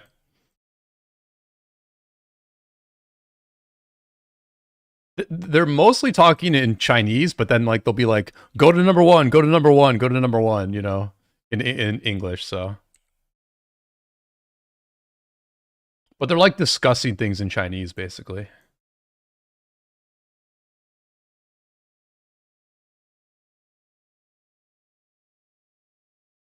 I'm not sure where we're going. That's the thing. I guess we're going here. We must be going here. We must be going here. Because these are all burning, I think. Oh, we're probably like building here. Actually, we're probably building here.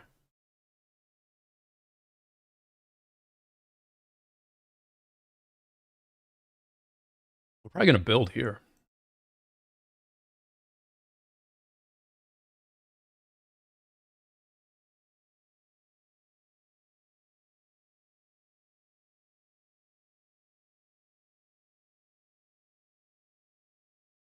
I don't think we all need to be here to build, though. I kind of want to go to the left. You know what I mean? Like, do we really need this many people here?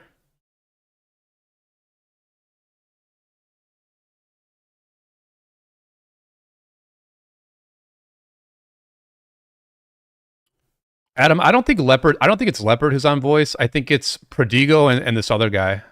I'm not quite sure. It's like this guy, like Chinese characters, and then XM. I think it's basically two dudes, and then Ihara is talking a little bit.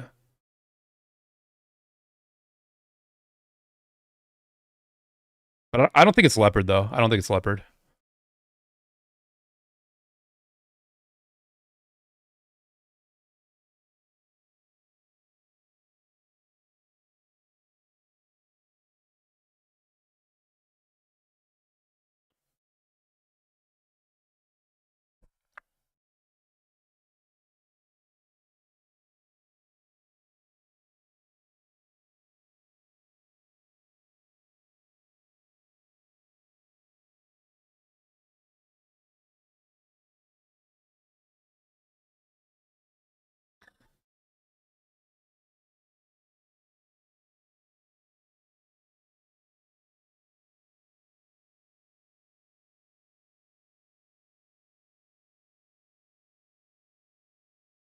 I'm just over here. I don't even know if I'm supposed to be over here or not, but I don't mind like being in the dark sometimes, and therefore the enemy will also be in the dark.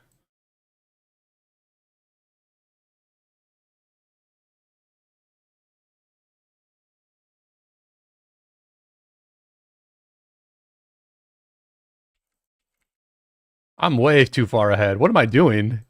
What am I doing?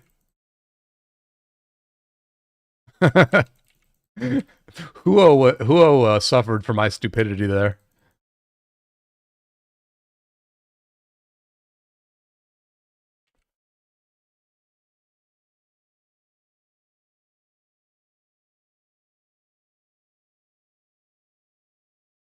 XM is Zhao Mo, something like that. Yeah, yeah. Gotcha. Zhao Mo. Yeah, I think it's Zhao Mo, Perdigo, and then Ihara mainly talking.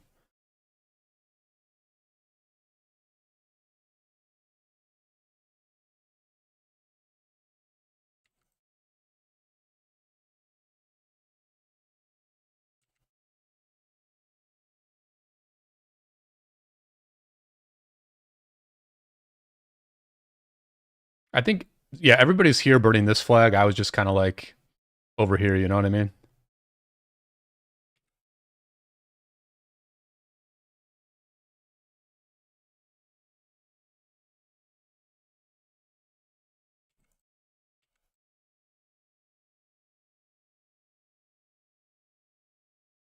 I think we have numbers here, so I'm gonna just take this fight.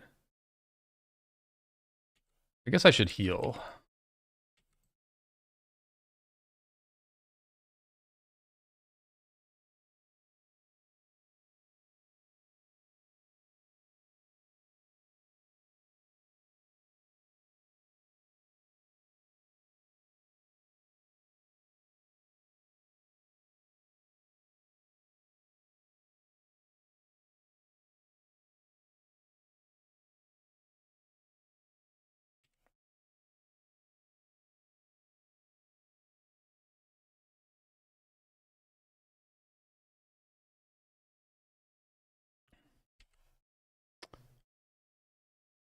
I think 365 has probably played good enough that they'll keep things going. Um, I mean, they were able to compete reasonably against the best kingdoms in the game, so they might feel good about this, right? I don't know. I haven't watched the KvK enough to like really comment. I just know they made it into Kingsland and then they had a good first 12 hours, so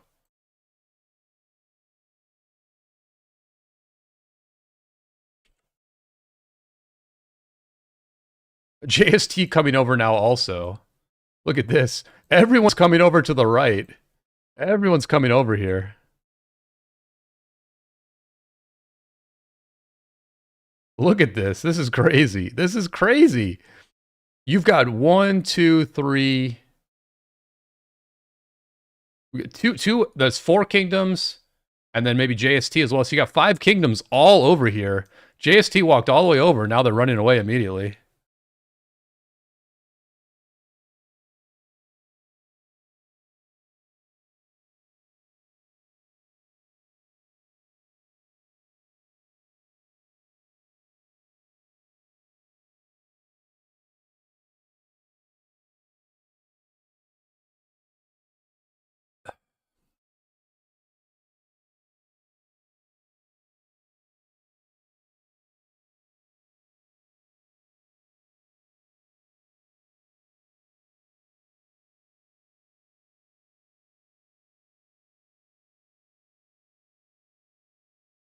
I think we're a little bit not sure what to do right now, but I think it's pretty obvious what we should do, which is burn this flag down, right? We just have to burn this flag down.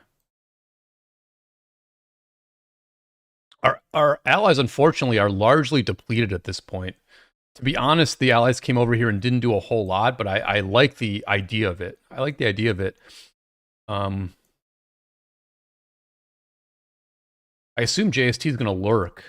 I assume JST might lurk. The thing about our allies coming over here is that, like, now their flags are burning. You know what I mean? Like, that's the problem. They came over here, and now their flags are burning. So we just have to kind of, like, keep it under control at the moment. Obviously, we want to get this flag burnt. Obviously, we want to get it burnt. But, like, you know, we're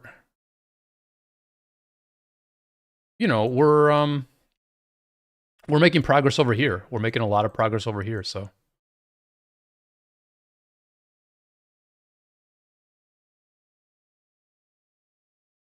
But I mean, with all these numbers we have here, I think we just push into them right now.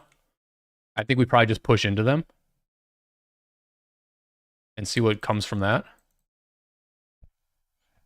Amthala, thank you so much for hanging out. Really appreciated chatting with you. Lots of great insights, and thank you for and congrats on joining Officer Chat.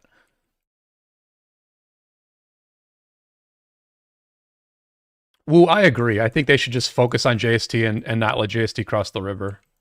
But,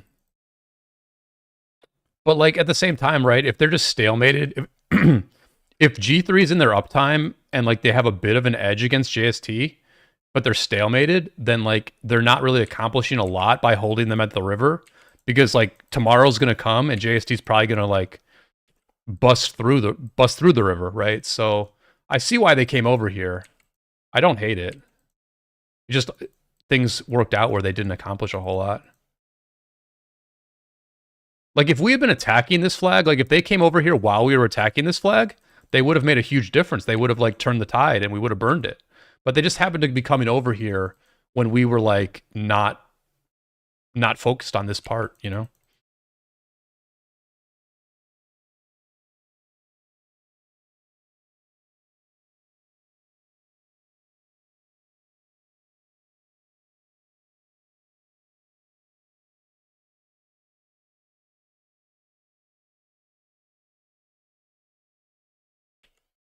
I don't know if the music's still going. I should probably check that.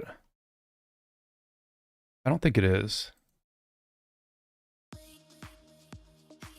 I don't think I've been playing music for hours. So I'm glad. I thank you all for being here, even if it's been a little bit quiet in the background.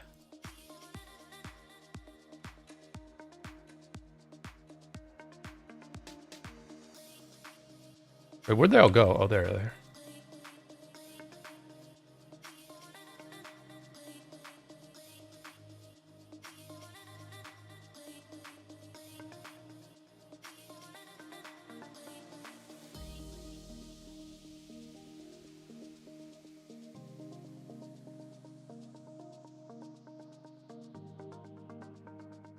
Oh, they're full running. They're in full retreat mode here. I didn't really get a lot of kills here, unfortunately.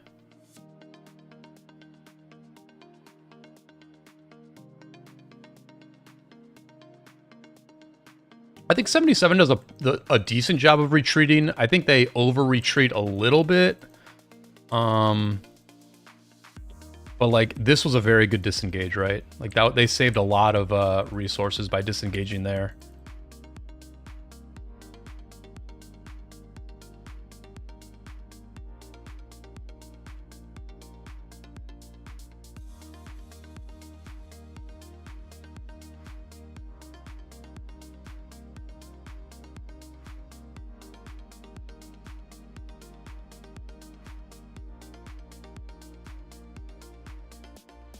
So it looks like G3 just destroyed a JST flag. Let's take a look at where that is. Okay, a flag near this bridge, actually. They did take out a JST flag near this bridge, which is pretty cool. Oh my gosh. Don't stand here for too long.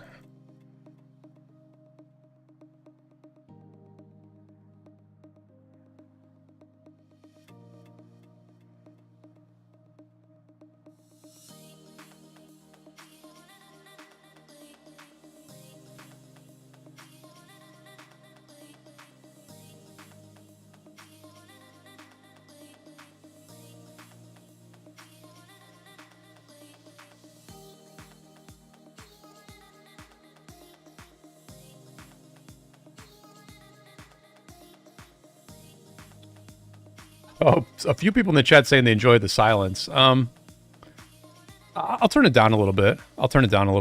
Yeah, I don't know. It's one of those things. I mean, obviously the viewership's been very good in the silence, so maybe I'm making a mistake, but I'm sort of like set in my ways, I guess you could say. Because when I listen back later, I'll be like, man, I wish there was some music here.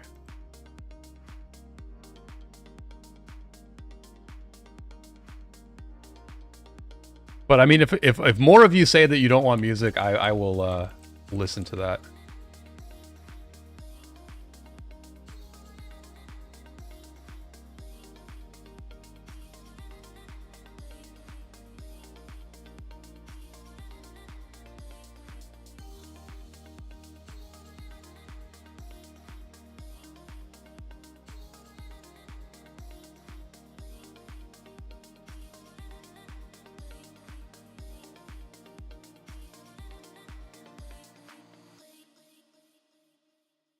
So yeah, as much as that was like a pretty long fight, I really didn't do a lot of damage at all.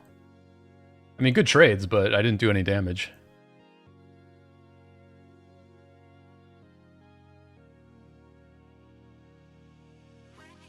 I'm pretty much keeping Uni steady on the Autark leaderboard. I was hoping to gain some ground, but hasn't happened yet. All right, Justin, appreciate the feedback. Yep.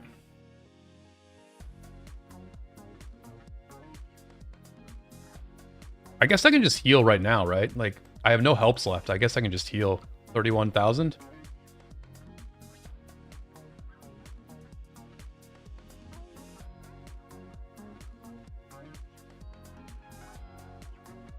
Bruce, thank you for the sub. Glad to have you here. Oh, I hadn't noticed this before. This is my first time seeing the Treasure of the Rainbow Crystal.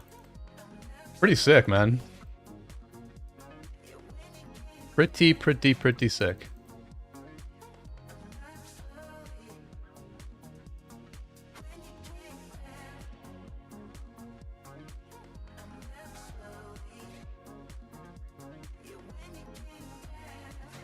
Somebody on voice just said that he scouted someone who he knows has opened all their bags already, and that they're down to less than 1 billion of each resource.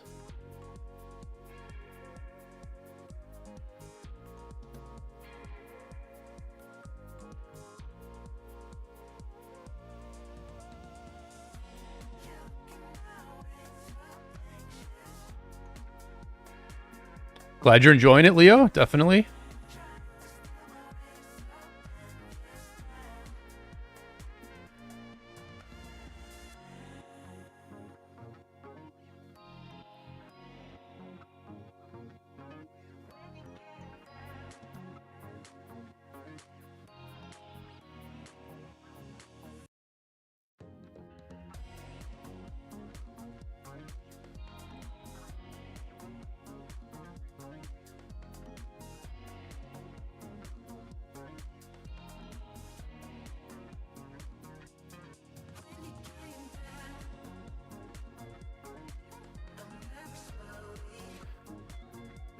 Yeah, so the update is GT has been making progress on this right side.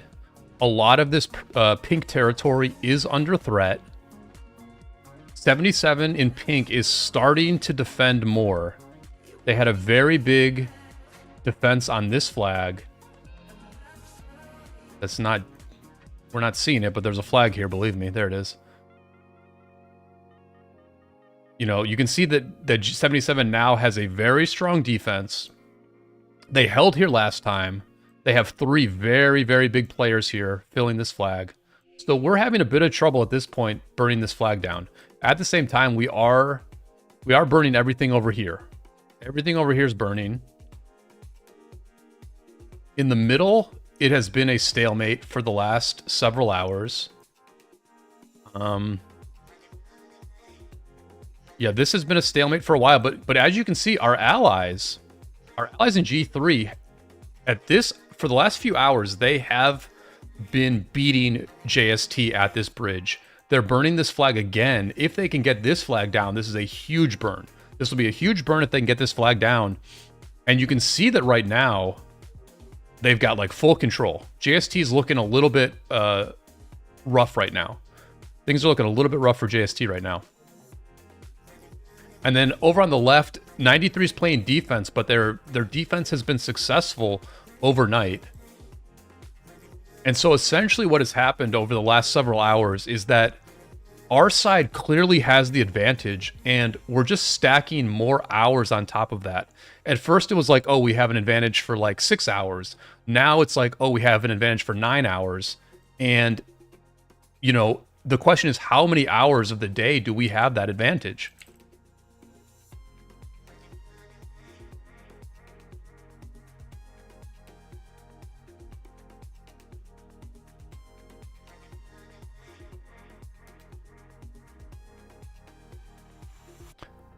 Well, Freedom Eagle is tough because, like, you know, Chisgul is very successful and he has like a he gets a lot of viewers. So like when I listen to Chisgul's streams, and he's my favorite YouTuber, like I mainly watch him. He does play loud music, right? He plays like louder music than anybody else. But I'm like, well, if it works for him, then there must be some merit to it, right?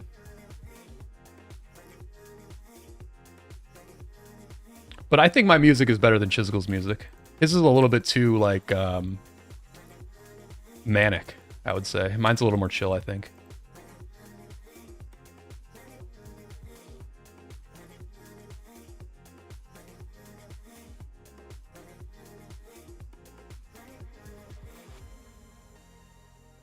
The one thing I think 960 could do a bit more of is what they're doing right now, which is putting some markers on marches.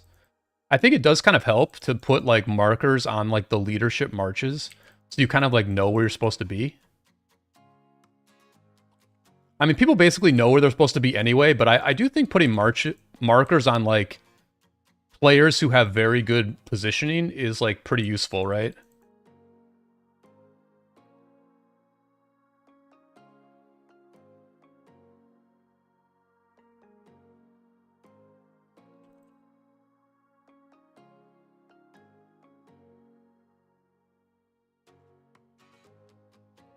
I'm being like pretty cowardly in this fight, to be honest.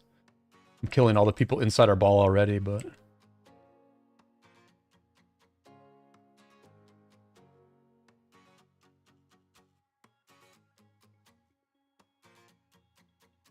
I'm way deep in our ball. Thank you for the sub, appreciate it.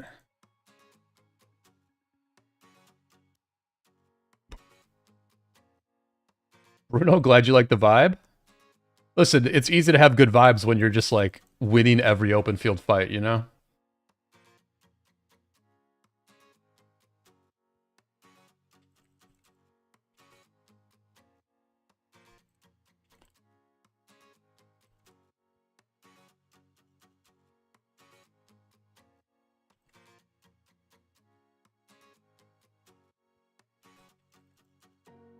I think what's good about Attack March, which I'm not using, is that like it doesn't retreat you, right? Like you're seeing that I'm doing less damage because I keep retreating after I kill a March. Now, I'm a little bit... I'm just going to pull him in a little bit. I'm going to pull him in a little bit there. Yep.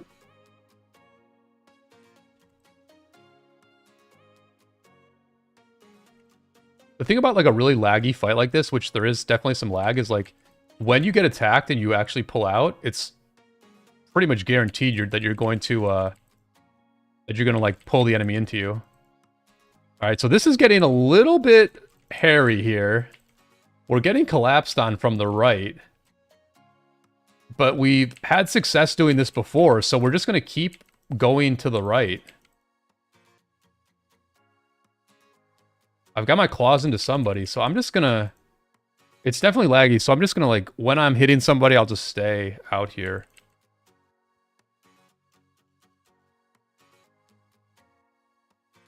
Yeah, we can go all the way to the right here. Look, or to the left.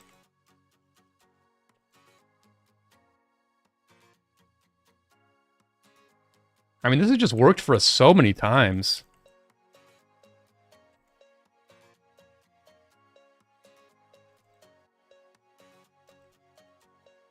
This has worked so many times that we're just going to do it again now. We're going to rotate back to the right.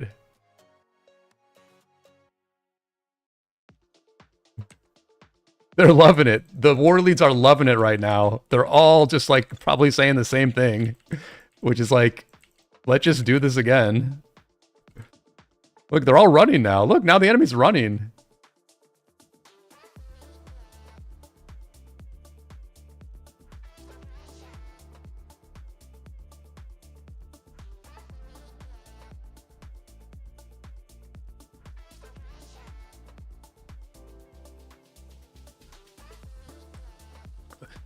Mad, you're lurking, though. You can't call out Lambo for lurking when you were lurking, Mad. But, what's up, Mad?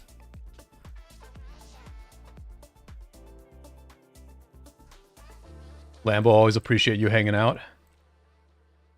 If you're streaming later, I will definitely throw you a bone.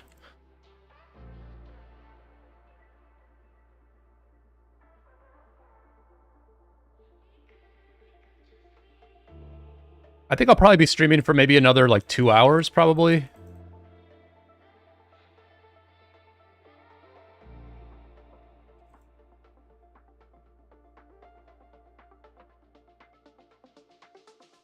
Oh, I think we're falling back. I'm out of position.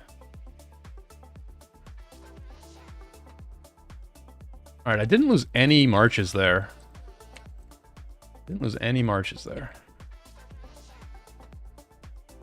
Matoma, welcome to the stream.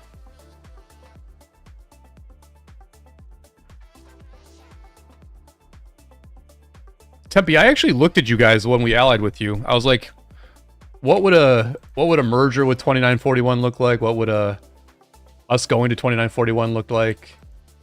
And I realized you guys were mostly Asian, so it maybe wouldn't be like a great fit, but you know, after our R5 left, I did sort of look at 2941.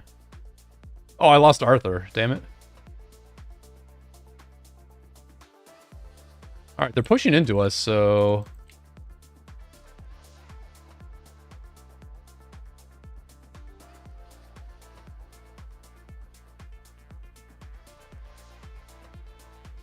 one second.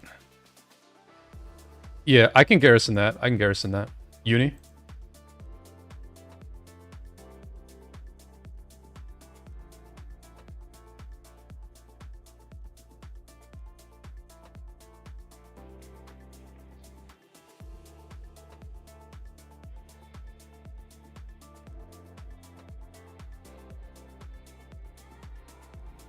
Uni. Uni.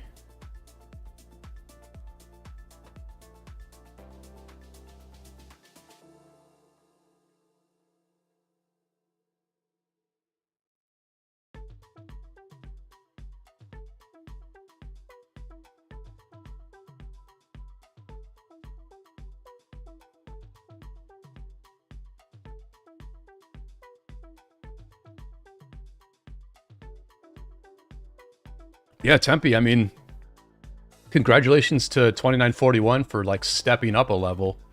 You guys obviously played well in the last KvK, but the competition here is just such at a higher level that, I'm really glad to see that you guys are handling yourselves well, you know?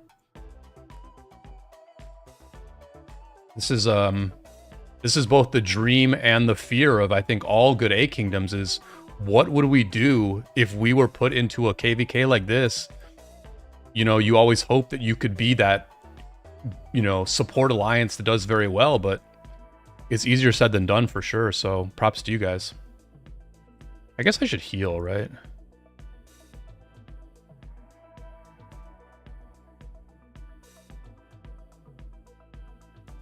Guess I should heal.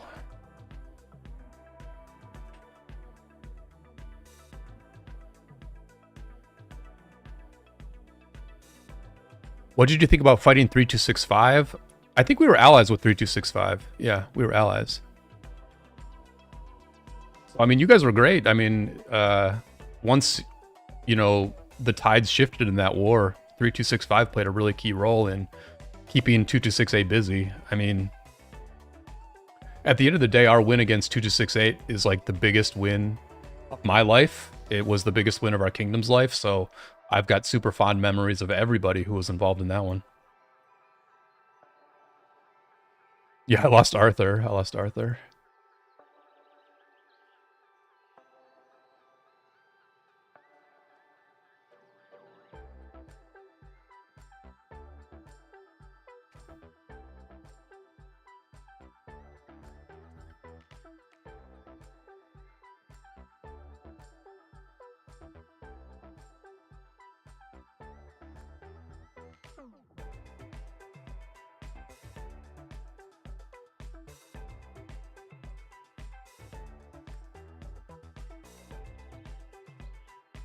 So, I mean, the real story now is whether we can burn down this flag or not. This extremely well-defended flag. You know, obviously, 77 is focused here. We're focused here. Everyone's rotating here. Now, the thing is, here's the thing, right? Let's say they hold this flag for an hour or two. Let's say they hold this flag for an hour. They're going to lose all this teleport space. We're going to take all this teleport space. And then it's going to make it easier to attack this flag later. That's one option we have. Now, obviously, this is 1960 we're talking about, so, you know, we're not going to wait. We're not going to wait around, but...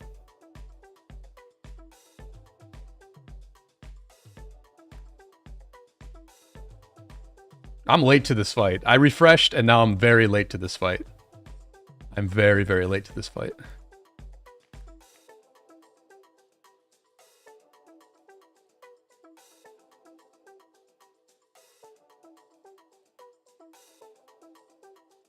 Now, the thing about this fight here, for the first time in over an hour, we don't have the option of pushing them to the left.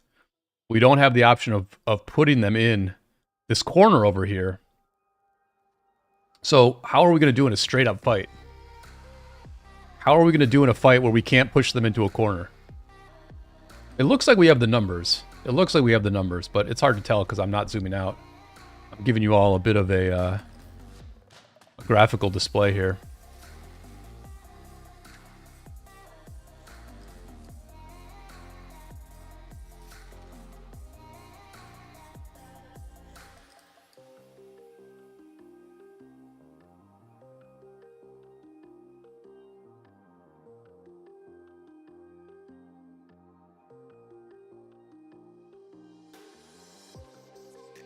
So far, the front is staying steady here for both sides.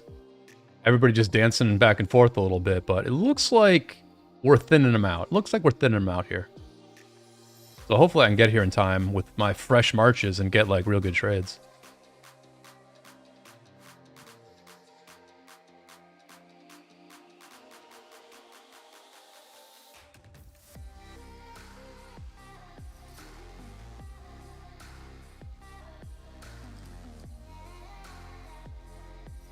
Actually, I guess we're not pushing them. It's pretty even still. Pretty even.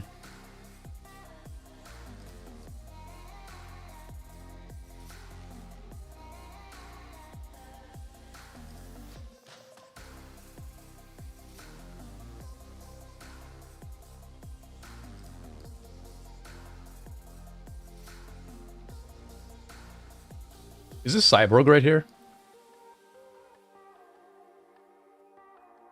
Yeah, Cyborg's harassing our reigns. It is what it is. He should go in. He should go in harder, honestly. I think Cyborg should go in like super hard. There should be none of this backing up. He should just go in super hard and mess with our reigns. I mean, if they can clear us, right? Like, if they can clear us in a fight, it just changes everything. It changes absolutely everything. So, Cyborg should really just be going in super ham, I think. Unless he's low on... He could be low on speed ups and resources, too. Who knows? Who knows?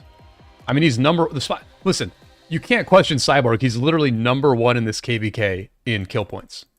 He's #1 in the entire KvK.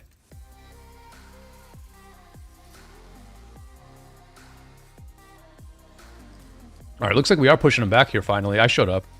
We started pushing him back. Time to put on quick command, of course.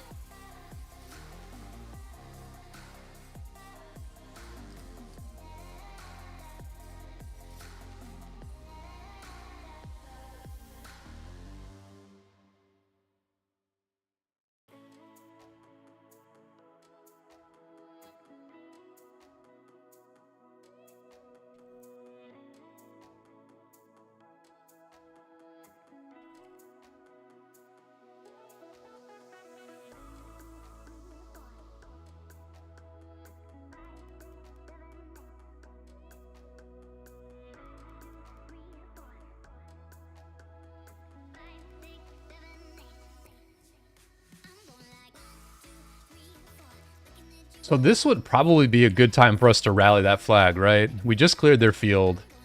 I would probably, like, let the rally go in, like, 30 seconds when we go back to this flag, right? I assume that Addy has another rally set here.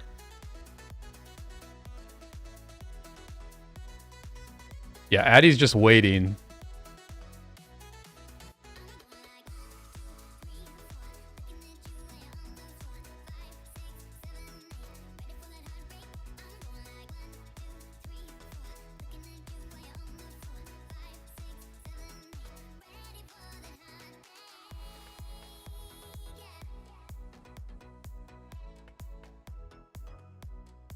I think I'm probably fighting Cyborg here, but it is what it is.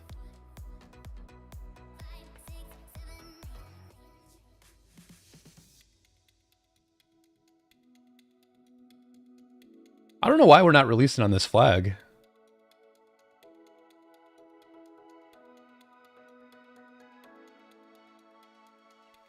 Yeah, Captain Hook, I agree. I agree that Cyborg has come a long way, right? He was, you know, I'm sure he's like the same player as he was back then, but it always felt a little bit underwhelming because 1916 just had some like problems in the big KvKs. It's like no one's fault, but these things just happen, right? So like I honestly like didn't realize that Cyborg was as effective as he is, right? I never realized that. This has been like pretty eye-opening for me as far as like how much production he can get done. Hopefully I'm not no. We got kind of wrecked there. We got kind of wrecked.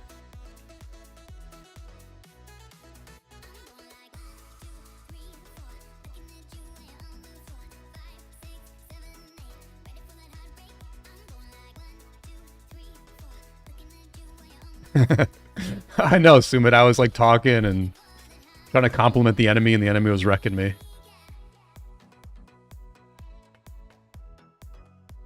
I thought we were gonna stay though. Like the reason I was like late to retreat there is because I just thought we were gonna stay. You know, I thought we were gonna release on this thing.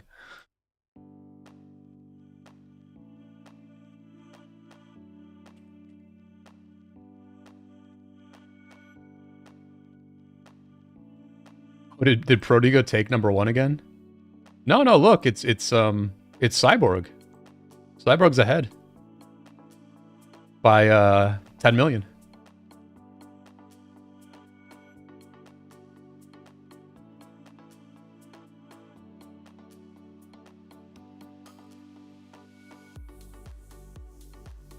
Wait, did I just get a help? How did I just get a help? What the heck?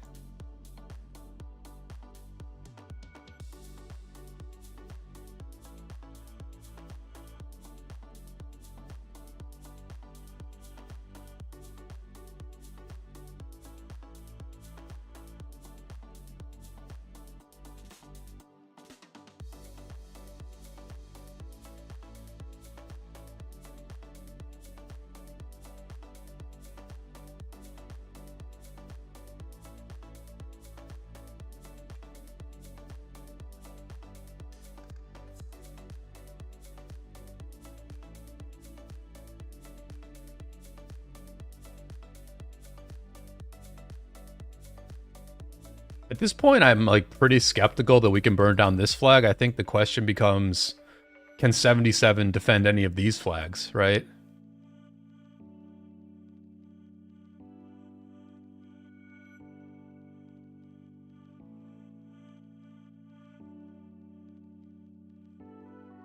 The thing is, like, once you take some of the enemy territory, it just opens up, like, it opens up some, like, weird things, because, in all honesty, like, these flags here didn't seem important, but, like, getting rid of these cheeseburger cities that were here, it allows us to move to this place, like, so much quicker and with a much more relaxed sensibility to it, you know?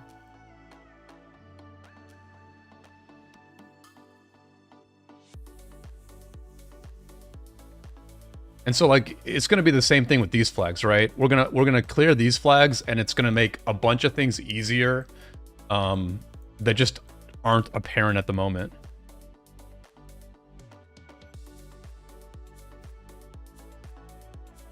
Look at this rotation. We're rotating to the right. The enemy is also rotating to the right. Both teams rotating and then meeting each other in the field here.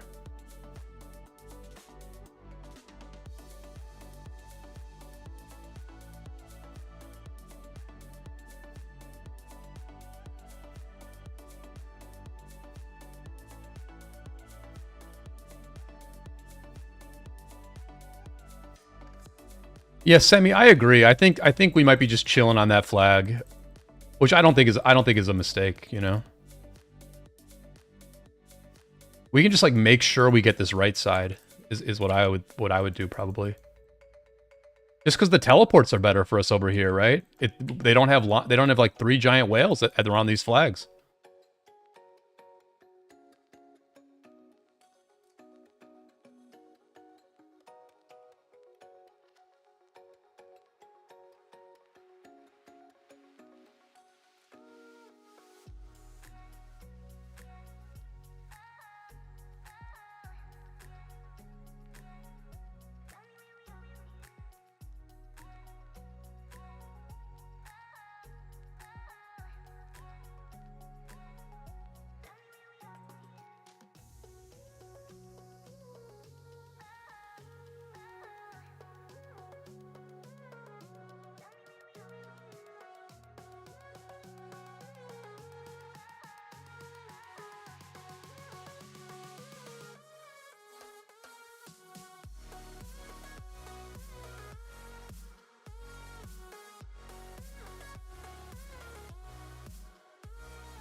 I hope I'm not getting abandoned here. I think I sort of am. I got people in front of me. This seems kind of bad though. Yeah, I stayed too long there. Oh well. Oh, my teammates are down here. That's why. Okay.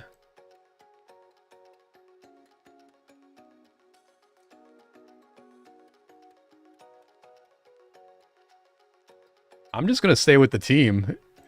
Trying to retreat is less safe than just running deep with the team.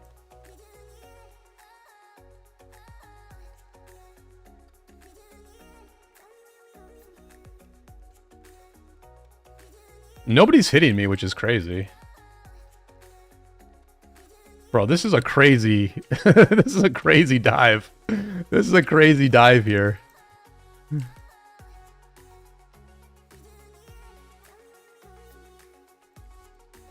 just gonna turn on this nerd.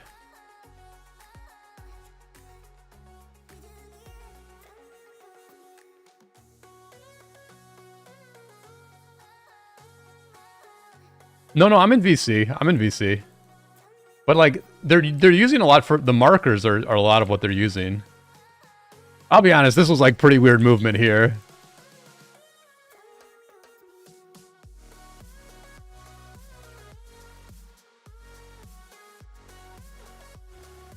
Yeah, I'm just rinsed here. I mean, come on, this was like a pretty crazy move here. Let's be real. I mean, if they can get out of this, I'm impressed. I'm impressed if this ball can get out of this. Maybe they can. I just didn't join this ball in time, you know? I guess they'll probably get out of it.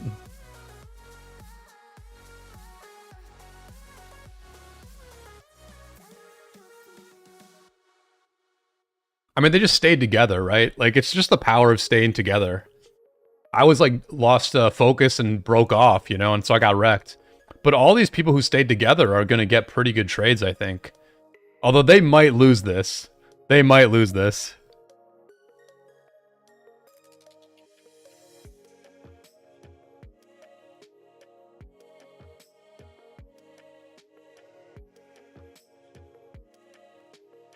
I think the enemy is salivating after hours of getting beat. I think the enemy salivates here and clears us. I could be wrong, though. These guys in the back just have to get super aggro. Like, these guys have... Well, I shouldn't say too much. But, like, at a certain point, 77 has to, like, figure out what we're doing, right?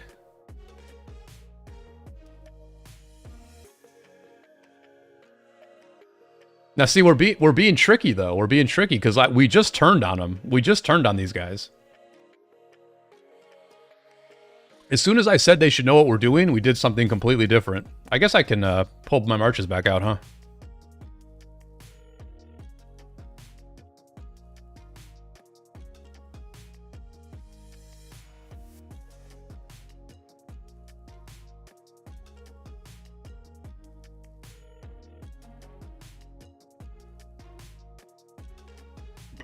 Pirate, thank you. So are we getting out? Where are we? Where were we? Hung, I appreciate it, man. I appreciate it. Listen, I'm fresh, man. I've only been streaming. This is my first stream of the whole KvK. You can't blame people who've been streaming every day for being a little bit quiet sometimes.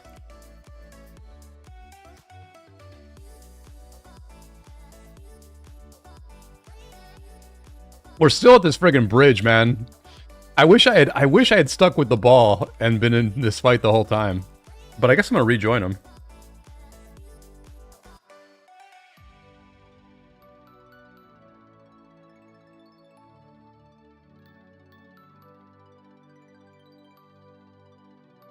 Okay, so we're going. I know where we're going. Now I finally have figured out where we're going. We're going to this corner. We found the corner. We found the corner.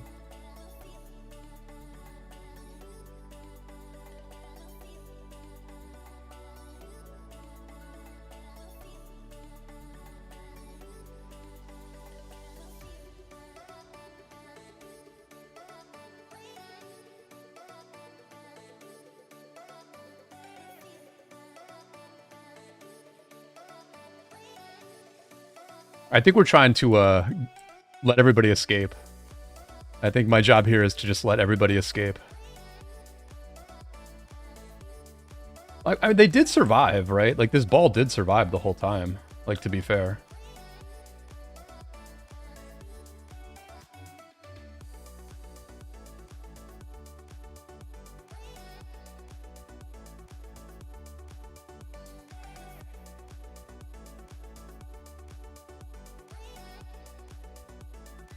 All right, it's over. It's basically over here.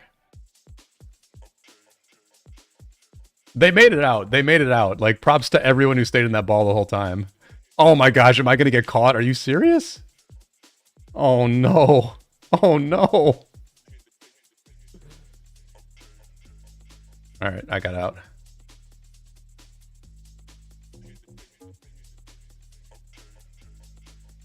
Yeah, that ball went on a friggin' journey right there. I mean, it's the power of friendship, man. That ball just stayed together, stayed tight. And they overcame like they were way outnumbered. That ball was way, way outnumbered, but they actually survived and probably got good trades.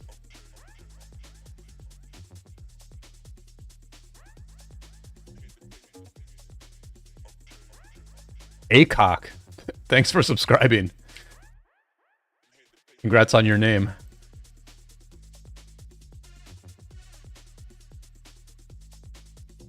They keep saying they're telling everybody to refresh, but I like have full marches, so.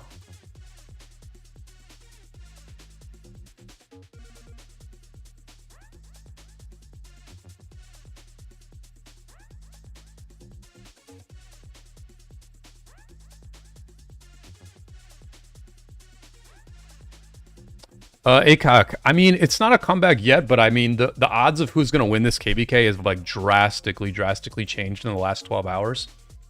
I would imagine that 12 hours ago, people would have given 77's team a 75% chance of winning. Whereas like at this moment, I would say it feels like GT has a 75% chance of winning. I just think the dominance over the last like 8 hours has been pretty profound.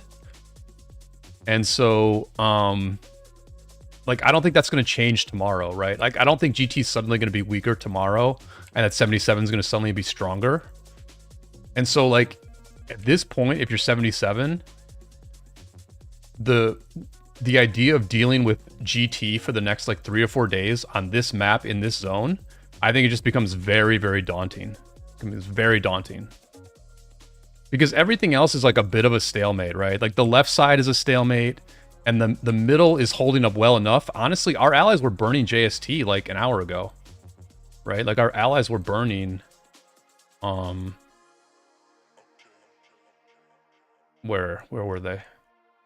Oh, up here, right? Like, see, look, now our allies are flagging. They're building a flag across this bridge. So if the rest of the map is a stalemate, if the rest of the map is a relative stalemate, this side of the map just becomes really rough for 77.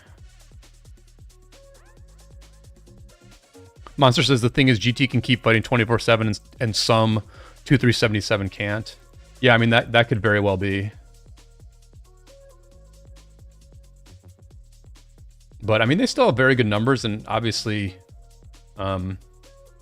they were doing well at this time yesterday, or you know, around this time yesterday, so.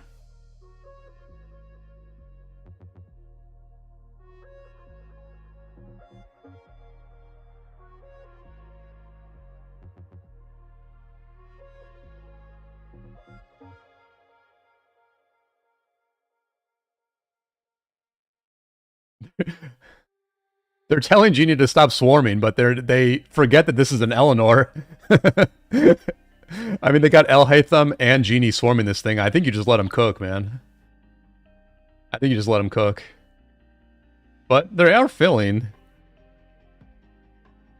These guys just didn't get there fast enough. These players just didn't get here fast enough. If they had gotten here like 45 seconds faster, they might have cleared these swarmers, but this thing is probably going down. Like, props to this Eleanor holding up. Props to these fillers. Whoever's filling this is doing a good job. Honestly, that's a pretty good defense for that Eleanor. That's a good defense for that Eleanor. As an Eleanor user, I'm proud of Eleanor for that one. Yeah, we just got some gold chests for sure.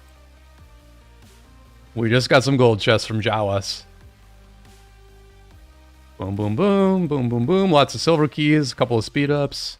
VIP, which Uni doesn't need, but you know.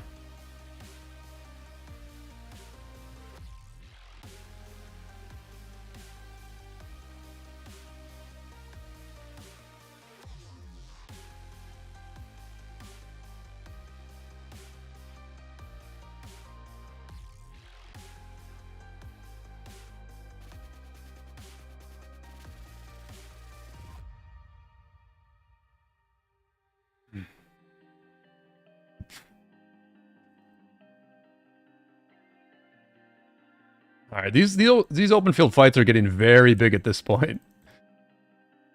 Very big open field fights at this point. I think we just burned that flag. Pretty sure we just burned it.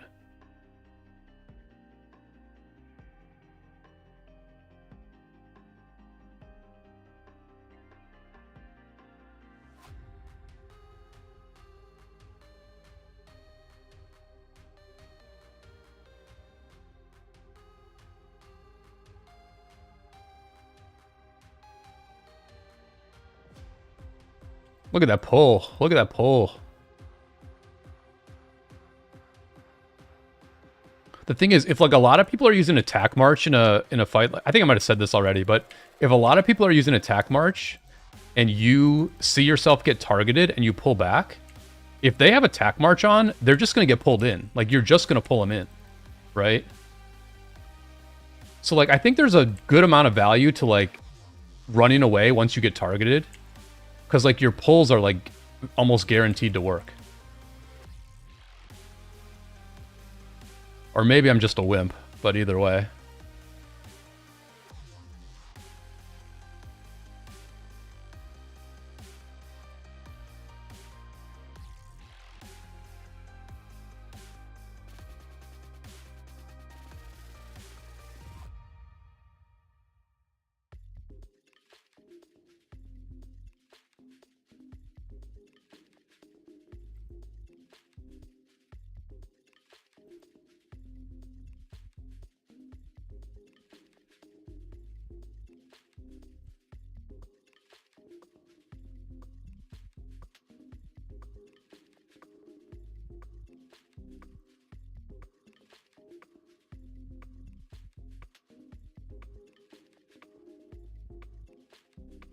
Ultimately, we're like staying together, right? Our ball is staying together and their balls are always split. They always have a split ball. And we generally like stay together.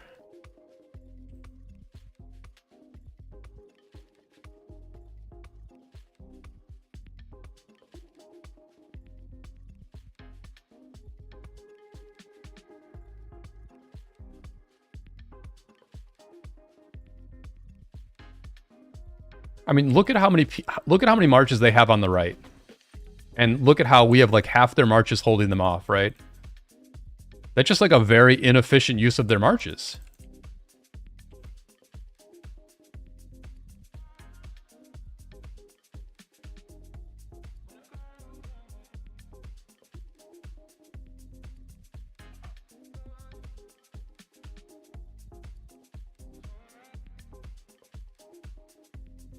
Yeah, well, I think it's the difference between having very, very active, non-stop management of the ball versus just like letting people do their own thing, right?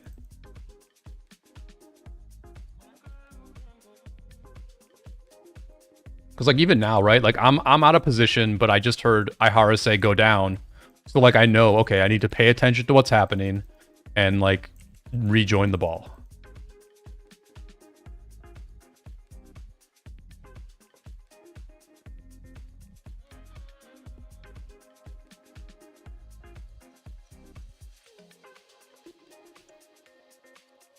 Oh, I think my infantry might get caught here. I don't know.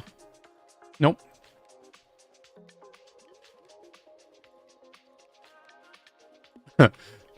This might be overkill to go over here. This might be overkill. I'm not sure where we're going right now.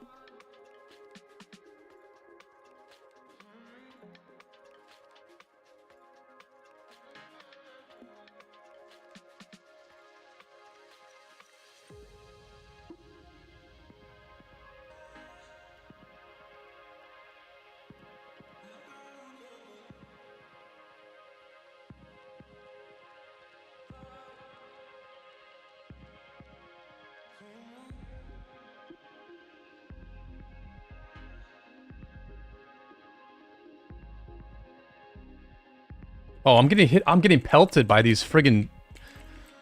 Oh my gosh, dude. F me for checking on my garrison. Those friggin' range marches wrecked me.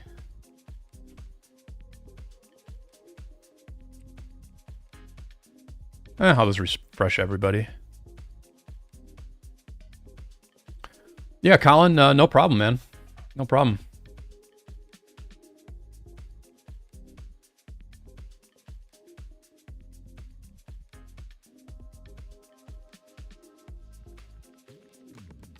Okay, so I didn't even notice that this was burning. I think people were yelling about this. They emptied it. I think there was like no garrison and we just emptied it. Not a big deal. Obviously, we can defend it, but yeah. Obviously, you can see that we're like a little bit stretched on garrisons because we have a Zenobia Richard in this one. But, you know.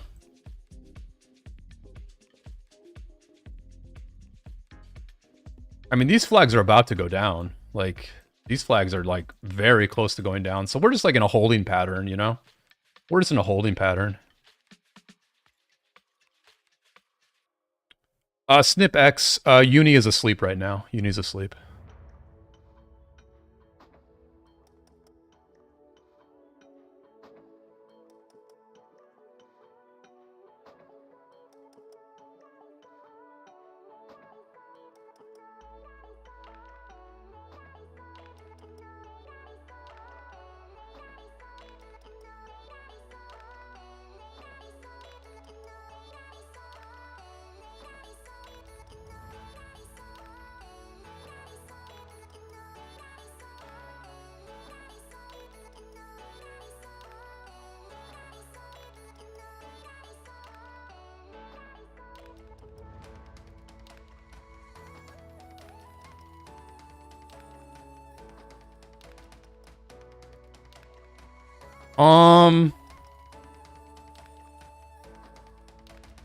You know what? I'm sort of curious how many speedups I have also, but I don't want to like count them on screen.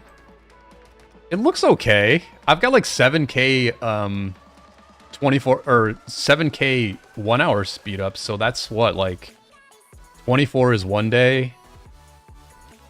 I guess well, I've probably got like 400 days or something. I think I'm okay. I've got like a bunch of like 5-minute speedups too, so I think I'm fine actually. Because I think I've got almost a year just in those 1 hour speedups. Yeah, I think we're good.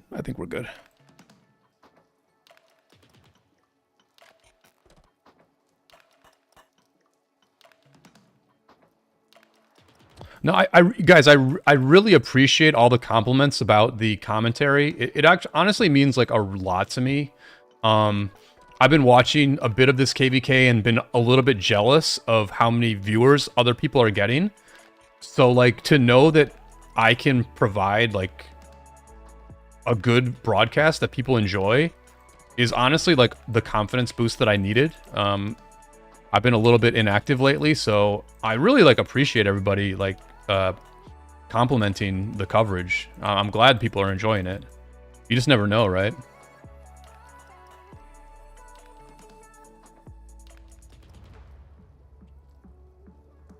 Low-key, a lot of like moving up as a YouTuber is like you gotta pick the right times to stream.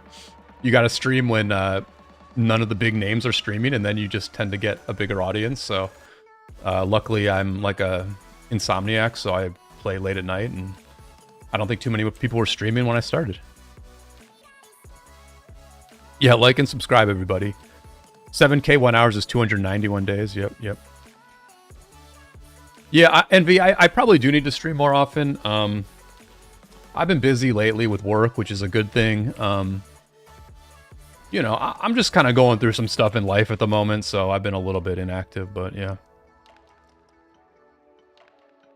I mean, listen, if you guys enjoy my content, I am going to be one of the commentators for the Osiris League again this season, so that's another chance to hear me talk about the game. I think that's what I do best, is Osiris League coverage. I think I'm, like, you know, quite good at that, because I really enjoy Arc.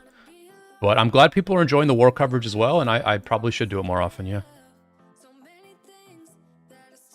Hung Tang, I'm a transcriptionist, and I've got my own business, and AI has, like, really taken a huge bite out of my business, so I'm kind of like, am I going to have to get a new career?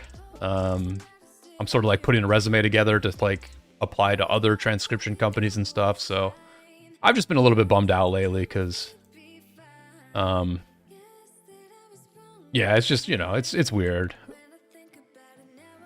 Some people are bad with change, and I'm one of those people who's bad with change. I'm a creature of habit, so lately I've been kind of like, oh my gosh, is my life gonna have to, like, drastically change? And it's just been bumming me out a little bit. So I really do appreciate all the nice words for this stream.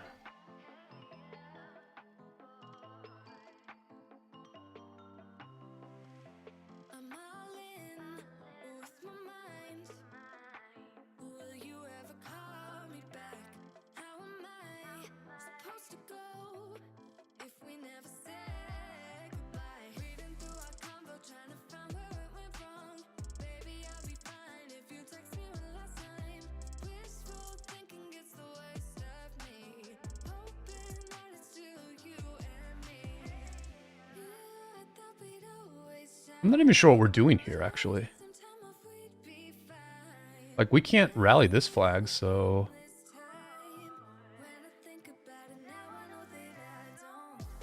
Are we able to kill this flag? Like, why are we here?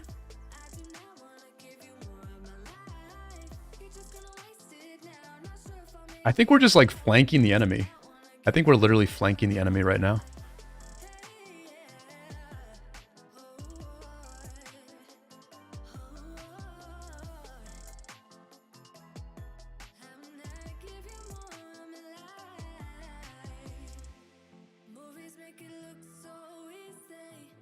Thank you for the sub, my friend. Appreciate it. And now I think we go into dot mode and get that KP.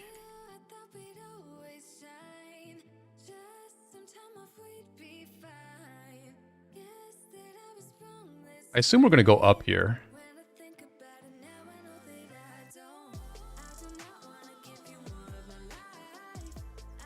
All right, we're going in. We're going in.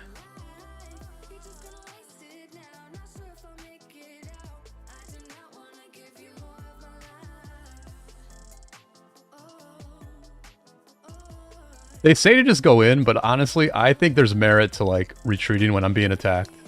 I think it just pulls in a bunch of people. But maybe I'm wrong. Maybe I'm wrong about that.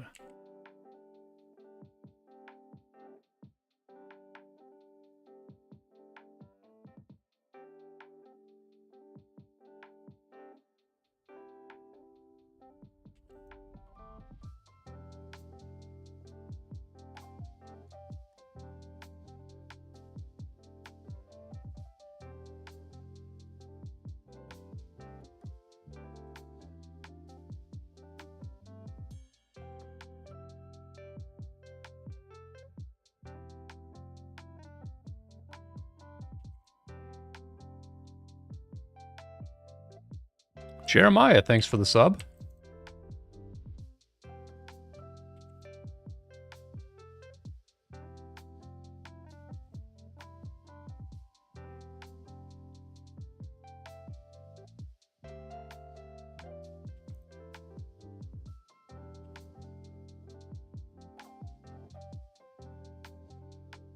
Yeah, Zhao Mo, one of the war leads, definitely likes approaching the enemy from, like, very weird angles, right? Like, there's almost no reason for us to, like, approach them like this, but I mean...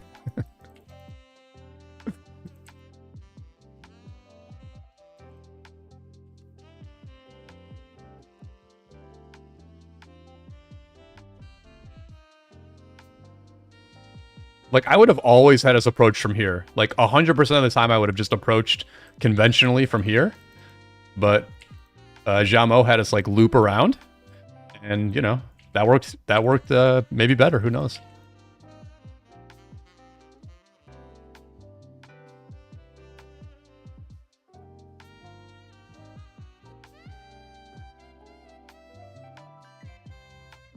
By the way, if anybody knows, is the box who's in GT the former leader of JWM? Does anybody know?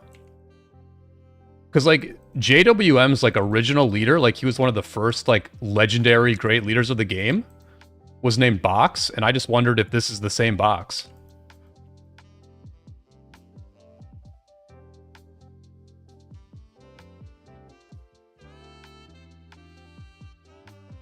Maybe he loves it from the back. He does love it from the back, for sure.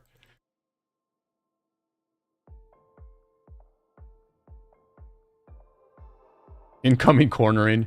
I mean, listen, we got to fight ourselves out of another one here. I mean, this one looks as hairy as all the other ones did.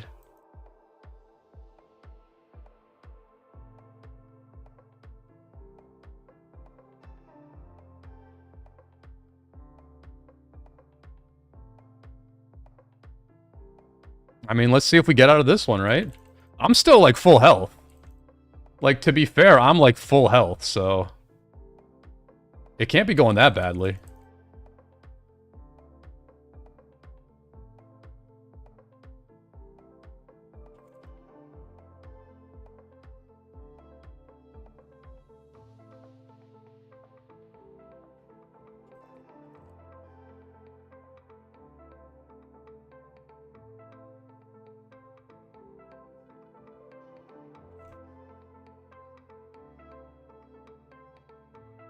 Look at this. We're doing it again. We're doing it again.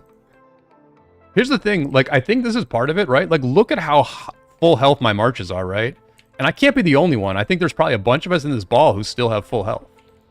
You know, so it's like, it looks like we're almost like a sneaky army because you think we're all at yellow health or something, but I'm literally here with, like, full health marches.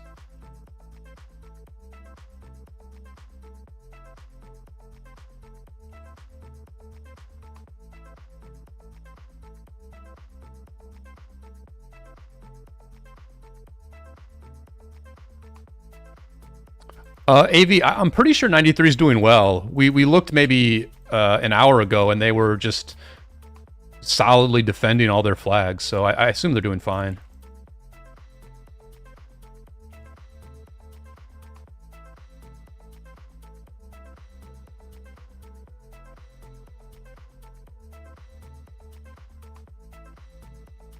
Well, let's take a look at those reports. I'm sure they're quite good. I mean, I didn't do a lot. I'm just not doing a lot, right? I'm getting good trades, but I'm not doing a lot of damage, so I don't know. I don't know how to assess that.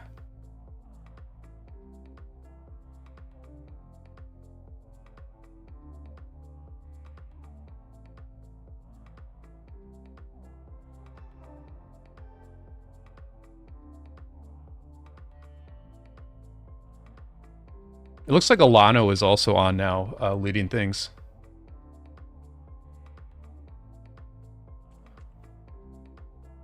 I will be right back. I need to go to the bathroom.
Alright, looks like the enemy has very much refreshed, so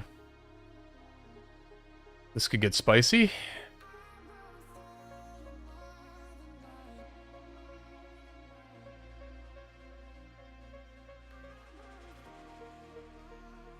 Sean, how's it going? Just, you know, playing my part in this big old war.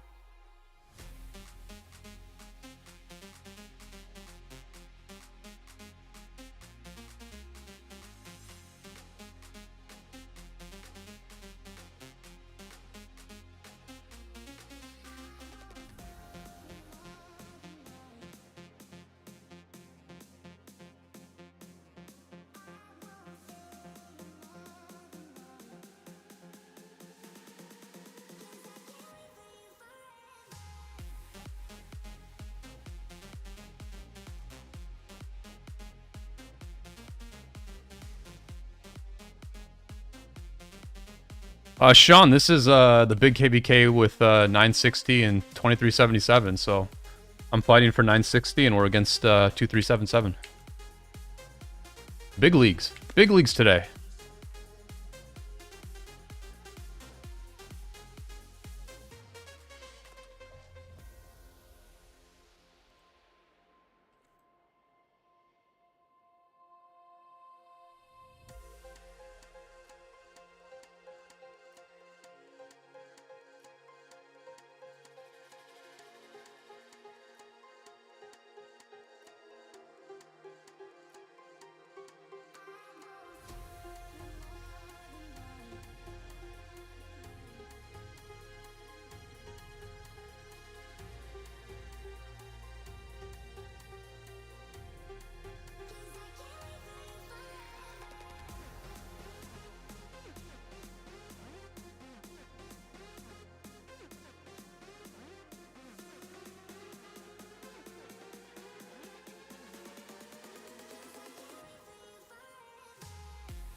Sadia, sorry to hear that.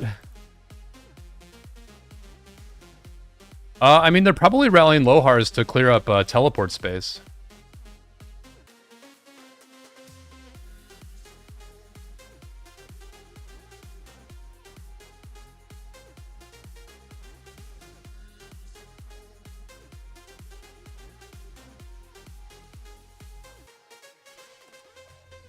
So there's something happening right now that I will now show you. Which is Shark, the leader of 2377, is getting swarmed right now. I guess his garrison captain is in a flag. So our team very sneakily our team very sneakily came over here and is swarming down the leader of GB77 right now. We should check his, okay, he's at 91.4. He can probably heal. They're sort of clearing him now. Oh, he poured it out. So that's one of those things right there. That's one of those things. I mean, Shark is obviously having a rough night because Shark's leading 77. He's trying to like do the best he can against an unstoppable force in 60 GT. And when you're under a lot of pressure, that's when mistakes happen. And obviously that was a mistake by Shark, and we tried to punish it.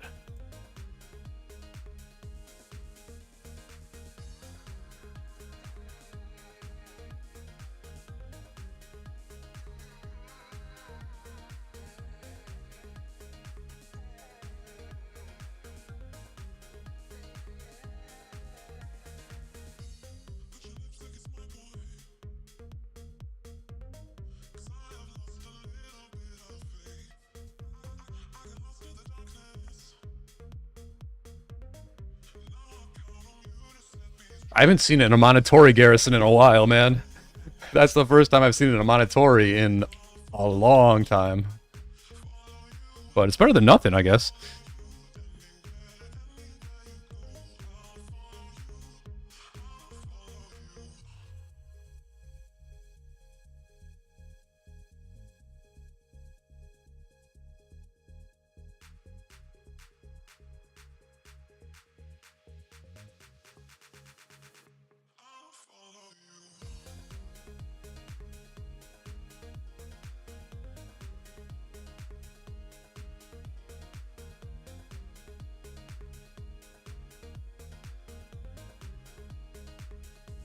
Yes, that was definite emotional damage right there.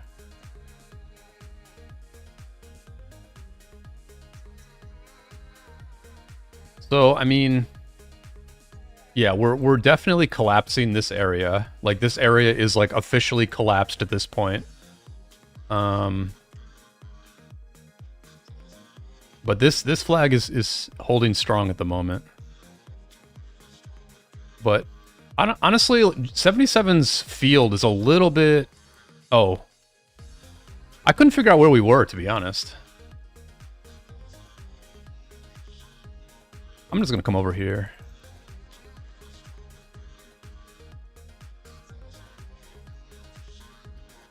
Yeah, Pirate, I mean, if we have, like, really good field, then we can, then I think what we can do is we can, like, walk all the way over here.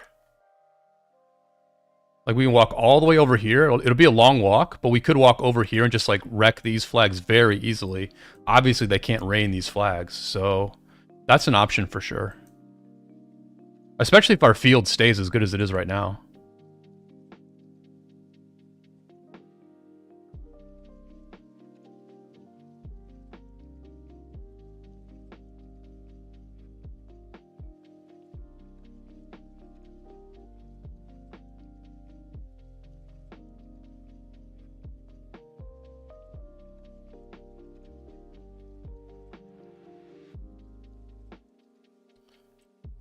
Yeah, but it's all the hours of the day, right? Because when I was watching yesterday at, you know, like 22, 23 UTC, 77 was burning GT at that point because 365 had such control of the middle and could come over here and help. So, I mean, different hours of the day, the story and the feel of the KvK is just so different.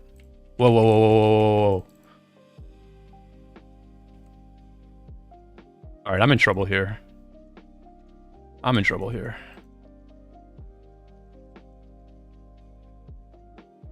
Now I'm fine. Now I'm fine.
Well, the Celsius is done.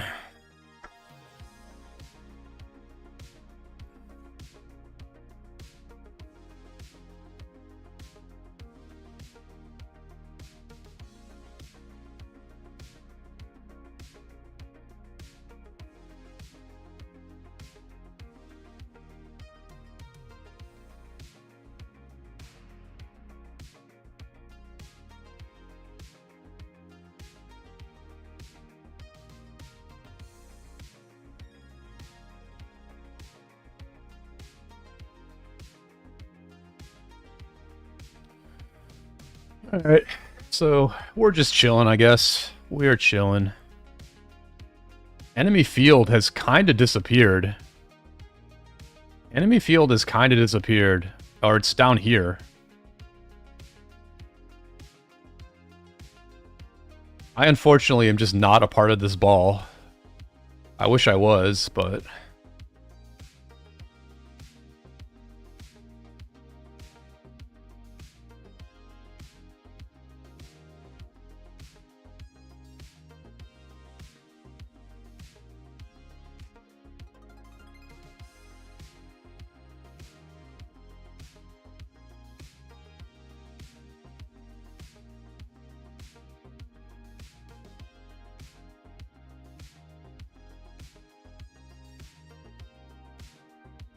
Pirate, I'm doing all right. I mean, I'm doing all right. I'm just gonna stay on for another hour or so because, I mean, I'm gonna be playing the account for that long, so I might as well just stream it. There's just like a little bit less to say right now because honestly, we're just kind of like having fun in the open field. Like we're not really making any concerted attacks. Although I think we probably should, right? The enemy has definitely gone into a lull. Like for sure they've gone into a lull. So I think we're going to take a stab at this flag here.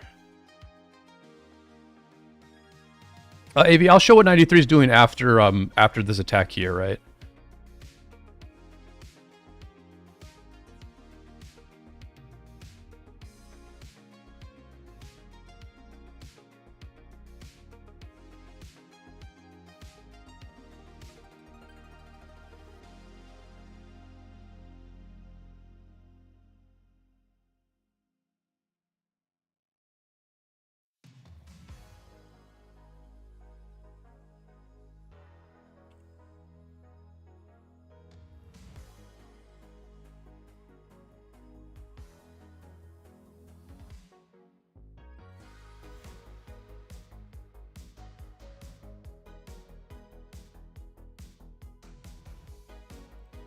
It almost feels a bit right now like 77 is playing for trades instead of objectively. Like they ran away from that fight like really, really fast.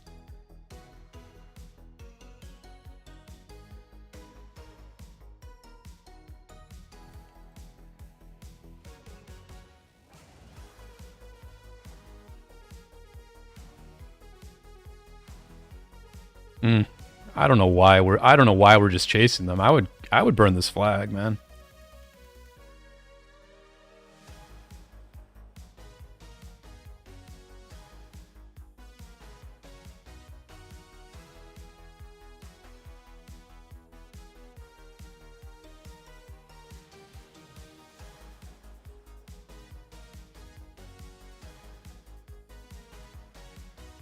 I'll show the map in a second. I don't want to like lose track of this ball again. I want to stay in this ball this time.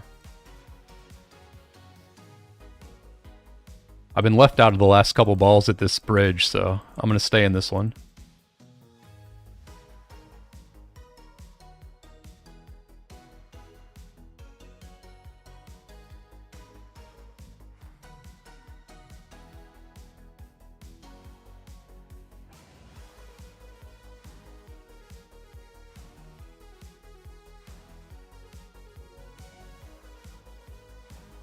I guess we're running.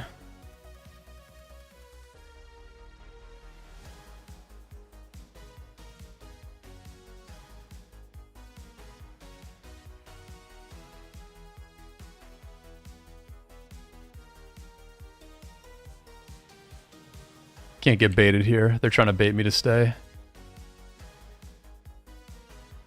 Bob, I would say right now we're winning. I would say that we're winning right now. Yeah, so I can show the map now. One second.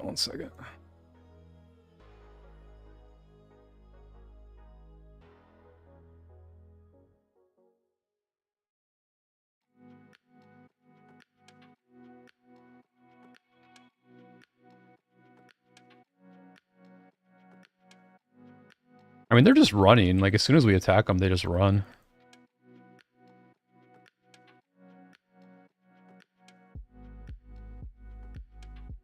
Yeah, Pirate, I agree. I agree that we're just, like, removing everything else and then taking that flag. It's just, like, pretty clear to me that at the moment, the enemy is, like, in a lull. They're in an emotional lull right now. And so, like, you know, an hour ago, these three cities here were hard filling. But they might not be hard filling now, right? It can change. And I just think sometimes you just have to test it. You just have to test it and see. But I get it. You know, you don't want to have a loss. You don't want to take an L when you have so much momentum. So I kind of see both sides of it.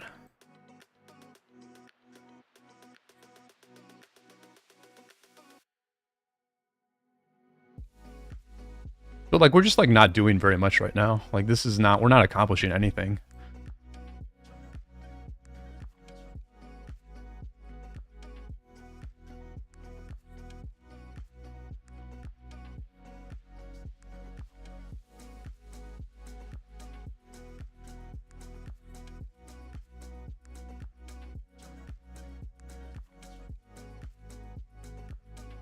Oh, well, welcome to the game, Bob. Glad to have you here. Hope you enjoy your time in Rise of Kingdoms. It's a fun game, just don't let it ruin your life.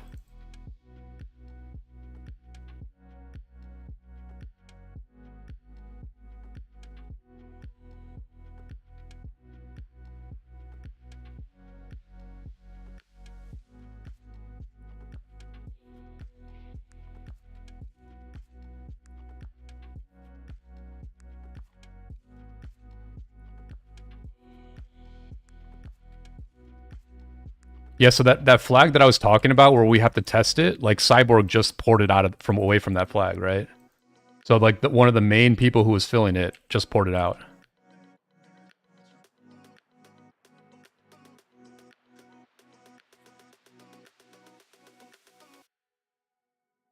I can't tell if I'm like in front or not. I can't tell if I'm like at the front of this ball or not. I see some blue on the other side.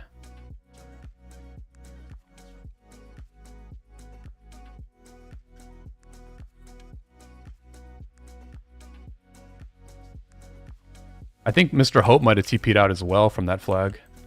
Oh, we're way across the bridge. Okay.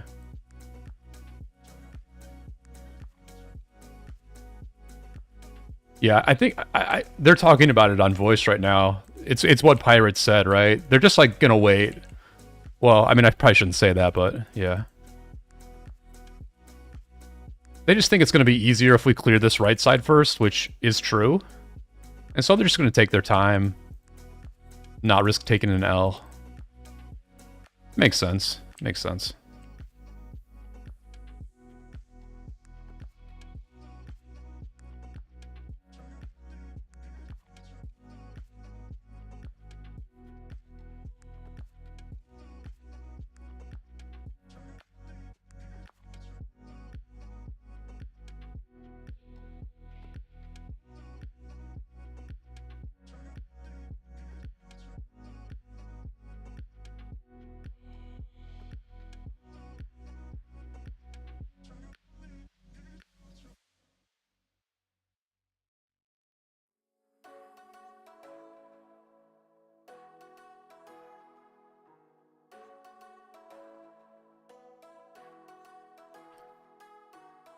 I'm not sure where they went. I'm just like hearing it on voice. I'm not able to look yet, but they just said like some of their big whales ported somewhere else.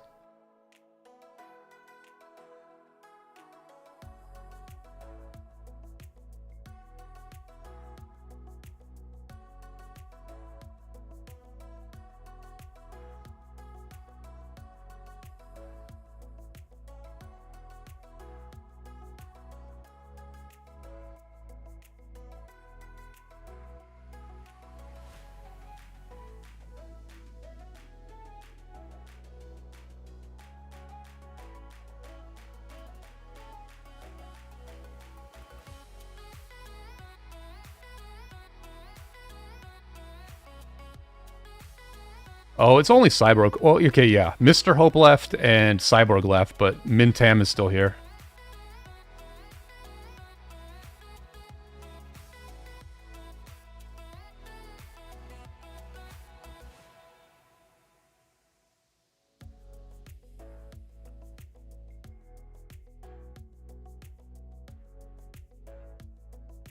I mean, our ball is like this as big as it was 7 hours ago. You know, that's what's crazy, is that our ball is still as big as it was a long time ago.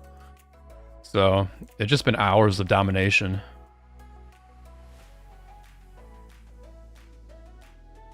And it looks like Chisgle's flag is going to be the next target here.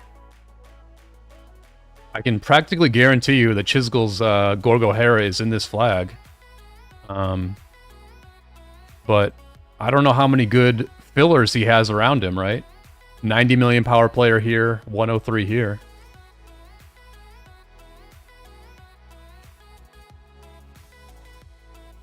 I just assume this is our next target right here.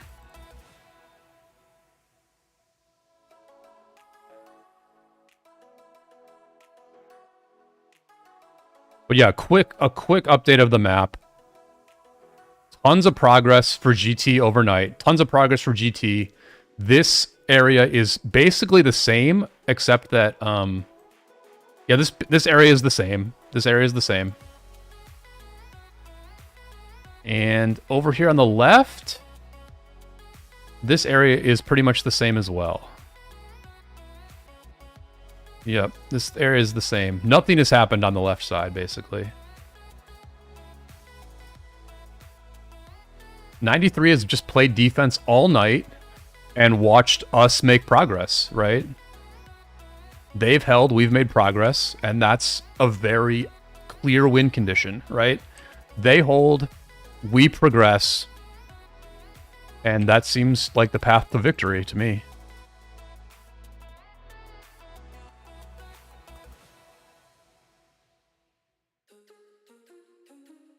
Looks like we're finally coming over here. Looks like we're finally going to take another run at this flag that I've been hankering about.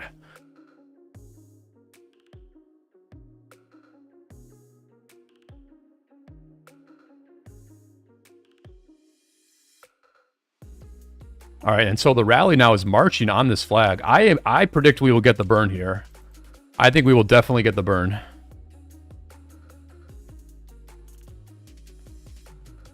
There's no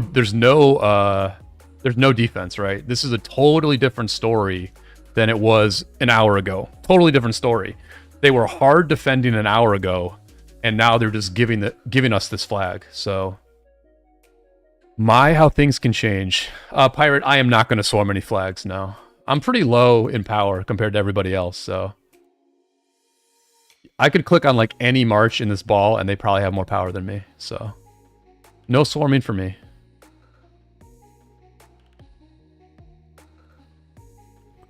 I mean, we've already taken 3 million deads here, mostly infantry, mostly from garrisoning.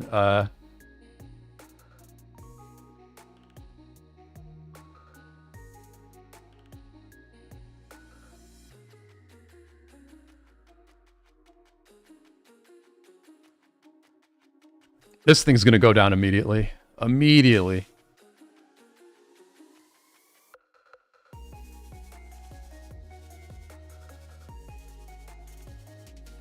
And there goes Wild Lion. I'm gonna be honest. This is a pretty big moment right here. The defense of GV77 has collapsed. I'm not saying. So Wild Lion ported back here. They're gonna defend. They're gonna defend near the bridge. You know, listen. They haven't given up or anything, but they're obviously like redirecting, and they're ceding quite a bit of territory. And in all honesty, where they've ported, this flag is much more difficult to defend than this flag was. Much more difficult. This was like the most defensible flag there is because they could put like eight cities around this thing. Like they could fill this flag very easily. This flag is much more difficult to fill.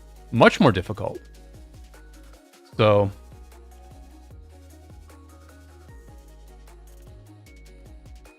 yeah, the bridge game's going to be interesting for sure.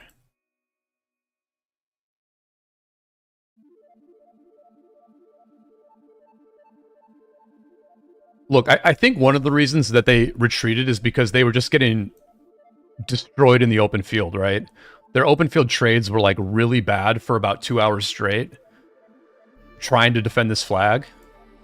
Now, in all honesty, their defense of this flag about an hour ago was their best moment all night. Like, it was a really good defense. And it allowed them to hold this territory for much longer than they would have otherwise. But, like, at the end of the day, their average player cannot just keep taking terrible trades in the open field. And so they had to fall back a little bit here. But it puts them in a tough spot, right? I mean, they got a big ball here. They got a big ball. Obviously, it was a... Obviously, they made a real decision to retreat. It wasn't like they they gave up or anything. They decided to fall back to the bridge. But yeah. We just burned this flag. This flag will take an hour to destroy, but I think we get this flag for free. This flag is going to go down for sure. So... GV77 is Vietnam-based, but obviously they have like a very strong network of pilots, as do we.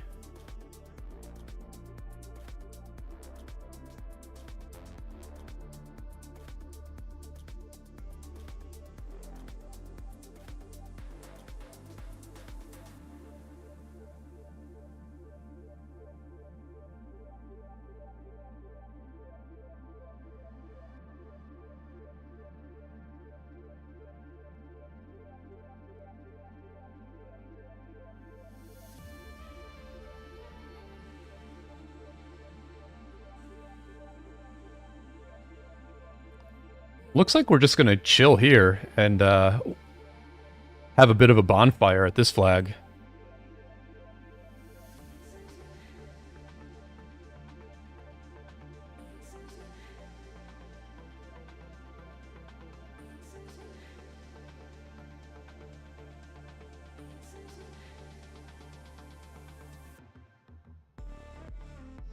I'm out of help, so I'm just healing immediately.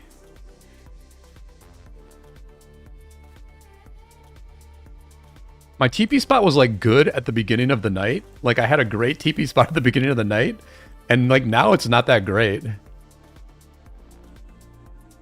Look at this friggin' dude. F this guy. How'd he get here? Yeah. My teleport scout got way worse over the course of this stream.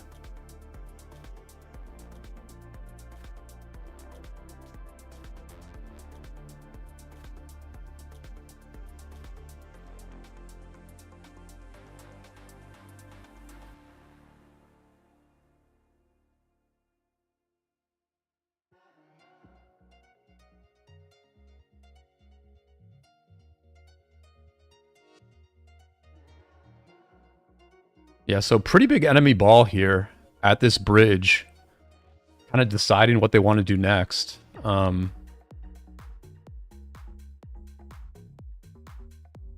mean, we're going to take this side of the bridge. There's like no way we're not going to. We have all the teleport space. They can't defend this side of the bridge at this point.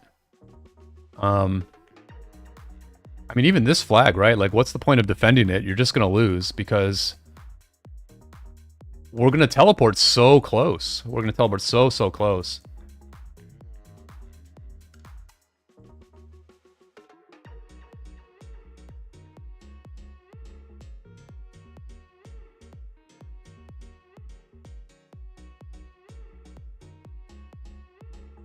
The Zig's a few days away. The Zig is probably like, I don't know, like 2.5, 3 days away, I would say. Probably like 2. I think the Zig is like 2 days away, basically.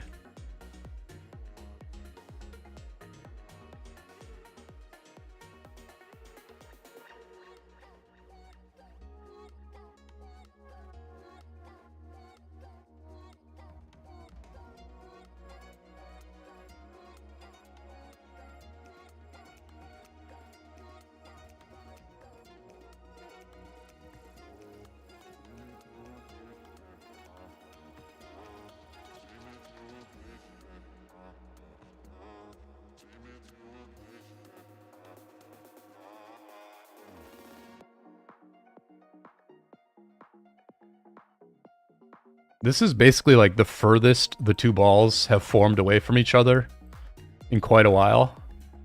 I don't know who's... I would bet on us charging in first, but we really have no need. We have no need to attack them, but we certainly could, you know? We could literally stand here for the next hour, let this flag burn down, let this flag burn down, let this flag burn down. But that would be pretty boring, so we'll see what happens.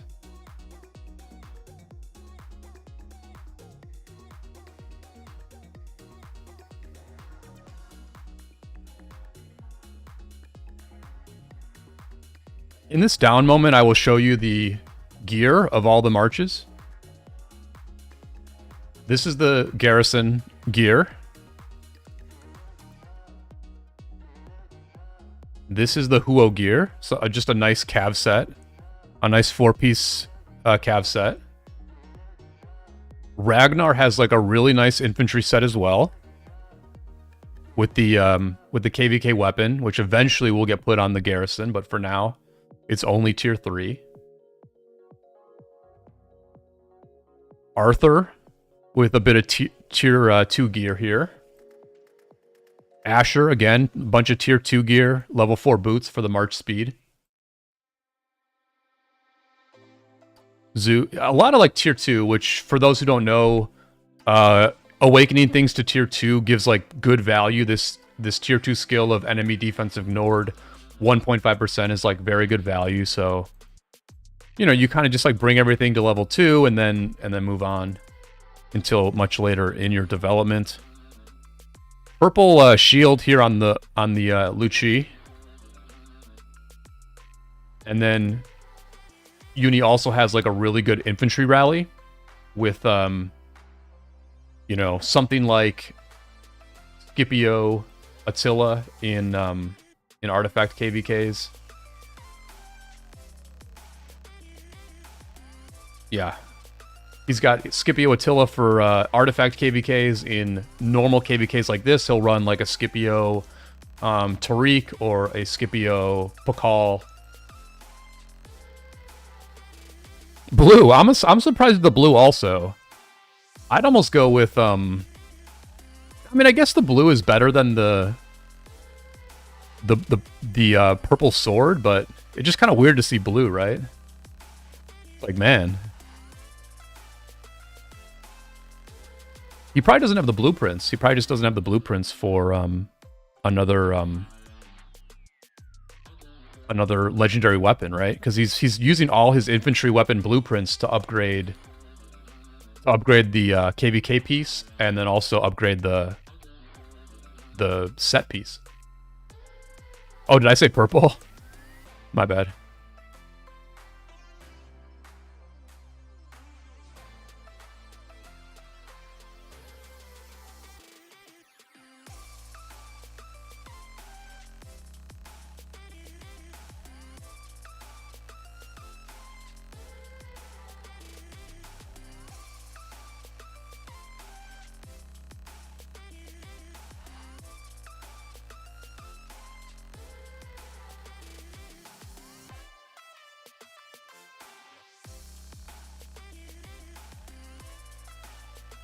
So, a bit of a lull at the moment.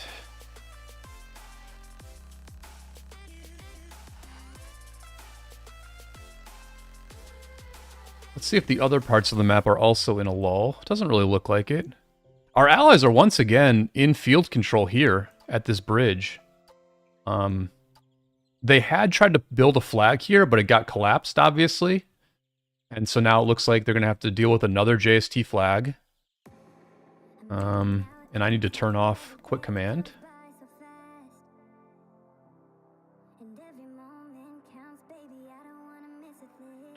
But yeah, I mean, I think everybody's reassessing a little bit here.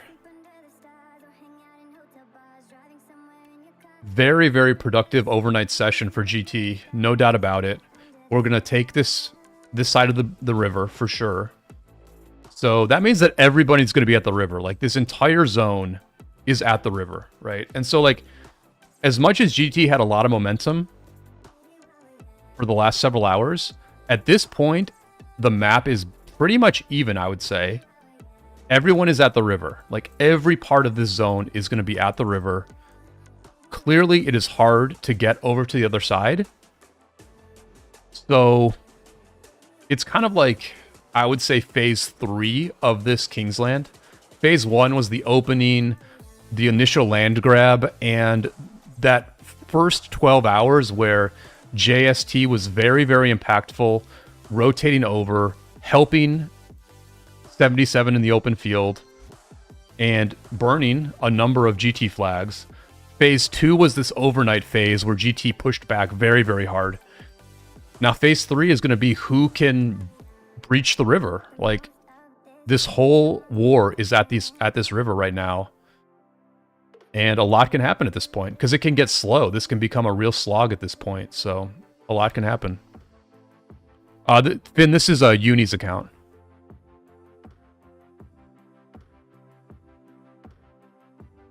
But we're pushing in.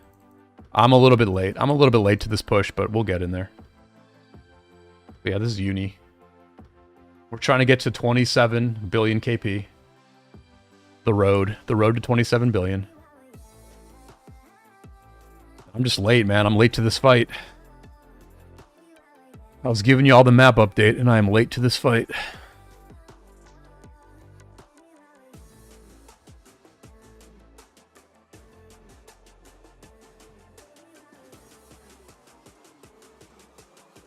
Hello, hello, kin to joy. Kin to joy.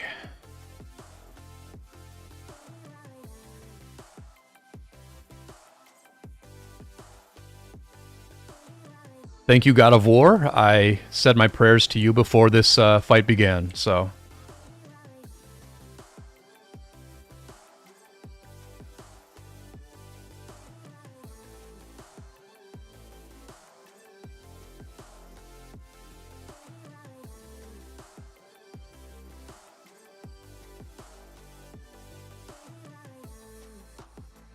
I'll be honest, I'm lagging pretty hard at this point.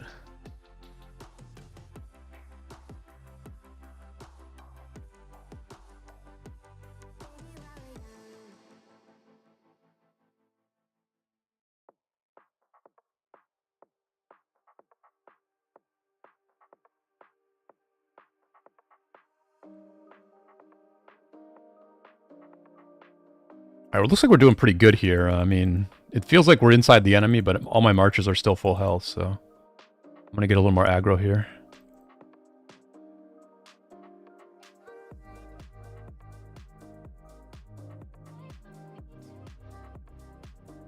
I'm gonna hit this siege. We are in the siege now. We are in the siege. I'm a little deep. I'm a little deep.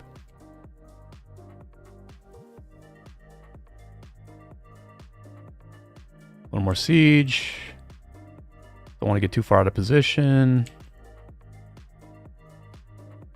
Nobody's hitting me. So we push. More siege, more siege, more siege. More siege. We're eating, we're eating.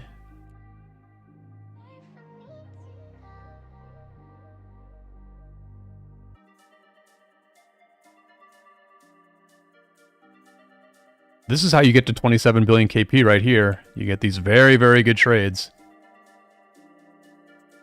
We lost one. We lost Ragnar, but we have 4 marches at full health, so...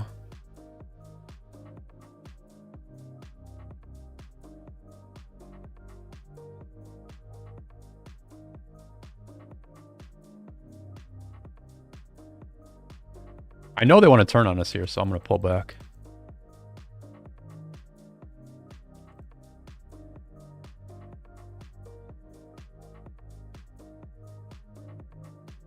The power of friendship, the power of blue.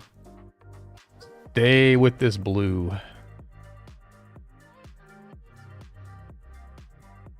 I think we're pushing left. Yes, we're pushing left, obviously.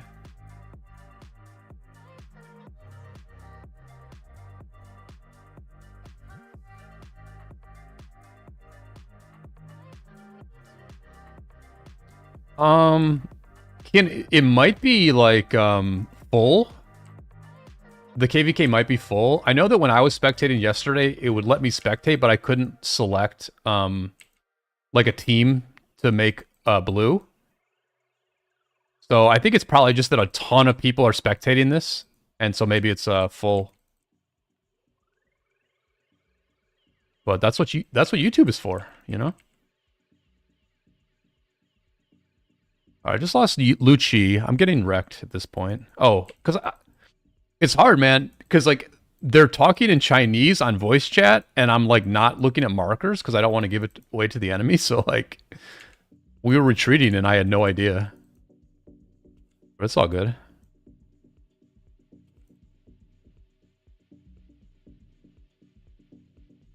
See, that time Alano said push down in English, so now I know. Okay.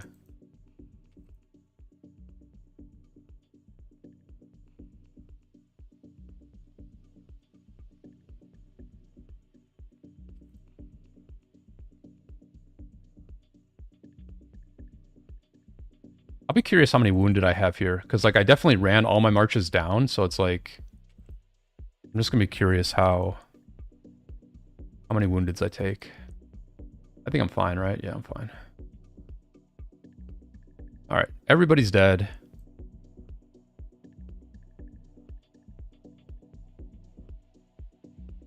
$465, yeah, like very like normal.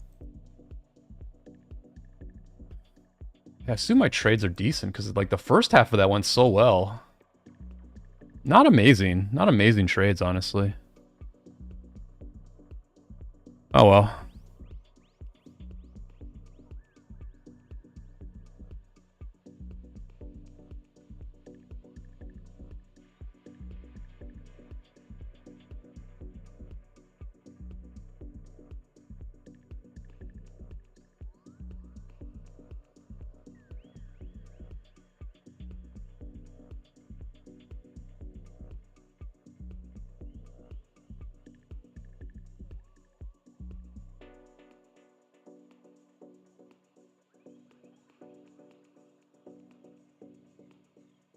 Hey, bringing everybody back out.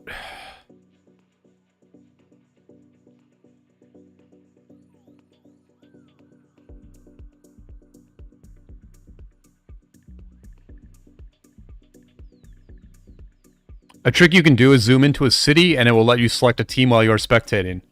That is a cool tip. That is a cool tip.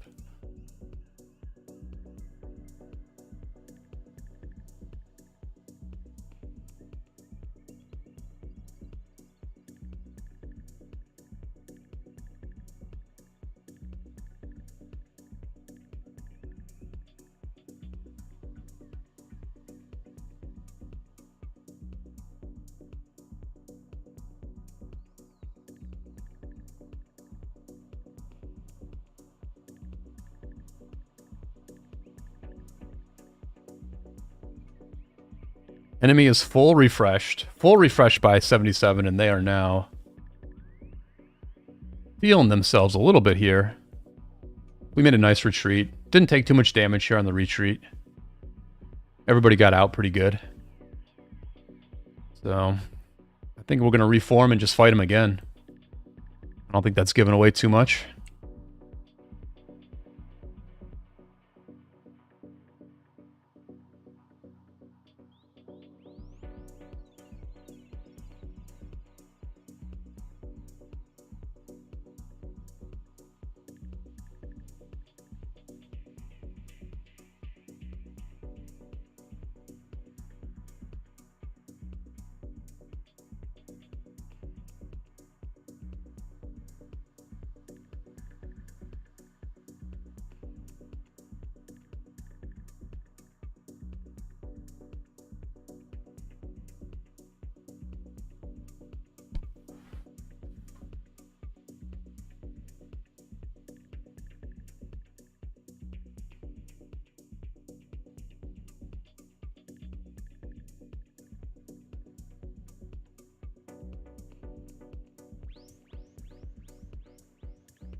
I bought some oatmeal raisin cookies at the store earlier, so I'm going to reward myself for a successful stream and fight by finishing off this oatmeal raisin cookie.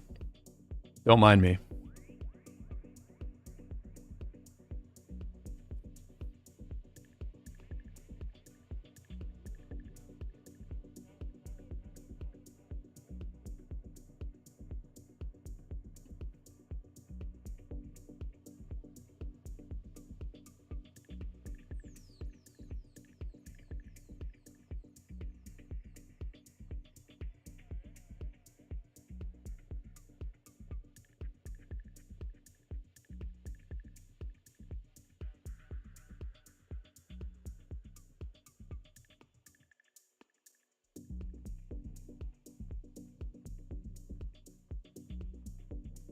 Hulky was definitely baiting us earlier.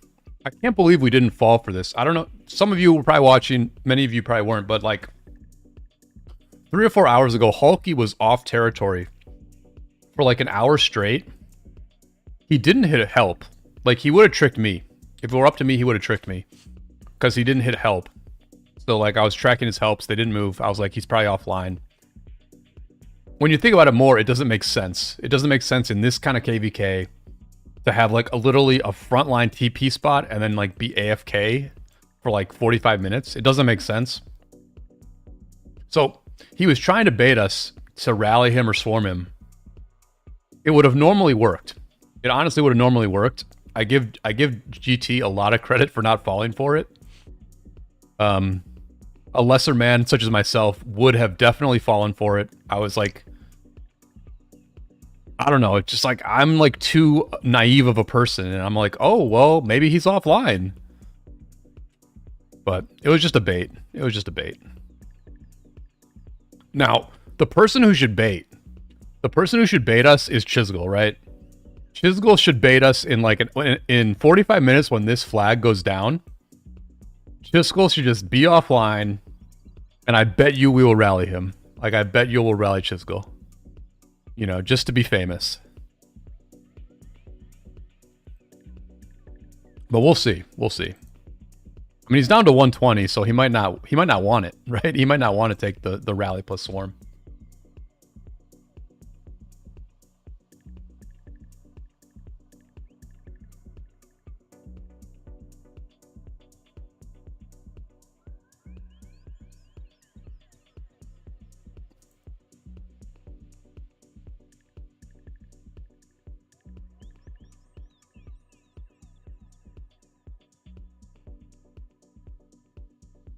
Ken, I do think that right now, 960 is in a really good spot. I do think that we're in a very good spot right now.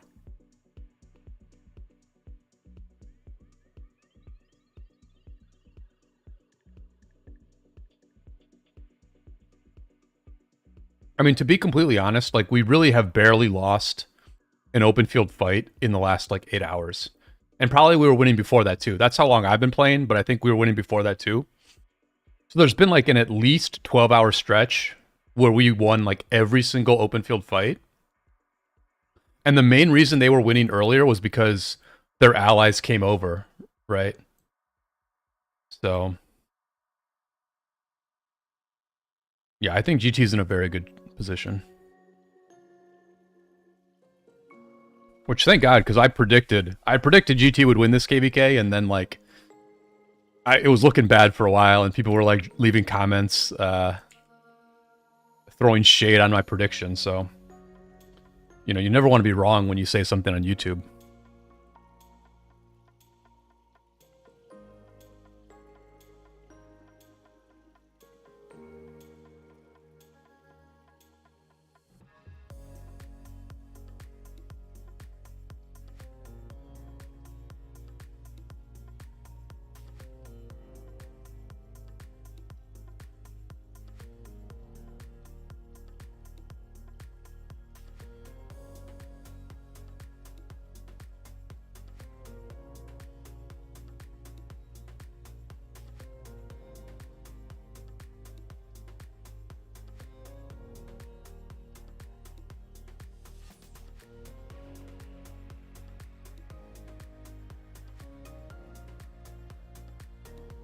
Pretty strong info right there.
bit of a bonfire here.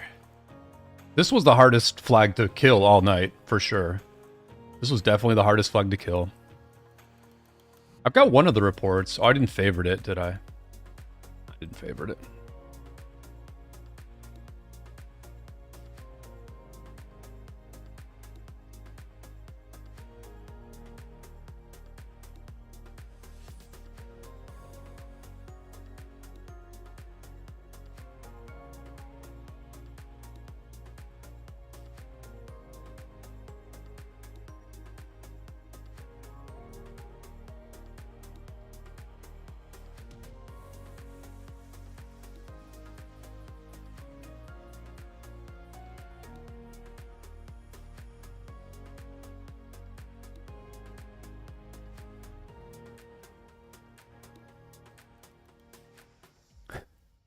Dutone, I mean, I don't know, man. I'm still very happy in 770. It's, you know, been where it's been like my home for so long and stuff, and we just had a very good recruitment actually. We just recruited a bunch of people in, so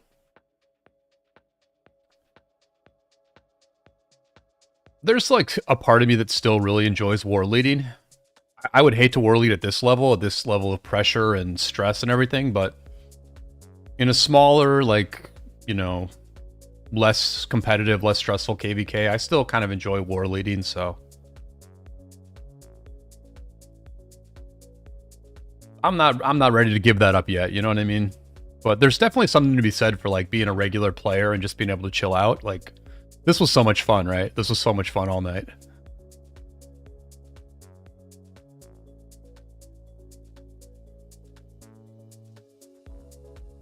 I just like helping other people out, right? You know, the game's in a good place as far as this goes. I really appreciate Lilith allowing us to explore other accounts and explore other kingdoms, because the content is really good, and you know, if I just put more time into it, I can do more of this stuff and yeah, have fun with that. Yeah, we're doing all right. We're doing all right. We lost most of our top talent, but we're just rebuilding and playing at a lower level. The problem with what happened in this game recently, and I haven't made a video about this, but I kind of need to, is they changed the domain system around again. And so basically, like, now... So do you see how, like, GT is Kingdom Activity Level S? Basically, if you're not Kingdom Activity Level S or S+, then you're not qualified for the domain system. So I'm pretty sure that, like, way fewer kingdoms qualify for the domain system now. So that really screws up kingdoms like ours, because we went from being able to pick 150 cities for a KvK to now we have to like bring in 600 cities for a KvK, and we have to like kick a bunch of people out and stuff.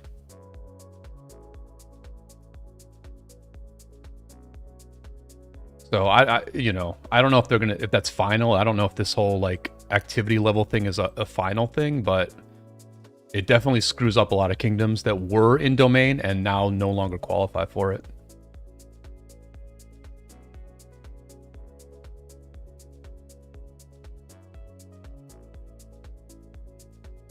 And there goes the enemy cities, and here comes ours.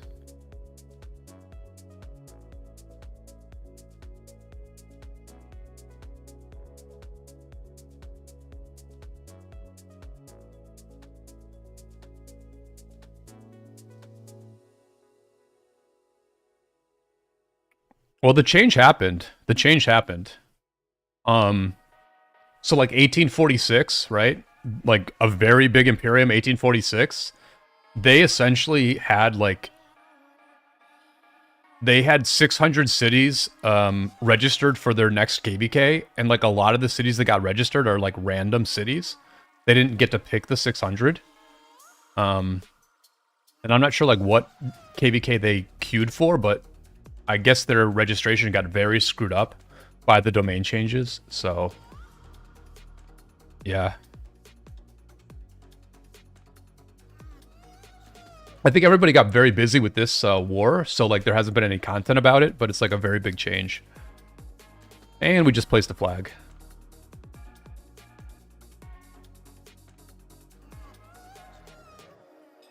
That was a very fast fill right there. That was very fast fill. Pirate, I should. I'm just, like, a little bit lazy, I guess. I'm gonna, like, jump in a flag now if I can. The problem is I have all these marches, like, out in the field is basically the reason. But I'm gonna move forward. You're right. I'm gonna move forward.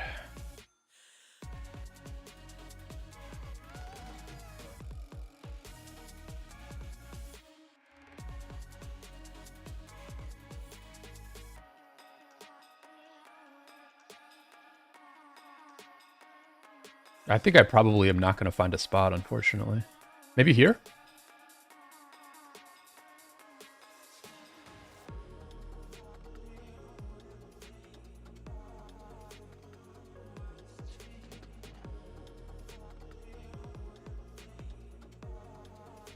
I think this is better.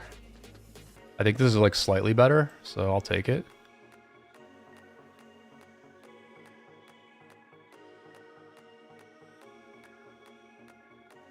Yeah, I think this is, like, slightly better.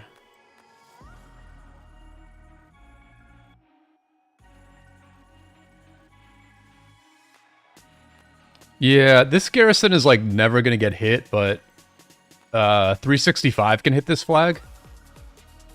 So, like, we do need a garrison in here, and my garrison is, like, way overqualified. Like, way overqualified for this job, but I mean, there's just, like, no point in being like, hey, you want to, like, slightly upgrade a different garrison and put a worse garrison here. I'm just, like, not going to annoy anybody and just, like, stay in this flag, so.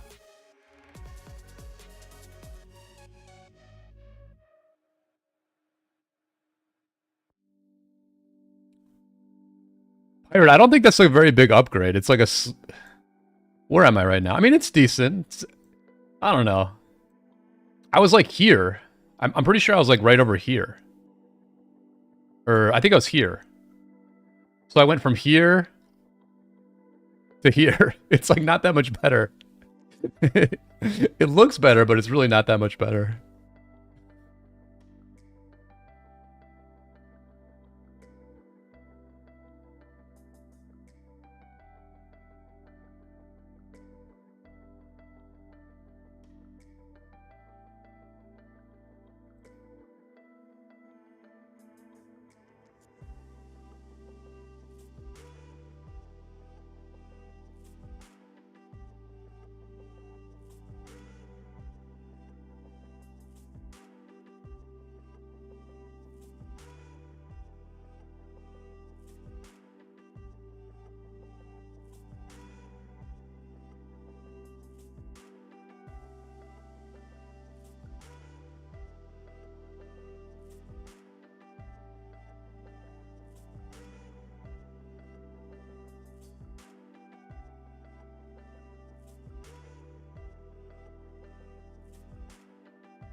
Is this flag burning? No, it's not. Alright, let's see how our allies do pushing in here. A lot of siege here now. Earlier there was like no siege here, now there's a ton.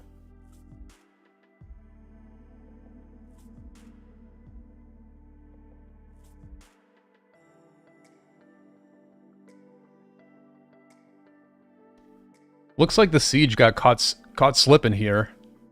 The siege is going to get wrecked immediately, and kind of an important fight here. I mean, JST really does need to hold this flag.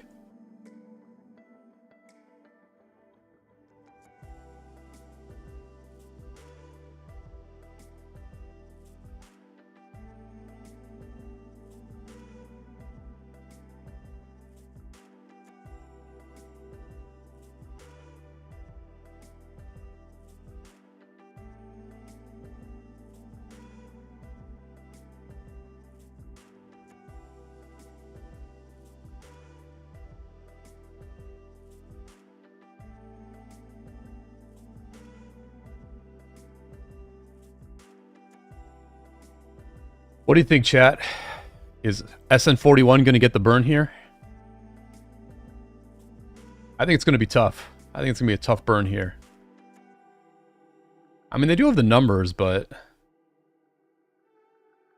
doesn't feel like they have overwhelming numbers to like break through all this and then burn the flag. Especially if Baba's online, right? If Baba's online and can just like fill this flag, be pretty tough.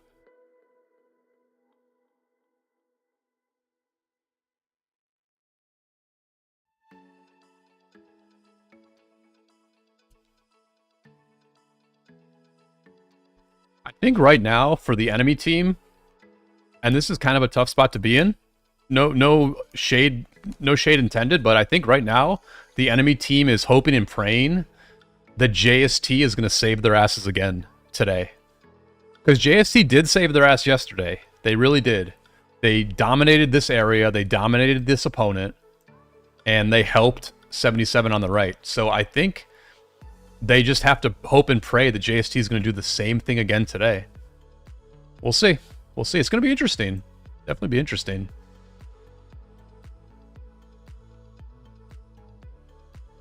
Barney, what's going on, man? How did your fighting go yesterday, Barney? Looks like 2377 is building towards that bridge to help. Let's take a look. Let's take a look.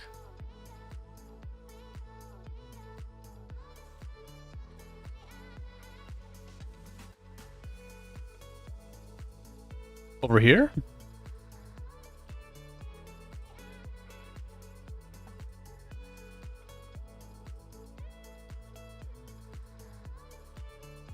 I mean, I guess they could get kind of close and help in the field, but I mean, they can't. Like, at the end of the day, 77 cannot help. 77 cannot help in the middle. Like, the moment 77 helps in the middle is the moment that 1960 takes all this territory. I mean, if we really look at this, right? Like, if we actually look at this, the teleport space of 77 is not great once they lose all this area in front of the in front of the river, right? Like, their teleport space is pretty limited, man. Like, how many cities can actually fit in this area? I mean, I guess it's a lot. I guess they have a lot of territory here. All right, they've got enough territory. Because there's no... I'm thinking, like, you know, there's, like, resource tiles, but there's no resource tiles. I guess they have enough territory. No, they're fine. They're fine. I mean, they've got at least 100 cities. At least 100 cities of space, so...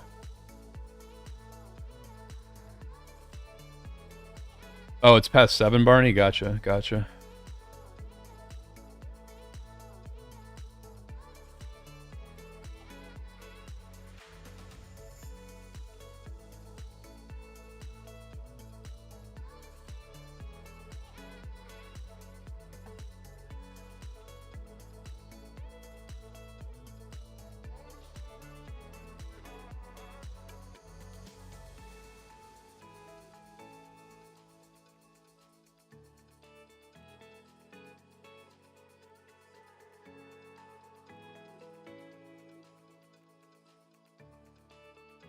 They're talking on voice a little bit about, like, the possibility later of being able to rotate over and help our allies.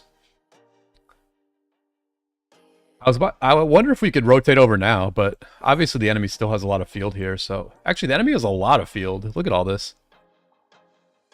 I think they're gonna, like, push on us, right?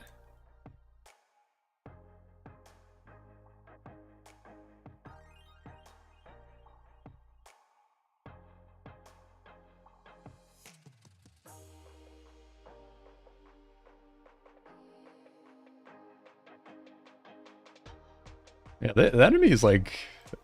They got a lot, man. Look at these numbers. Look at these numbers, dude. I mean, some of them are asleep right here, but... They have, like, crazy, crazy numbers. But we realize what's happening, so we're gonna move in. We're moving in. Punch them before they can punch you.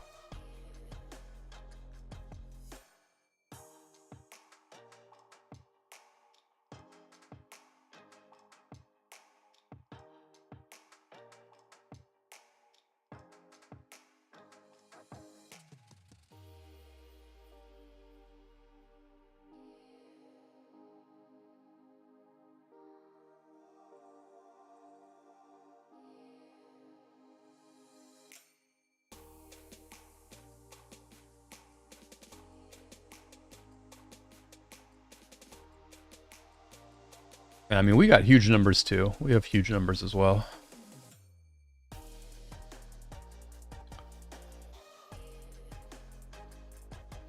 Yes, somebody's alarm went off because 77 definitely increased their numbers. I mean, what time is it in Vietnam? Let's take a look. I mean, it's 10 p.m. Wow, it is 10 p.m. in Vietnam. I'm surprised that we were able to beat them during Asian time, right? Like, man, it would seem like it was their uptime also, right? I mean, I know everything's different with like the pilot networks of these kingdoms, but pretty wild stuff, honestly. Yeah, I mean, it's 10 p.m. in Vietnam now.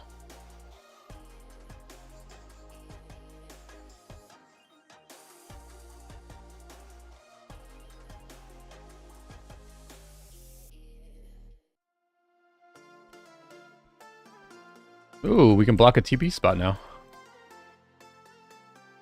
This guy just made a mistake, I think.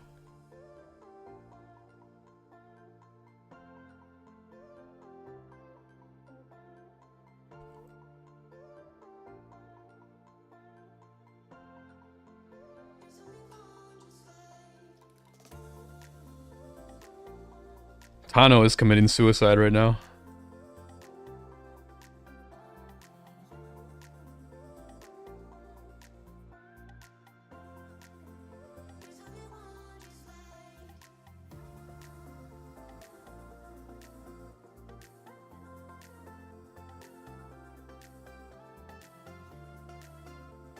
Yeah, I'm sure some people are off work now and can play late into the night.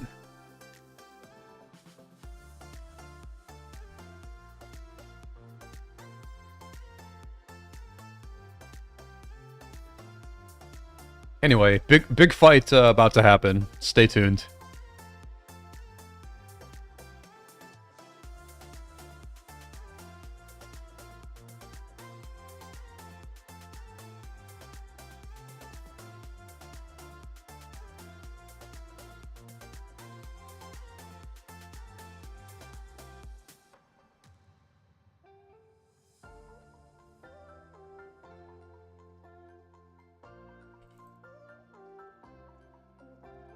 Alright, we're going in.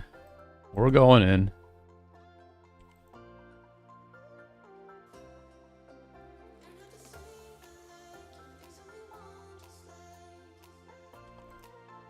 I'm gonna go in sort of deep, and then if I get targeted, I'll pull out. Just to, like, take it... Just to abuse the attack march players, basically.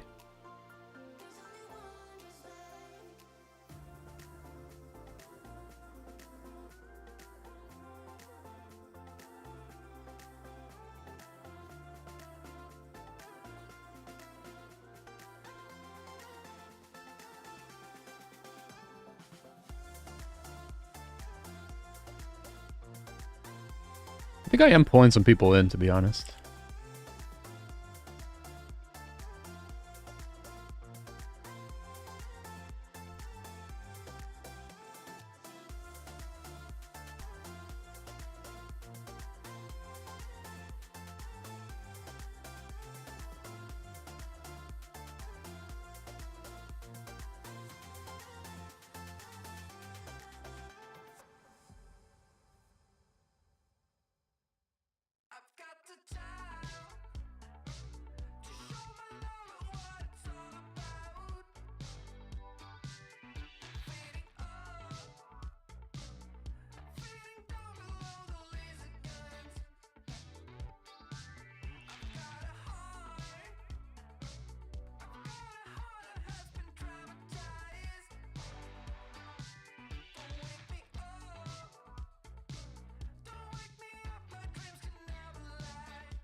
We lost the Asher. Everybody's... I don't know if we're hitting the cities or what, but they're talking a lot on voice about hitting the cities. I went in too deep. Oh well.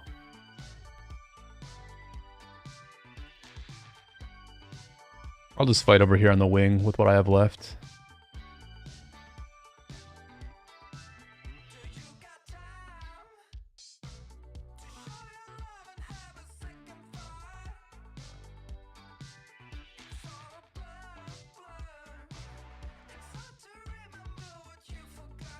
I mean, Mahula's going to trade good here, but I think everything else is going to be probably a losing trade. Maybe the Lucci will trade positive.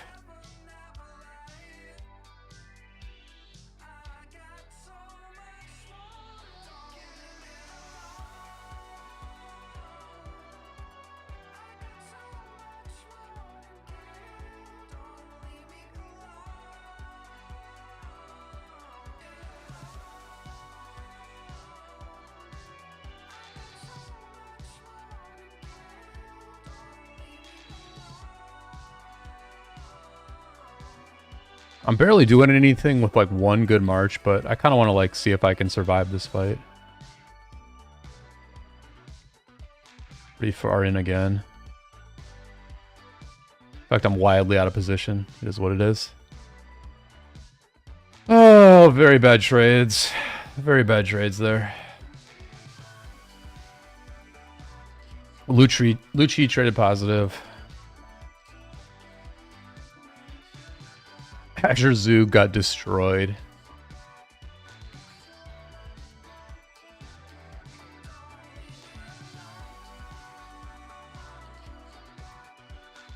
But we just heal and go back in, you know?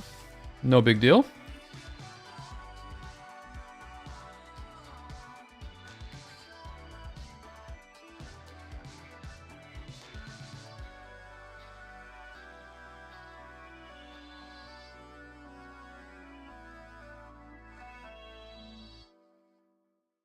I mean, this is my first time fighting at this level. And what do I think of it? I think it's just tough to fight in battles that are this big, right? Because there's so many enemy marches that it's pretty hard for me to tell if I'm like too far ahead or not.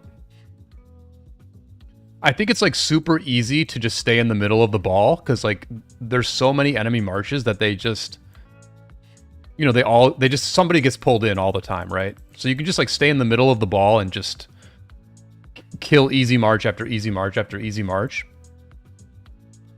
When I try to be at the front of the ball, I'm like not doing that great, in all honesty.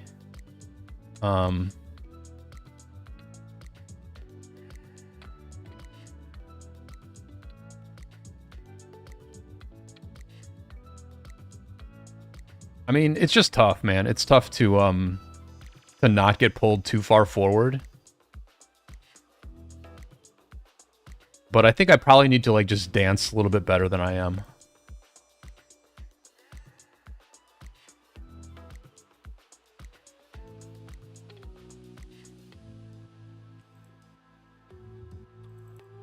But I think part of it is like as much as Uni has very good gear, probably it's like slightly below average for these fights.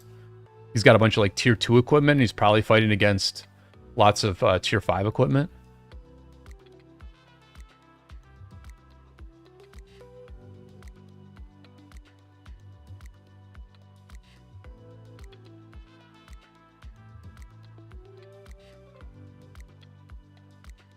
I just hate not being at the front. I don't like not being at the front, but it seems like when I do go to the front, I do not do very well.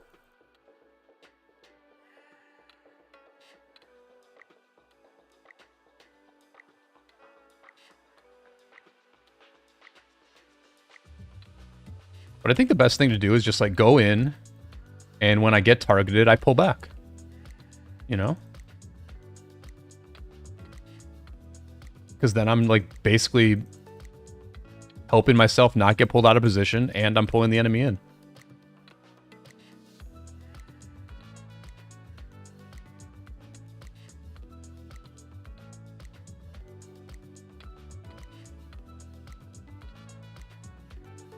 Oh, that's interesting, Moke, that they have the 30% heal. Interesting.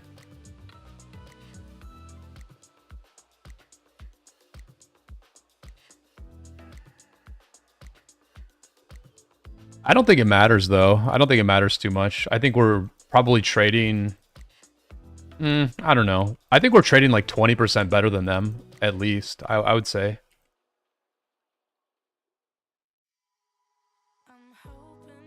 That's a huge advantage, though. I didn't realize that.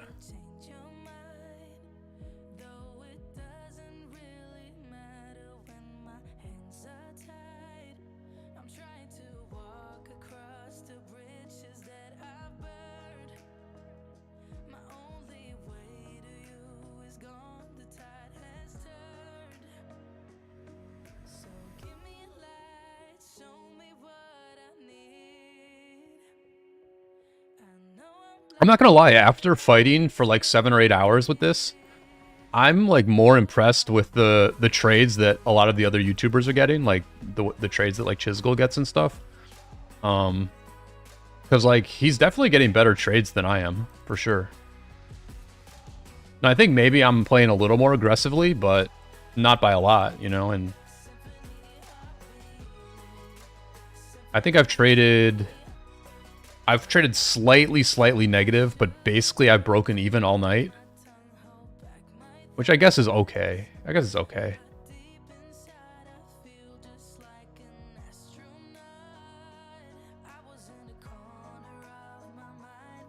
But what people like Chisgul are doing better than me is they're like getting more kill points. They're getting like way more kill points every fight.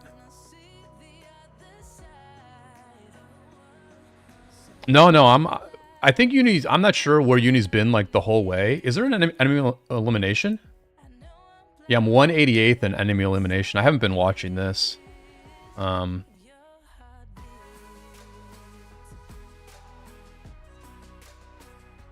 go through this list a little bit. Let's just go through this list real quick. Yeah, so this is enemy eliminations. This is like, I think since the start of Kingsland, probably. Prodi going first. Seb was like, I think, a very big recruit in for 1606. I'm pretty sure Seb is like a super old school player. I remember like hearing about him like years ago. Osno just sort of like very steady Osno. Arvik's having a nice performance. Genie, 18th.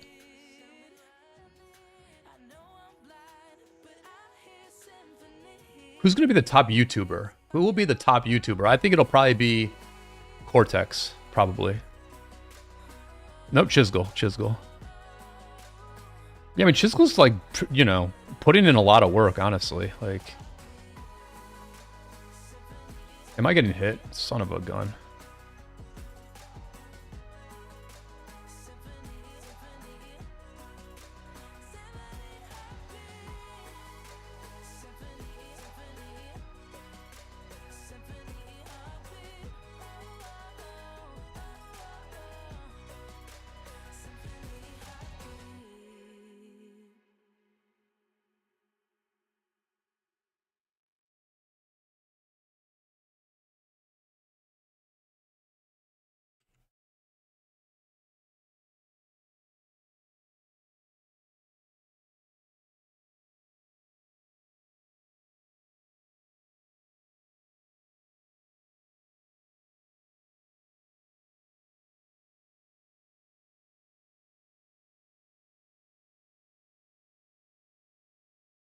Addy down here in 86th.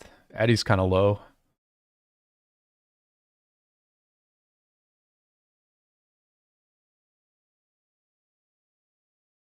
Actually, it looks like Chisgul's the only YouTuber in the top 100. Pretty interesting.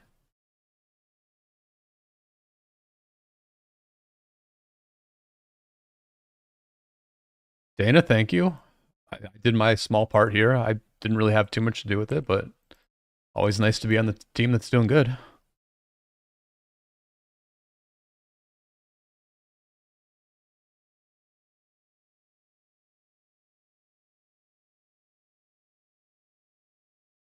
You know, part of what this shows, like part of what looking at enemy elimination shows is like how this is like such a team game, right? It's about team production. And as much as I'm, you know, obsessing about my own trades and my own production, at the end of the day, like I'm doing 50% of what the 23rd most productive person in this entire KvK is doing, right? I'm doing half as much as them, right? And so like that's to me not that big of a difference, right? It's just not that big of a difference. I'm pretty close to being in the top 100, right? If I'm in 188th, I feel sort of bad. It's like, oh, not that impressive. But I'm just not even far from being top 100 in a super competitive KvK. So like there's something to be said for just like putting in the time, doing the absolute best you can, preparing extremely well for a KvK, and playing well while you're there. If you do all those things, you generally are like a super productive part of your team, super valuable. It might not be like what you want. Like my trades tonight are not what I wanted, but like you don't even have to go to that level, right? Like I don't even have to get upset about it, right? Like I was productive. I traded evenly. I was involved in a bunch of important fights. The rest is just details, honestly. The rest is just details.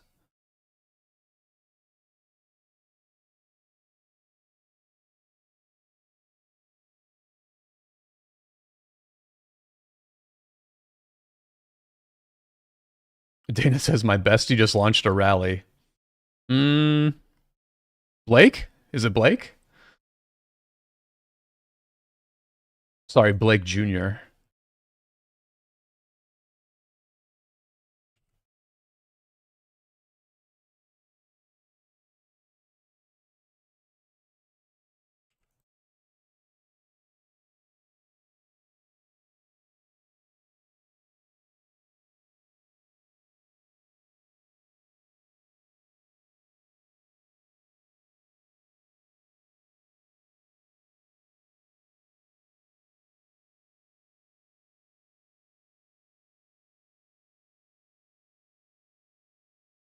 Oh, Addy. Okay, gotcha.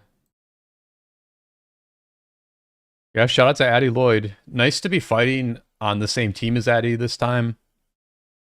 When I fought against Addie Lloyd about a year ago, her her Asher Tariq rally absolutely destroyed my Attila Gorgo garrisons. So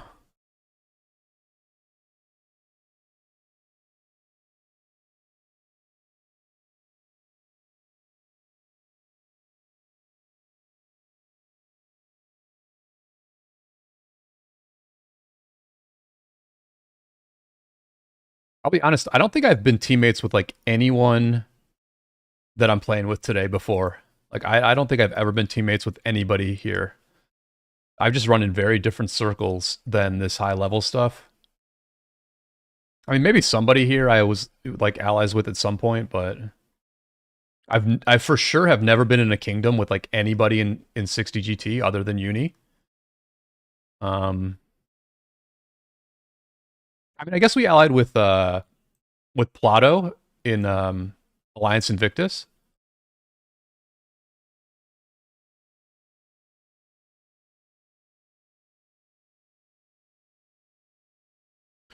Sumit, I think the map is basically the same. Not much is changing. It's all going to be at the river. Both sides are going to own their side of the river, and it's going to be like a dead even map. Our team's going to own our side of the river, the enemy's going to own their side of the river, and we're going to go from there.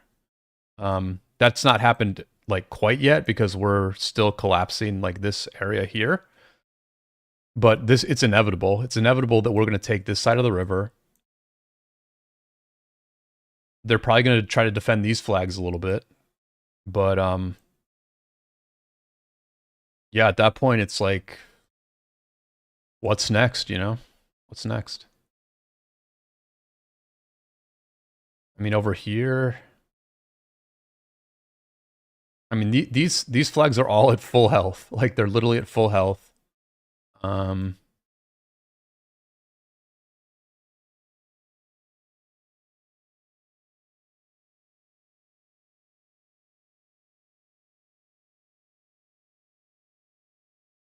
Flags over here are also at full health. Um,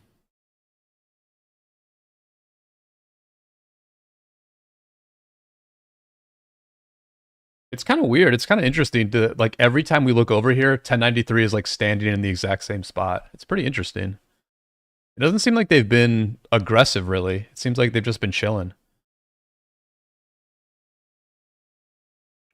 Which I think sort of makes sense because eventually 75 DC is going to go offline, right? 75 DC is also Vietnamese. So, and you know, they're like a little bit smaller. Oh, Danky. That's right. I played with Danky. You're right. Good call. Good call. Good call.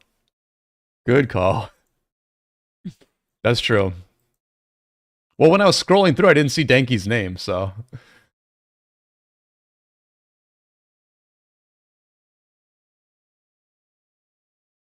That is true.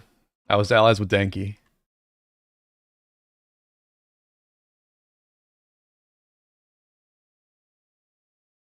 See, I'm scrolling through, I don't see Danky's name. It seems like he maybe left the alliance overnight.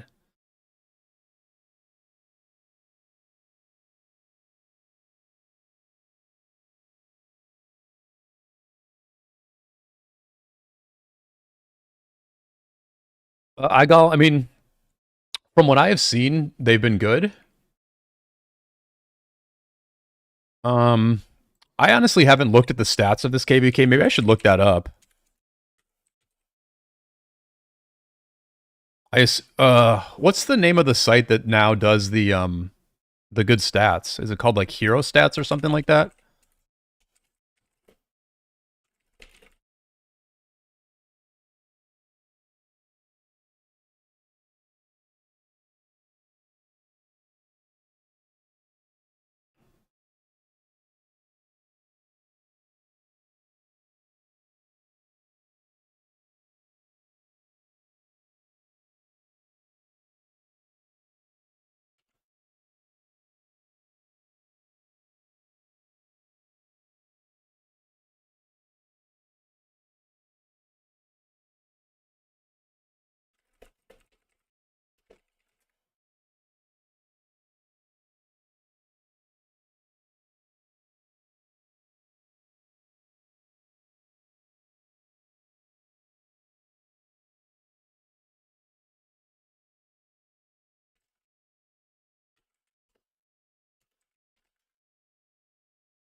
All right, we're going in, boys. We're going in.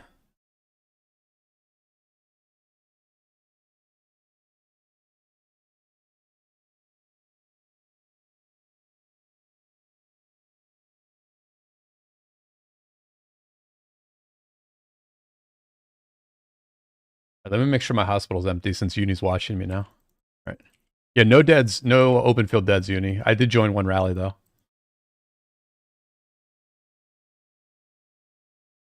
It was like too important of a rally not to join, basically.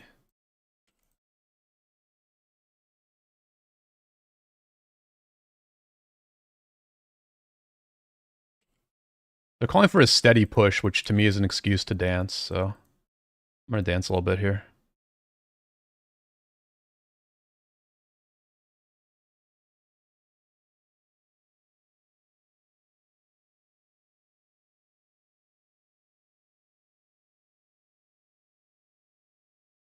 All right, I'm getting touched.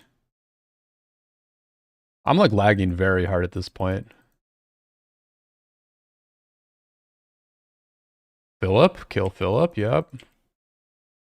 Push to the front.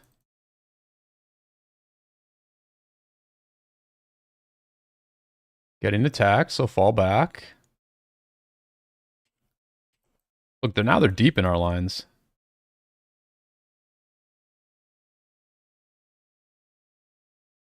Long live Adinavo, indeed, indeed.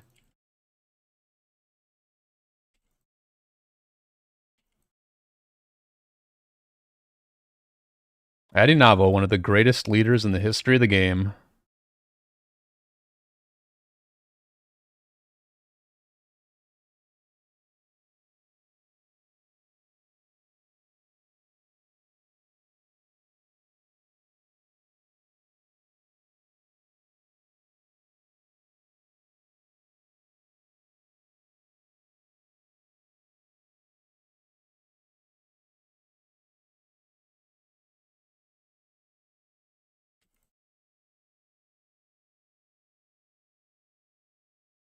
Yeah, see, I pulled this dude in here, I think.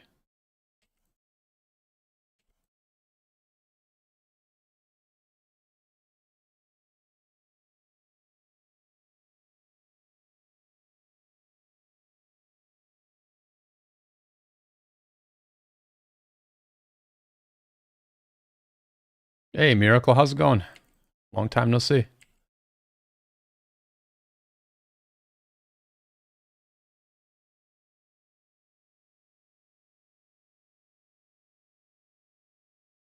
Voice chat got super quiet. Nobody's talked in like over a minute, I think. And apparently there's a rally coming in. They just go, what's the rally for?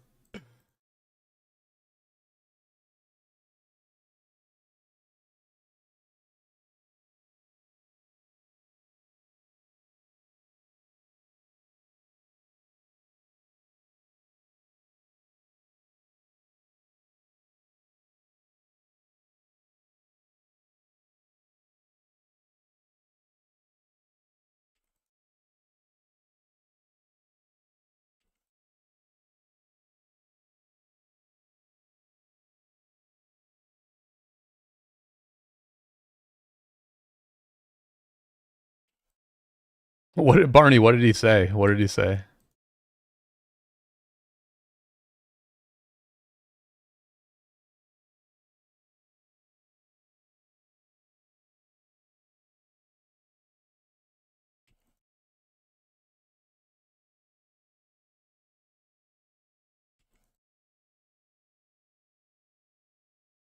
I don't think I had traded very well there.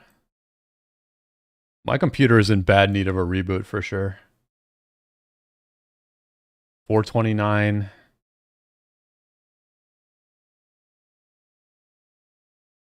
Let's see. Let's see. The Ragnar did fine. Everything else did bad though. Whatever.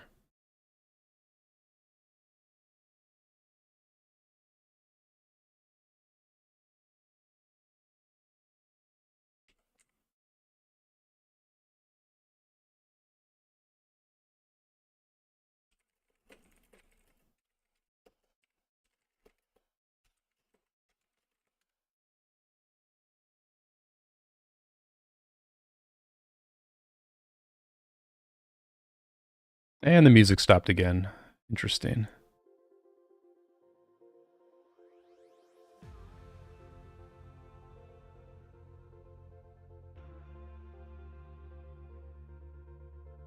Alrighty, I'm gonna take one more run at this, but my computer is telling me that I have to log off.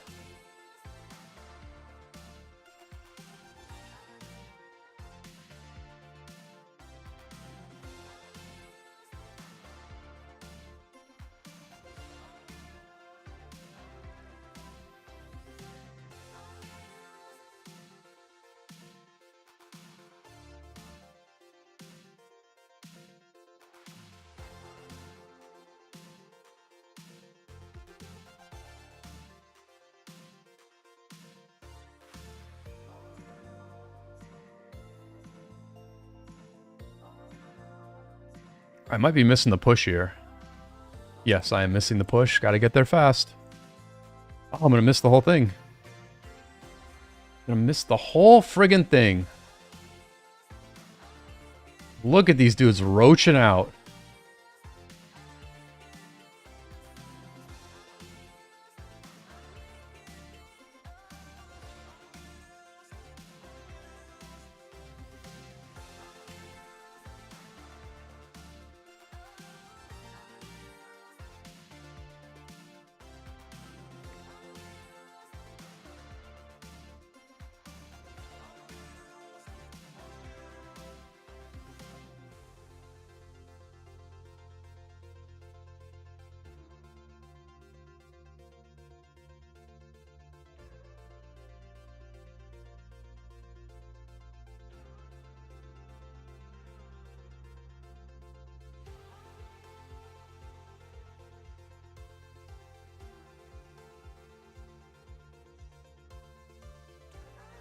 All right, let's see if I can get in here. Let's see if I can get in, get some kills here on the back end.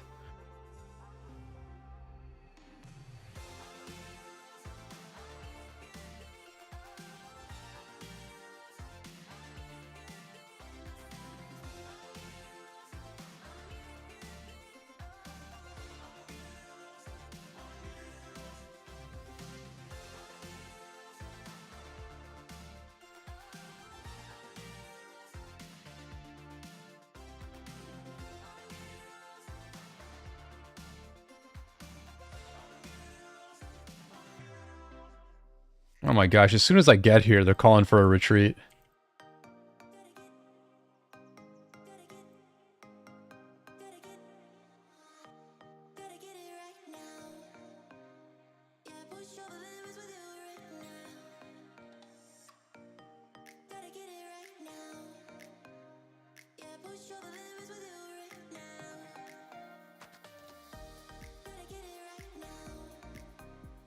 At some point, we're going to turn on this, because they're going to keep coming. I can guarantee you 77 is going to keep coming here, so...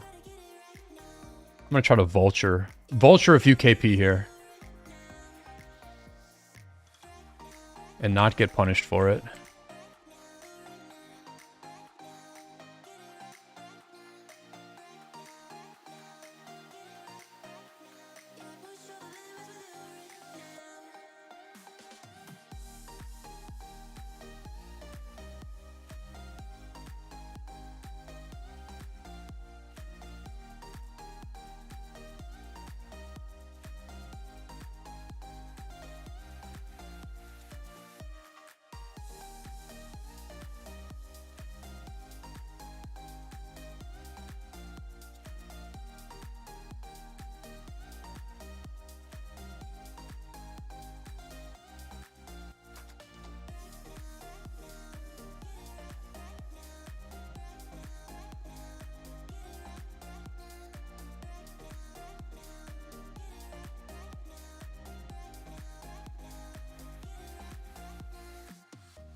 Don't mind me, I'm just trying to figure something out here.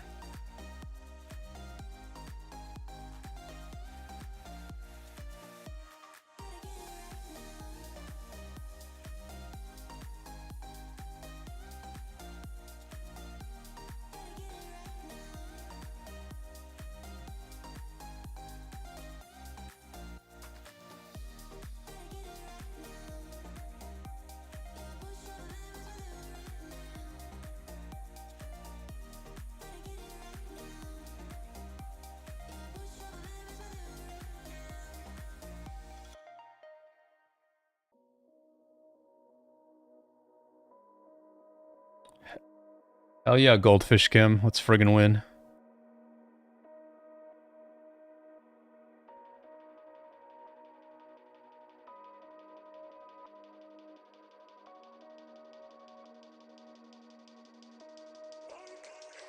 Oh, there we go. Okay. So, listen, everybody. I have really enjoyed this stream. It's been a lot of fun. It was the most viewers I've ever had on a stream. I really appreciate everybody who hung out. I really appreciate Uni for letting me play on this account. I'm glad I got to be a small part of this war. Shout out to everyone who has really put their heart and soul into this thing. Shout out to GT for running a very good voice chat all night. It was just a very well-run voice chat. And we had a lot of success, which was great. I am going to redirect you. I'm going to redirect you all to Plato Gaming. Plato's been a great friend to me. I owe him a favor for sure. And so I'm going to go ahead and end my stream. I will redirect you over to Plato. Plato's on the same team. He's on 1960. I'm sure he's out in the field now. And yeah, hopefully 1960 will keep this momentum going for quite a long time. And I encourage you all to just tune into Plato and watch the wins keep piling up. But thank you all for hanging out. And until next time, I will see you all on the flip side.